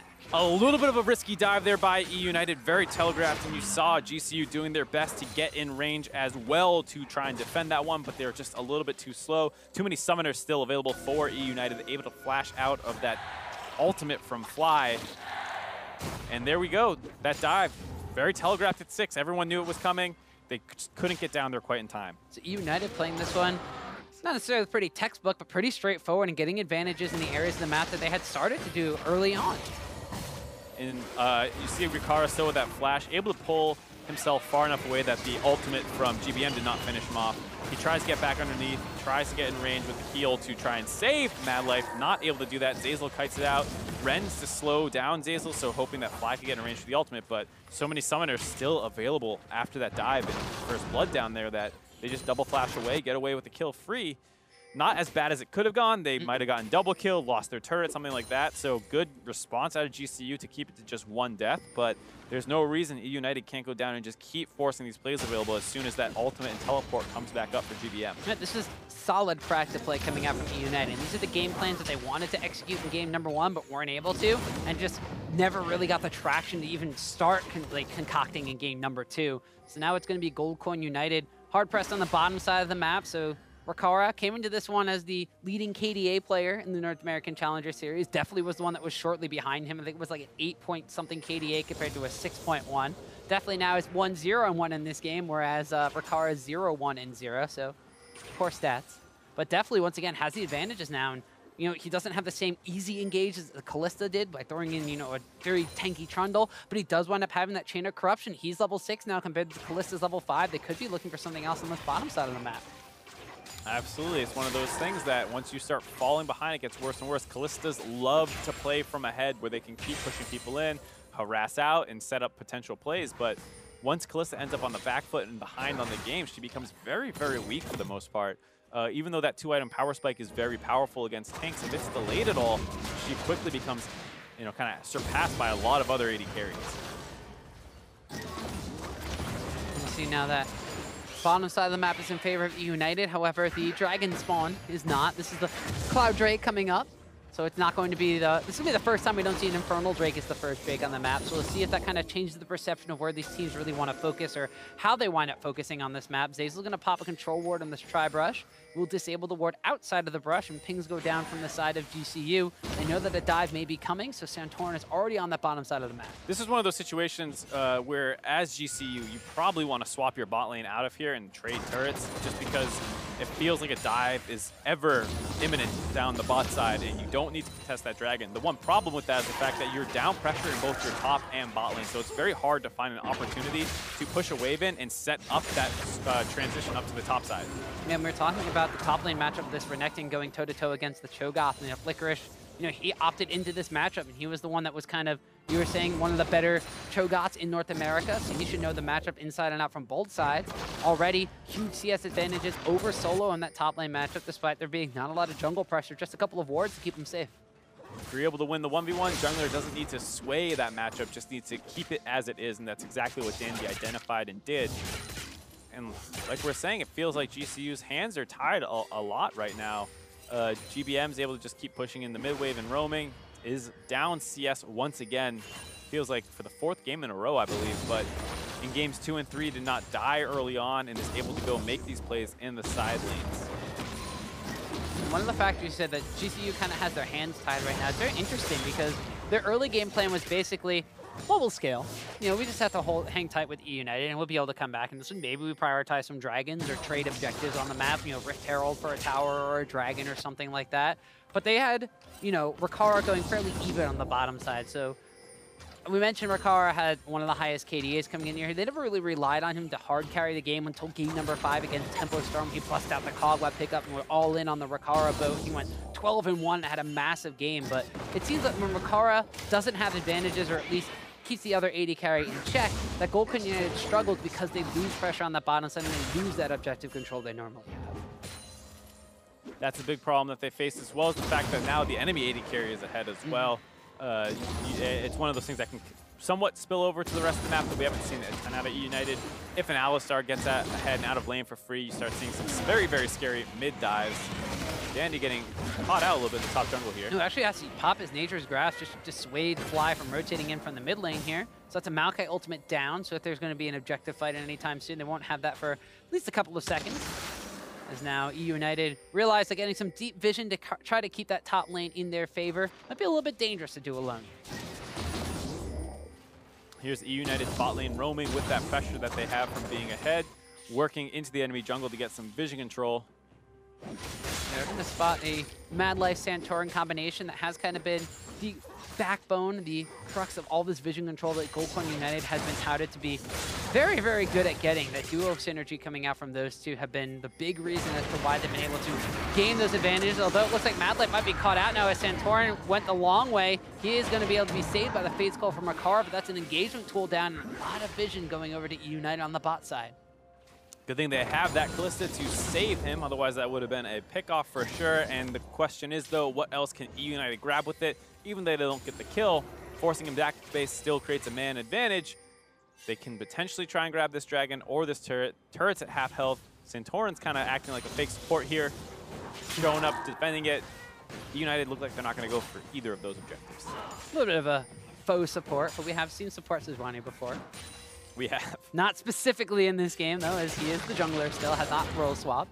But Gold Coin United, I mean, they're still content. Their plan so far coming into this series has kind of been contain GBM in the mid lane, scale up into the later game. We have superior team fight. We have the ability to communicate better, and we will be we'll be confident in taking eUnited into these late game team fight series. Though they've still been able to contain GBM. He's only really been able to get a kill off of a 4-man dive on the bottom side of the map. They're content to, looks like, seed away control of this Cloud Drake. Won't be the biggest combat advantages for eUnited, but still eUnited now. This is the second time they've had a Goldie, moving in towards almost the 15-minute mark at this point in time. They secured themselves another objective. They got about a 1,500 gold advantage in their favor, and if you're thinking back to your just short-term history of how this best-of-5 series has gone so far, you got to think this is looking pretty good for eUnited. Absolutely, and once again, GCU does seem to have a slight scaling advantage just with the Orianna in the mid lane. Will become a huge threat in the late game, just with her ultimate having, generally speaking, higher damage numbers and all that compared to a Galio. So you would think that GCU this time on the back foot wants to play defensively again, just like in Game 3. Not quite as large of a scaling advantage compared to when they have Tristana and Victor, but they still probably want to take this game a little bit slower here. And the nice thing is, no Infernal Dragons. Mountain Dragon early on, don't need to worry about contesting that one, or excuse me, Cloud Dragon early on. They gave that one up, and now it's a Mountain Dragon. And it is a situation where they feel confident now moving their bot lane up to the top side, start trading these objectives, just try and get to their later game items. Well, you mentioned the fact that GCU was potentially waiting for an opportunity to get their bottom lane out of dodge and put them into the top side of the map. And it looks like that they finally do find that one. Now it's a bit of a tower race here. Top lane tower is taking a lot of damage from the 3-man core. eUnited on the bot side are racing for it as well, and it will actually be first tower of the game going over to Goldcoin United. Nice move to the top side there to be able to grab that small advantage simultaneously while working down this Rift Herald since there's no dragon available. It's very impressive that GCU was able to kind of get this advantage. Usually it's the team who's ahead in tempo who grabs the dragon and then initiates the swap and tries to grab all the global objectives. GCU showing that they are still able to keep up with this game in the macro sense. eUnited do their best to punish by pushing in another wave to the bot side, but Ricard's already down there, grabbing that one away. eUnited have prioritized vision control around the bottom side of the map, so top side was a little bit bare. They did wind up getting Licorice out of there, so you didn't want to getting Dove or anything, but they did wind up having to seed pressure on the top lane and lose that tower trade race, so they still have a gold lead at this point, but now it's been slightly closed by the fact that Goldcoin United got that first tower gold. They did split it amongst more members than eUnited did on the bottom side of the map. But it gets some advantages back now for Solo on this Cho'Gath matchup, who has been slightly behind against the Renekton and farm. Gets advantages for Callista, who, as we know, has been behind the Varus on the bottom side of the lane at 30 CF deficit. The other thing, too, is in League of Legends, generally, anytime you grab yourself a global advantage, it's also taking it away from the enemy team. So you get the first blood gold, like you said, shared between a lot of people, not going to spike someone super hard, but the plus side, it's keeping it off of Deathly, potentially, who's already completed his Blade of the Rune King. You don't want to let him get further ahead of your Callista. Similarly with the Rift Herald, GCU still on the back foot. They could have a hard time finding a way to use it. I wouldn't be surprised if 5 minutes from now, we see a Rift Herald basically wasted in a sense, but at the same time, you've kept it off the side of eUnited. So they are in full stabilization mode, and they're doing a good job thus far. Yeah, and we also saw Ricard picking up a Cull to kind of supplement the fact that he did die early on, just wanted to sit back and farm himself up. So while he's at a 30 CS deficit, he has still been able to pop that Cull because he just bought it so darn early into this game.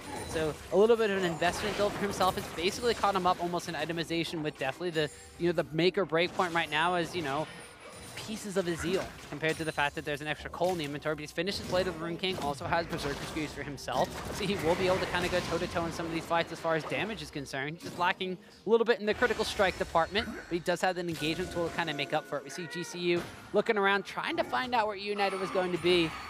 Cool little vision toggle there from an observer shows that eUnited had vacated the area as GCU was putting wards down, and the Callistico spots them out down a little bit further.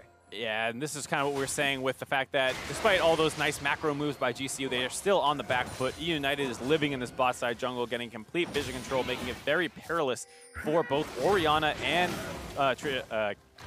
Callista, to walk up and really CS the way they want to. So even though they're not able to snowball through kills and things like that, they're still generating larger and larger CS advantages for themselves and making it very difficult for GCU to play this game out. And ever so slightly but surely, they're pushing GBM up into that mid lane soon by forcing him around the bottom side of the map. GBM is going to be able to close in with a hero's entrance at a moment's notice. So GCU had to be very, very careful about if they want to pull the trigger at all, let alone going in to try to clear out some of this vision control between Santorin and Madlight, because they can get hopped on, they can get knocked up, and they could have a Galio on top of them in just a couple of seconds. And they can do that from pretty much anywhere as well, like you were saying. They can do it around the bot inner turret, they can do it around the mid, outer turret. You have to be very careful about all these flanks, and that's why you saw at different points Fly and Ricard just playing so far back. And of course, like we said, the other benefit of this is that the fact Santorin cannot find the time to use that Rift Herald. They already have the top turret down. Can't really drop it up there. It's going to be too long of a lane. In the mid lane, in the bot side, you are just completely pushed in non-stop. We'll probably see him just drop that somewhere soon. We saw the gold counts here for the side of eUnited. They have a slight gold advantage. A lot of that's going to be on Deathly because he has a kill and an assist. We saw the first blood going over to Dandy on his Maokai, and those are the two guys that have the two kills in the game, so they're the ones that have the biggest advantages over their opponents. And as you mentioned, the Rift Herald going to be expiring. Santorin has to use it in a suboptimal position. It's going to be moseying up into the top side of the map. They do have Solo kind of giving a bit of an escort mission over to that tower, and both these top laners have their teleports available, so we'll see if Solo sticks around, tries to duel out Licorice, and let the Rift Herald get some damage on this tower. We'll see. The Rift Herald has a long journey ahead of him before he finds his hibernation underneath the enemy turret. Hibernation? Yeah, I was trying to go for, you know, some kind of nature documentary feel. Kind of failed at that one. I was going to say pilgrimage.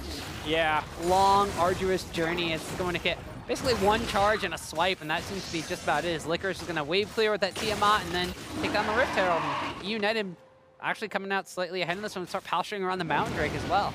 Well, I like this decision out of GCU. You heard the analyst desk talking about it, about needing to sack objectives sometimes.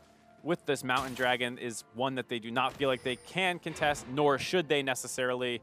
It is nice for eUnited to grab it, though, because this will help them just kind of naturally force these objectives down. Given that they are ahead, Mountain Dragon will be very useful in the next 5 to 10 minutes when they start forcing around this Baron buff. It will help them immensely if GCU does not come face check it very quickly. And eUnited this game has done a great job of vision control like we were seeing down that bot side jungle. You just got to hope that they can continue that effective control when they decide to flip their vision up to the top side of the map now. Well, you said about in his intro, Zeyzal, a bit of the unsung hero coming out from eUnited. A lot of the times it's his team fight decision-making or his skill shot accuracy in those later game team fights that really winds up earning him that reward. And we really harp down on the fact that Santorin and Madlife are a big combination of vision control for Goldcorn United. So the side of eUnited, you know, their core, you know, their counter to that one would be Dandy and Zeyzal. And we know Dandy is like a carry-style jungler, now kind of forced into this tank meta, so that leaves a lot of the burden on this vision control on Zeyzal. That said, this time around, Dandy has been a bit more of a team player, mostly playing tanks this series, as well as going, you know, green trinket with Sweeper all the time. But your point about Zeyzal is absolutely correct. I mean, even that first play down the bot side, he had a really good target selection in choosing not to try and disengage Rakara, who was opening up on Deftly with spears, but instead realizing that he can put Madlife under the turret and flip that fight in a situation where they can actually start threatening a kill of their own, as opposed to just losing that trade regardless. Even if you peel Rakara there, you're still going to have lost that trade. So he takes a losing situation and finds a way to win it. A really nice play out of Zeyzal overall, and really kind of the backbone of this lead that they've built. See if now he can find some interesting angles of engagement with this Alistar. Has this flash available, Headbutt Pulverize, and picked up a pair of mobility boots. So mobility boots and Cloud Drake may be one of the reasons that Zeyzal can actually put this advantage that eUnited has gained to, you know, let's say to their advantage, but that's saying the same word twice. So now I'm stuck on your pilgrimage thing in the top lane. He's got a speedy cow. There you go. That's the point you're making. That's a fast cow. Look at him go. He's even got home guards now. He's going to move fast. That's about it. But well, that was a pun for a freak. I'm sure he's enjoying that on the analyst desk. So now we got to see what they can do around the top side. So you see that they've positioned Varus up into the top lane after being down the bot side the entire time. Top laners are now down there because the big objective is that Baron buff. And they don't have a great team comp for doing it on the side of eUnited. They do have the Blade of the Rune King, which adds some nice damage, but obviously someone where it just has an Alistar, a Galio, and a Maokai will not be really burning that down that quickly. So GCU can play it a little bit slower. They do have the Mountain Dragon to worry about, but just a single one of them won't substantially change the time it takes to take it down. So eUnited trying to pressure on this top side. Now we'll see Zeyzal and Dandy seeing if they can transition that bottom lane vision control that they've kind of had a vice grip on over into the top side of the map. Of course, pressuring down on that top lane outer tower. It's only one tower apiece, though, and only 2 kills have gone down. So both these teams taking this game slowly but surely. If you're Goldcorn United, this is match point for you to become 2-time Challenger Series champions. If you're eUnited, you don't want to blow that here, and you want to try to force a deciding game 5. Is Zeyzal going to get stunned up? Just decides to walk away. Says that control ward's not worth dying. Not worth risking their life for. Good job by GCU contesting this vision, not rolling over and completely giving it up. Very smart out of GCU overall, because when they was down the bot side and eUnited was being very aggressive with their vision control, GCU was playing it a lot slower. They don't want to risk a pick off when there's no real objective up on that side of the map. And then, of course, you can just back off some CS and give a little bit of that up to avoid giving up the big play. Now that it's around the Baron buff, they are being a lot more aggressive in their defense. Ooh, Command Shockwave locked up on the Deftly, and Soul's gonna flash forward and feast onto that Varus. Now a teleport is coming in from FLICKR here. The fight has already gone in favor of GCU. Nature's Grasp looking to turn this around, but the Cosmic Radiance is there. Rakara's hopping and skipping and throwing spears in the front line. Rends through onto FLICKR and picks up a kill. And we finally have a fight, Marcus. GCU dive through to the tower. A double kill for Kalista. A 4-0 overall for GCU. They swing right back into this game, and it happens around the mid lane, so they're going to go right towards this Baron buff and try and steal this one away. The gold lead has completely equalized off of some great defensive play in the mid game out of GCU. As you mentioned before, GCU, they play together as a team, and they're looking for the fights as one to try to turn this one around. We're going to see Fly taking down a mid lane tower at the same time, and the Baron that eUnited was painstakingly setting up for the past 4 minutes will now have a ton of spears in it, and it will go down in favor of GCU. Take another look at that team fight in a moment, I'm sure, because there was a big mistake out of Definitely there going down early on that team fight. A good shockwave out of Fly to set that one up. So you see them getting a little tired of this slow play. They want to open up onto Solo there, but it's just not worth it given that you're blowing your flash on your 80 carry. They might not have known that Fly was still positioned behind there, but it was a very, very aggressive play. Definitely goes down for it early on, and then we're talking about this team comp out of eUnited. It is completely low damage. The only big threat is Definitely, and if he goes down like that, it's a pretty easy chase down for the rest of GCU. They don't really have to be scared of anyone in particular. Riccara joins in on this fight and is able to pick up a double kill off the backside, like you were saying.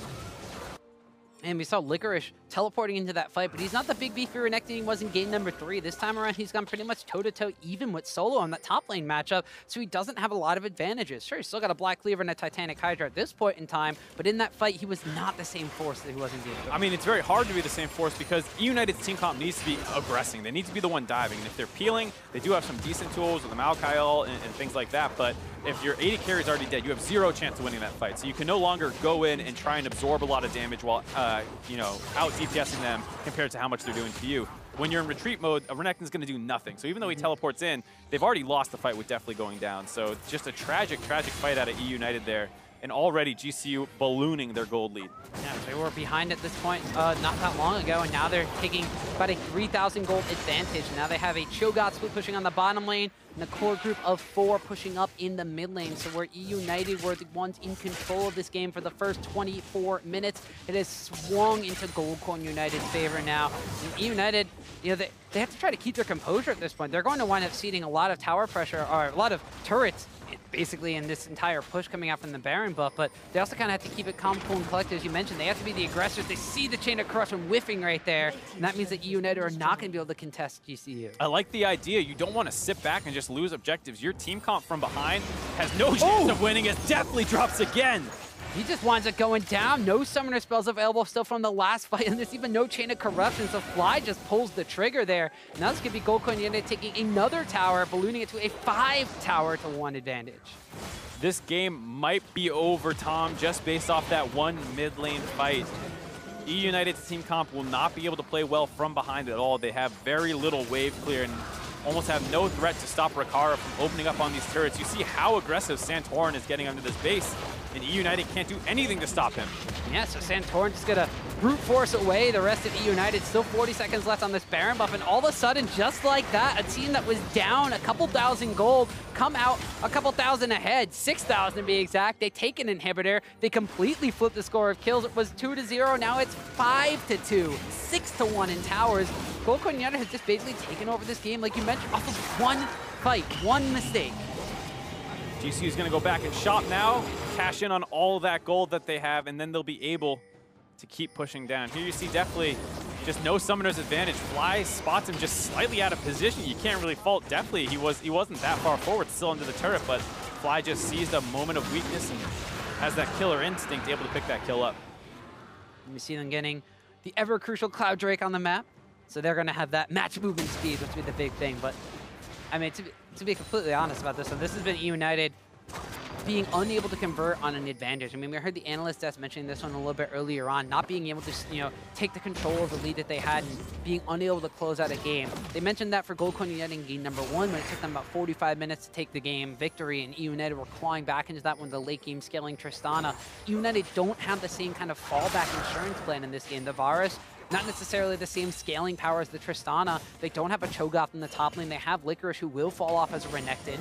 And now they're contested the fact that Goldcoin United, off the back of that 4,800 gold Baron power play, only have one outer tower remaining on the map to force down. They don't even have good tools for necessarily catching GCU out and insta-giving them, because you have the Orianna shield, you have this Taric ultimate, and so kind of what happened in that one game where you can try and blow Fly up if you get a nice punt back with Zeyzal's headbutt, but if you don't kill him in 2.5 seconds, there's gonna be that Taric ultimate coming in to protect him. Goldcoin United now look what they might have found as Azazel in his own jungle, trying to clear some vision, has to force the flash away as well, so that's going to be a big engagement tool from eUnited. Down on top of that, the flash Alistar engaged, not available. One tool taken away from eUnited's playbook. And GCU's just setting up around this turret. We talk about not having great wave clear. Definitely is really the only one. GBM can throw out his Qs, but he hasn't built that much AP, starting to fall off very hard now as we kind of really start hitting this late game point. See GBM trying to catch on to Solo. He's going to rupture himself out of that Justice Punch. Solo being locked down on here. Has to blast away here. He's going to want to get in the feast down. Another Rupture lands. Cosmic Radiance is there in time. Hero's Engine trying to go on to Licorice. And a good command. Shockwave blocks him up. That's going to be multiple kills going down in favor of GCU. Rakora runs through another as it's a double kill picked up for Fly. Santorin zoning Dandy away from his own base. And that could be just about it, Mark. Goldcoin United, just 2 fights is all it takes. Is now they're going to try to just go for the ace before they go for the base. And well, they're going for it at the same exact time. Danny's got so many spears in him that he's going to fall. GCU, it's history repeating itself, Mark. 3-1 over eUnited in the finals. Off the back of some huge shockwaves out of Fly's Orianna, they're able to find their way back into this game despite an early game deficit. Great defensive play out of the team overall. And once again, crowned champions of the NA Challenger Series.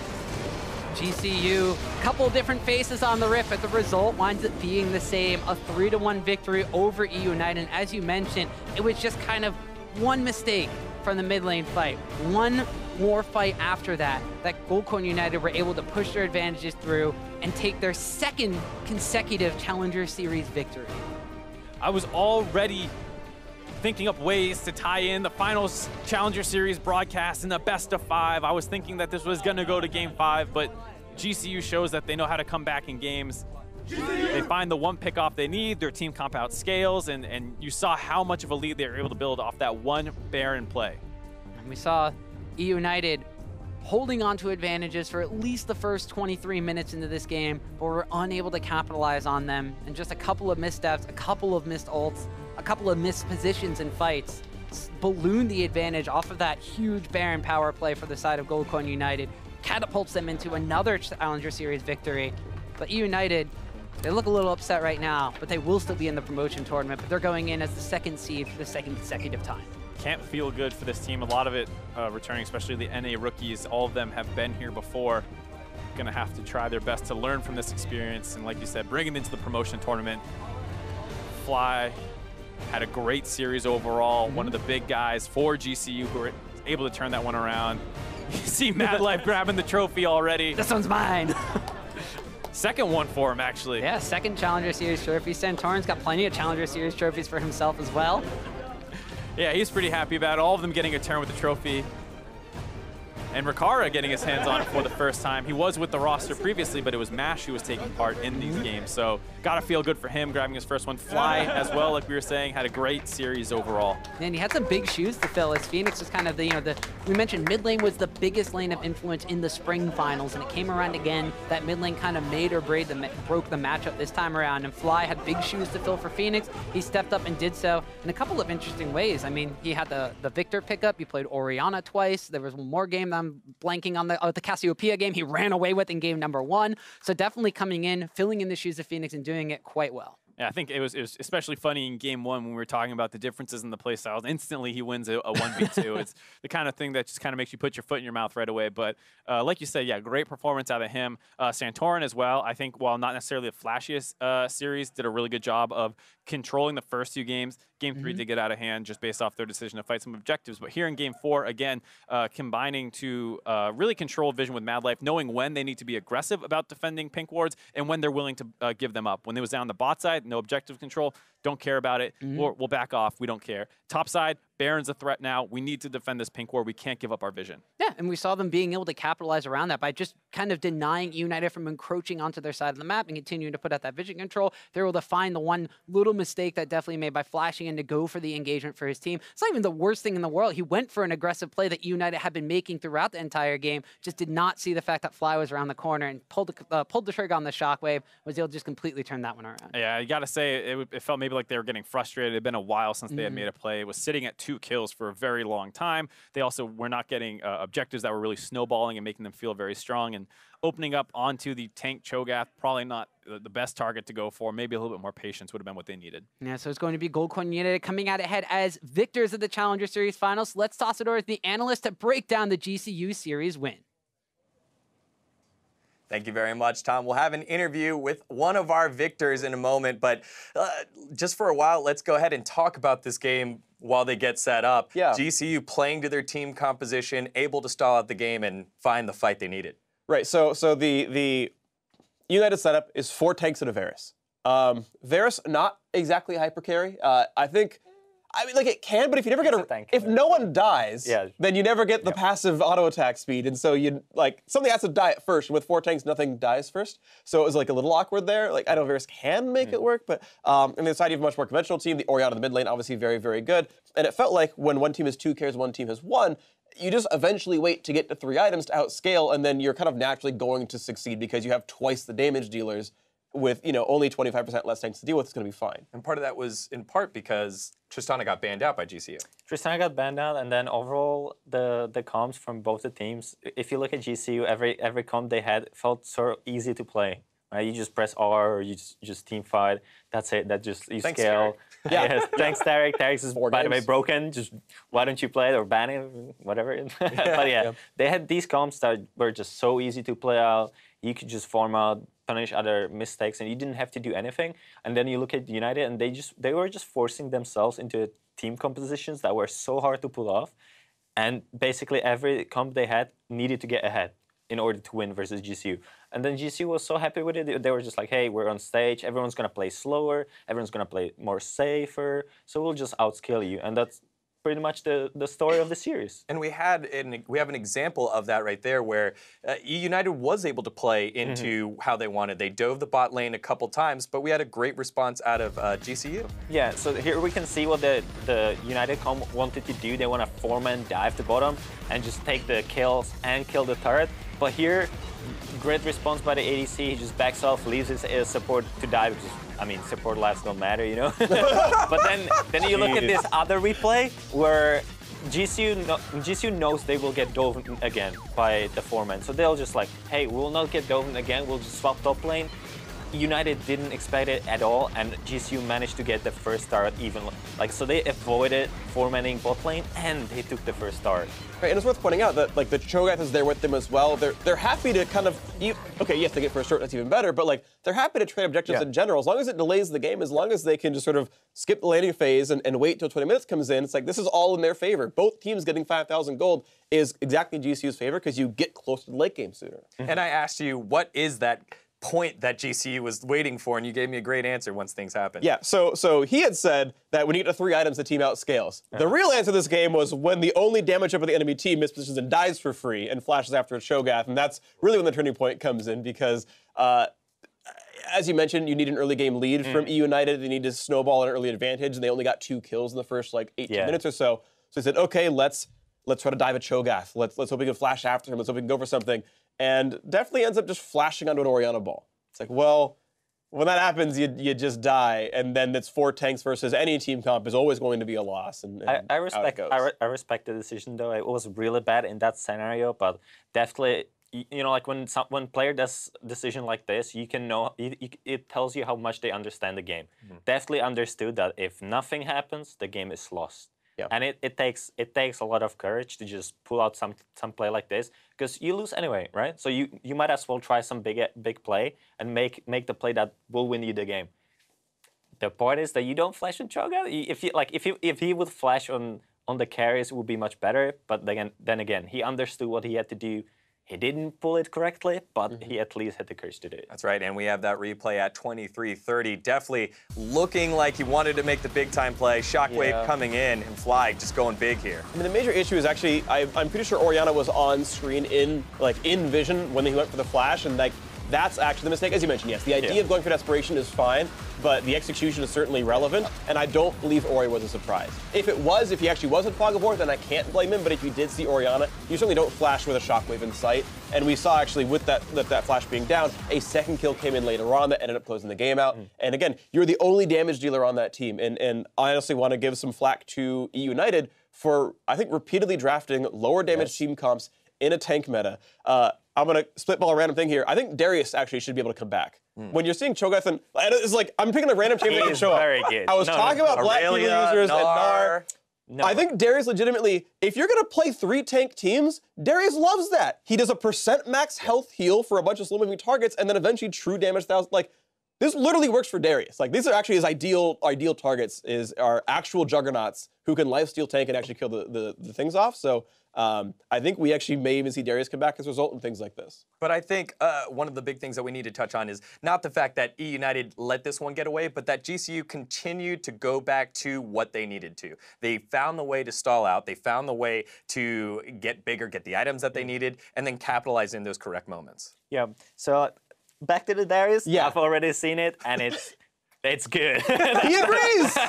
We're in there. We got I'm the not crazy. seal of approval. Yeah, but then again, when we look at the both teams, GCU is just such a better team, and I'm not sure if it's the practice they had or if it's the 5 games they played on stage before. But like we have to say this to United: you cannot draft the same composition all the time and have the same win condition every game. It's so predictable, it's so linear, and a team like GCU or a LCS team will definitely counter it. Because if you have only one win condition, and that is GBM going off to side lanes, pressuring side lanes, getting dives done, teams will counter it, and you need some other plan for winning the games. So I hope that United in those 2 weeks before they play will find a new strategy how to win the game. Because if they don't, they will not win a game. Yeah, well, let's go ahead and see how GCU ended up winning this game with the final team fight here. And there it is, Fly again getting a big shockwave off. Mama, there goes that man here after a little bit of the engage gets done. And I actually thought for a second Cho'Gath might actually die, but then he gets 2 shields and there's a Taric ultimate, and just kidding, he's still invincible. Yeah, hey, I'm Taric. I just make And my 3-man team shotgun. unkillable and stun everyone. Hello, and heal for 500 in the last team. Easy enough game for him. Yeah. Look at that, Ricard just going untouched throughout that team fight. It's got to be a Dreamborn 80 carry to do that, and we get to see the graph here again. eUnited had the lead that they needed, but you don't have your playmakers on playmakers. You've got Dandy, you've got GBM. These are your imports. You change those players out with the 2 EU imports from last year, and you get the same result because you put them on a tank in something that can't make plays. Like, yes, okay, LeBlanc didn't work out early in the first game, which is fine. We're a little worried about that. You find success in Galio and you go back to that. But get Dandy on something that can move around the map. Yes, they were banning a lot of at least, but there are other champions there in the jungle that they would have been able to find success on. Yeah, that again brings the meta, you know, like the meta shifted just before playoffs, and Dandy, he used to play Kha'Zix, Lee Sin, Elise throughout the season. He was carrying on those, he was very aggressive on those. Same for GBM, where GBM was playing LeBlanc when LeBlanc was meta. And that was everything that they needed, but then a new meta comes, and they don't even shift their champion pool, and they don't know what to play, and then that's what happens when you don't adapt to meta. You have to play what's the strongest. Well, our interview's all set, so let's head back to the side stage where Tom is standing by with GCU's jungler. Thanks a lot, guys. I'm standing here with Santorin, victorious after a 3-1 victory. So I got to ask you, how does it feel to not only take the 3-1 victory, but to do it twice over eUnited? It feels really good. I think the main thing is, like, last time we won as well. We're more like focused on actually like promotions. Like, we really want to win promotions this time around, since last time we came really close. So I think, yes, it's really nice to win today, but that's not really like what we're focusing on. Well, I do have to mention one thing, because during the games, we saw a lot of picks and bans revolving around the fact that we are now in a tank meta game, and you seem to do pretty well in that kind of style. So talk to me a little bit about just the tanky champions, the prolonged team fights, and everything that was going on stage today. I think the tank meta suits us pretty well compared to United. United has Dandy, who loves to play carry junglers, and I think playing Syndicate junglers just like doesn't really fit his style nor the team. So I think going into the games today, we just want to ban elites. We just want to put them on tank and just go for team fights. And I think this meta is like one team fight will like win or lose the game. So your carry started to play really well, and I'm really happy like I have a really good team around me. Yeah, well, we definitely saw illustrated to a T that the one team fight completely won the game for you guys in that last game. You guys had a game plan that we heard you talking about earlier going on, that you really wanted to focus on the mid lane. You wanted to keep GBM from kind of making plays happen. Even when he got the Galio pickup, he still kind of seemed to be a little bit of a neutralized factor here. Was that something that you and Fly specifically were working on together? So it's in early game, it's really hard to play around Galio. I think like they have a lot of potential to make plays. I think United didn't really utilize it to like the best potential. I think especially last game, like they could have snowballed a lot harder. And I think because of that, like it was a lot easier for us to like come back in the game. So I do like think that we were playing like sort of well around it, but I think they could do even more. I want to take a step back now. You have won the Challenger Series final, so you will be going into the promotion tournament as the #1 Challenger Series seed. You mentioned before you're already kind of focusing on that as a team and more looking ahead towards that. So normally you wind up going and saying, hey, who do you want to play against? We don't really know who's going to be in there from the NALCS. I got to ask you, who do you not want to see in the promotion tournament? I really do not want to see Team Liquid in relegations. I think they're actually a really strong team. I think if they have more time, they'll probably be like a playoff contender for sure. So like Team Liquid is probably like the only one that comes to my mind where I think they're a lot stronger than what their standings shows. All right, well, you heard it from Santorin first. He's afraid of Team Liquid, but there's still plenty of time left in the North American LCS to see who gets in the promotion tournament. So I want to say congratulations and thank you for the interview and good luck in the promotion tournament. Thank you. All right, guys, take it back on the analyst desk. All right. Well, afraid of Liquid, paid by Steve. Thanks, Tom. Thanks.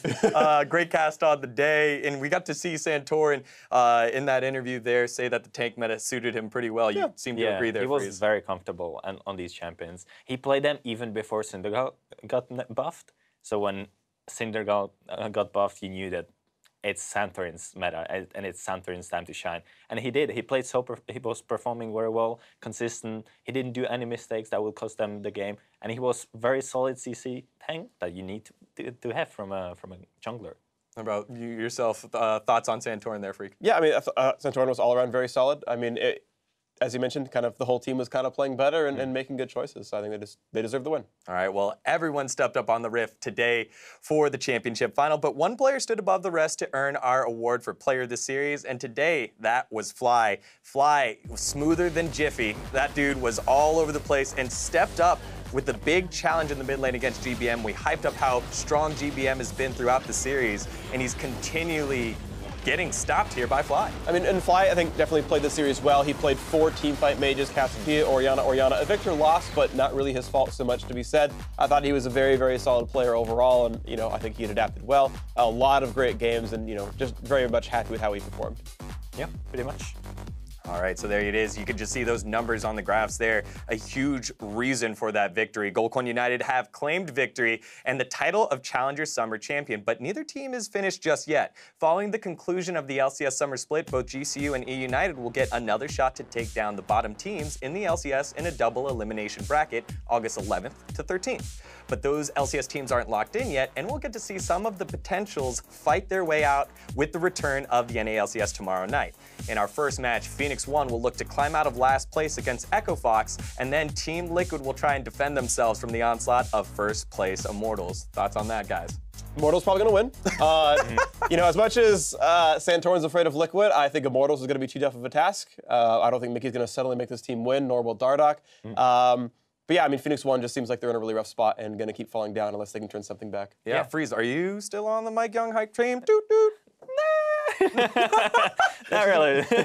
But yeah, like I think Immortals is just one of the best teams right now. They've been performing so well, so consistent, and the meta suits them well as well.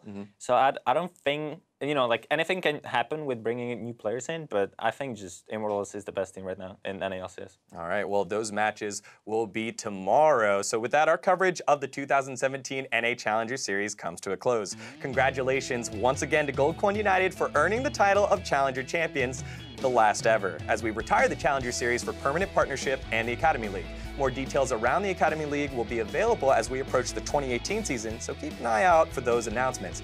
But that's going to do it from us here. So on behalf of myself, the analyst, the caster, Freak, and the entire Challenger broadcast crew, thank you so much for watching, and join us in celebrating the NA Challenger Series. Have a great night, and you can touch the browser. Oh, thank you. Welcome.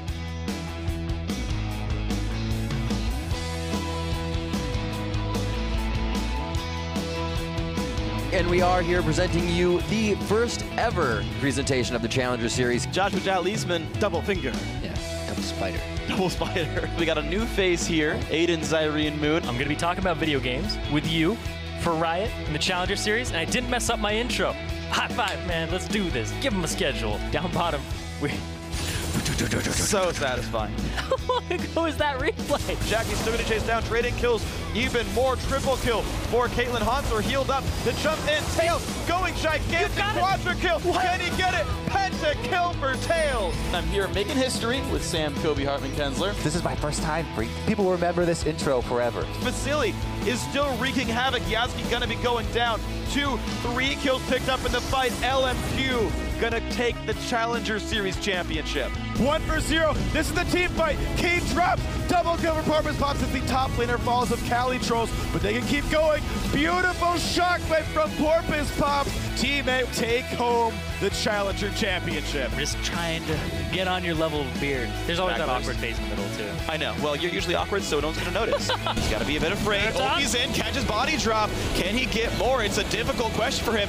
Brood's trashy, but it's going to be hard to kill that tank. Honor gets crit, though. And holy crap, Veritas gets 3. Stun. Q to a minion. It's fine.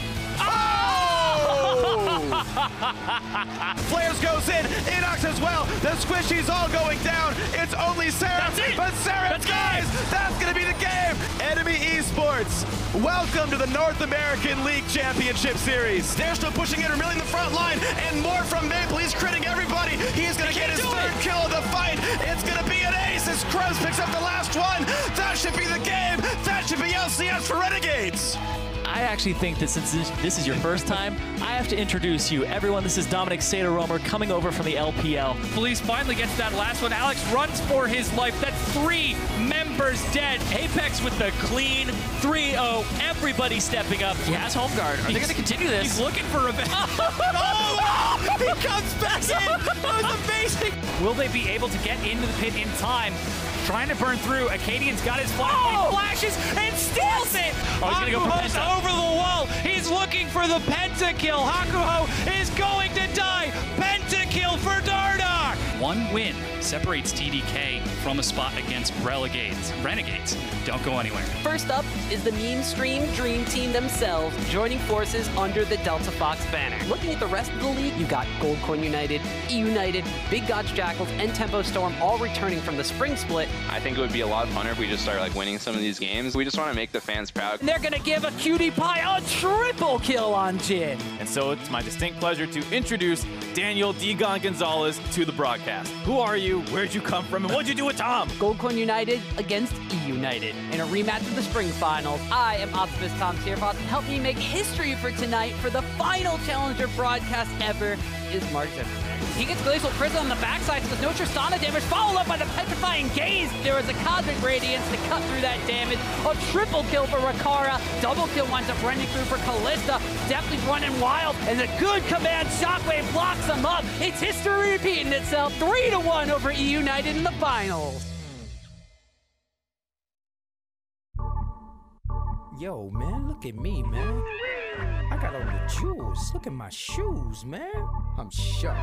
Man, I look good. I look good. I look exactly the way you wish you could. I look good. I look good. Come on.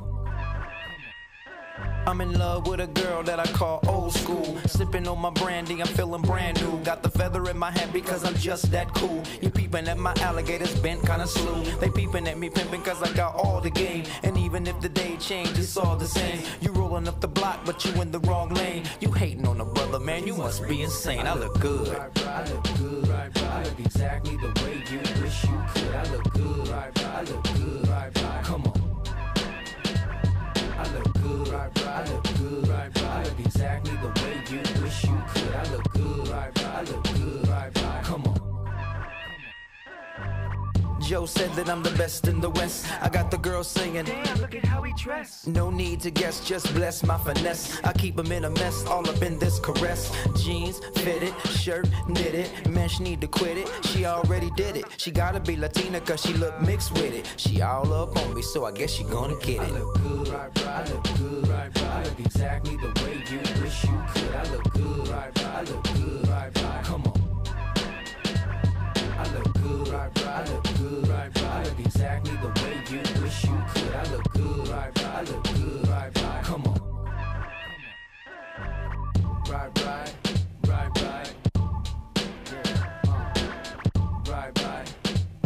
Come on. Right. Come on.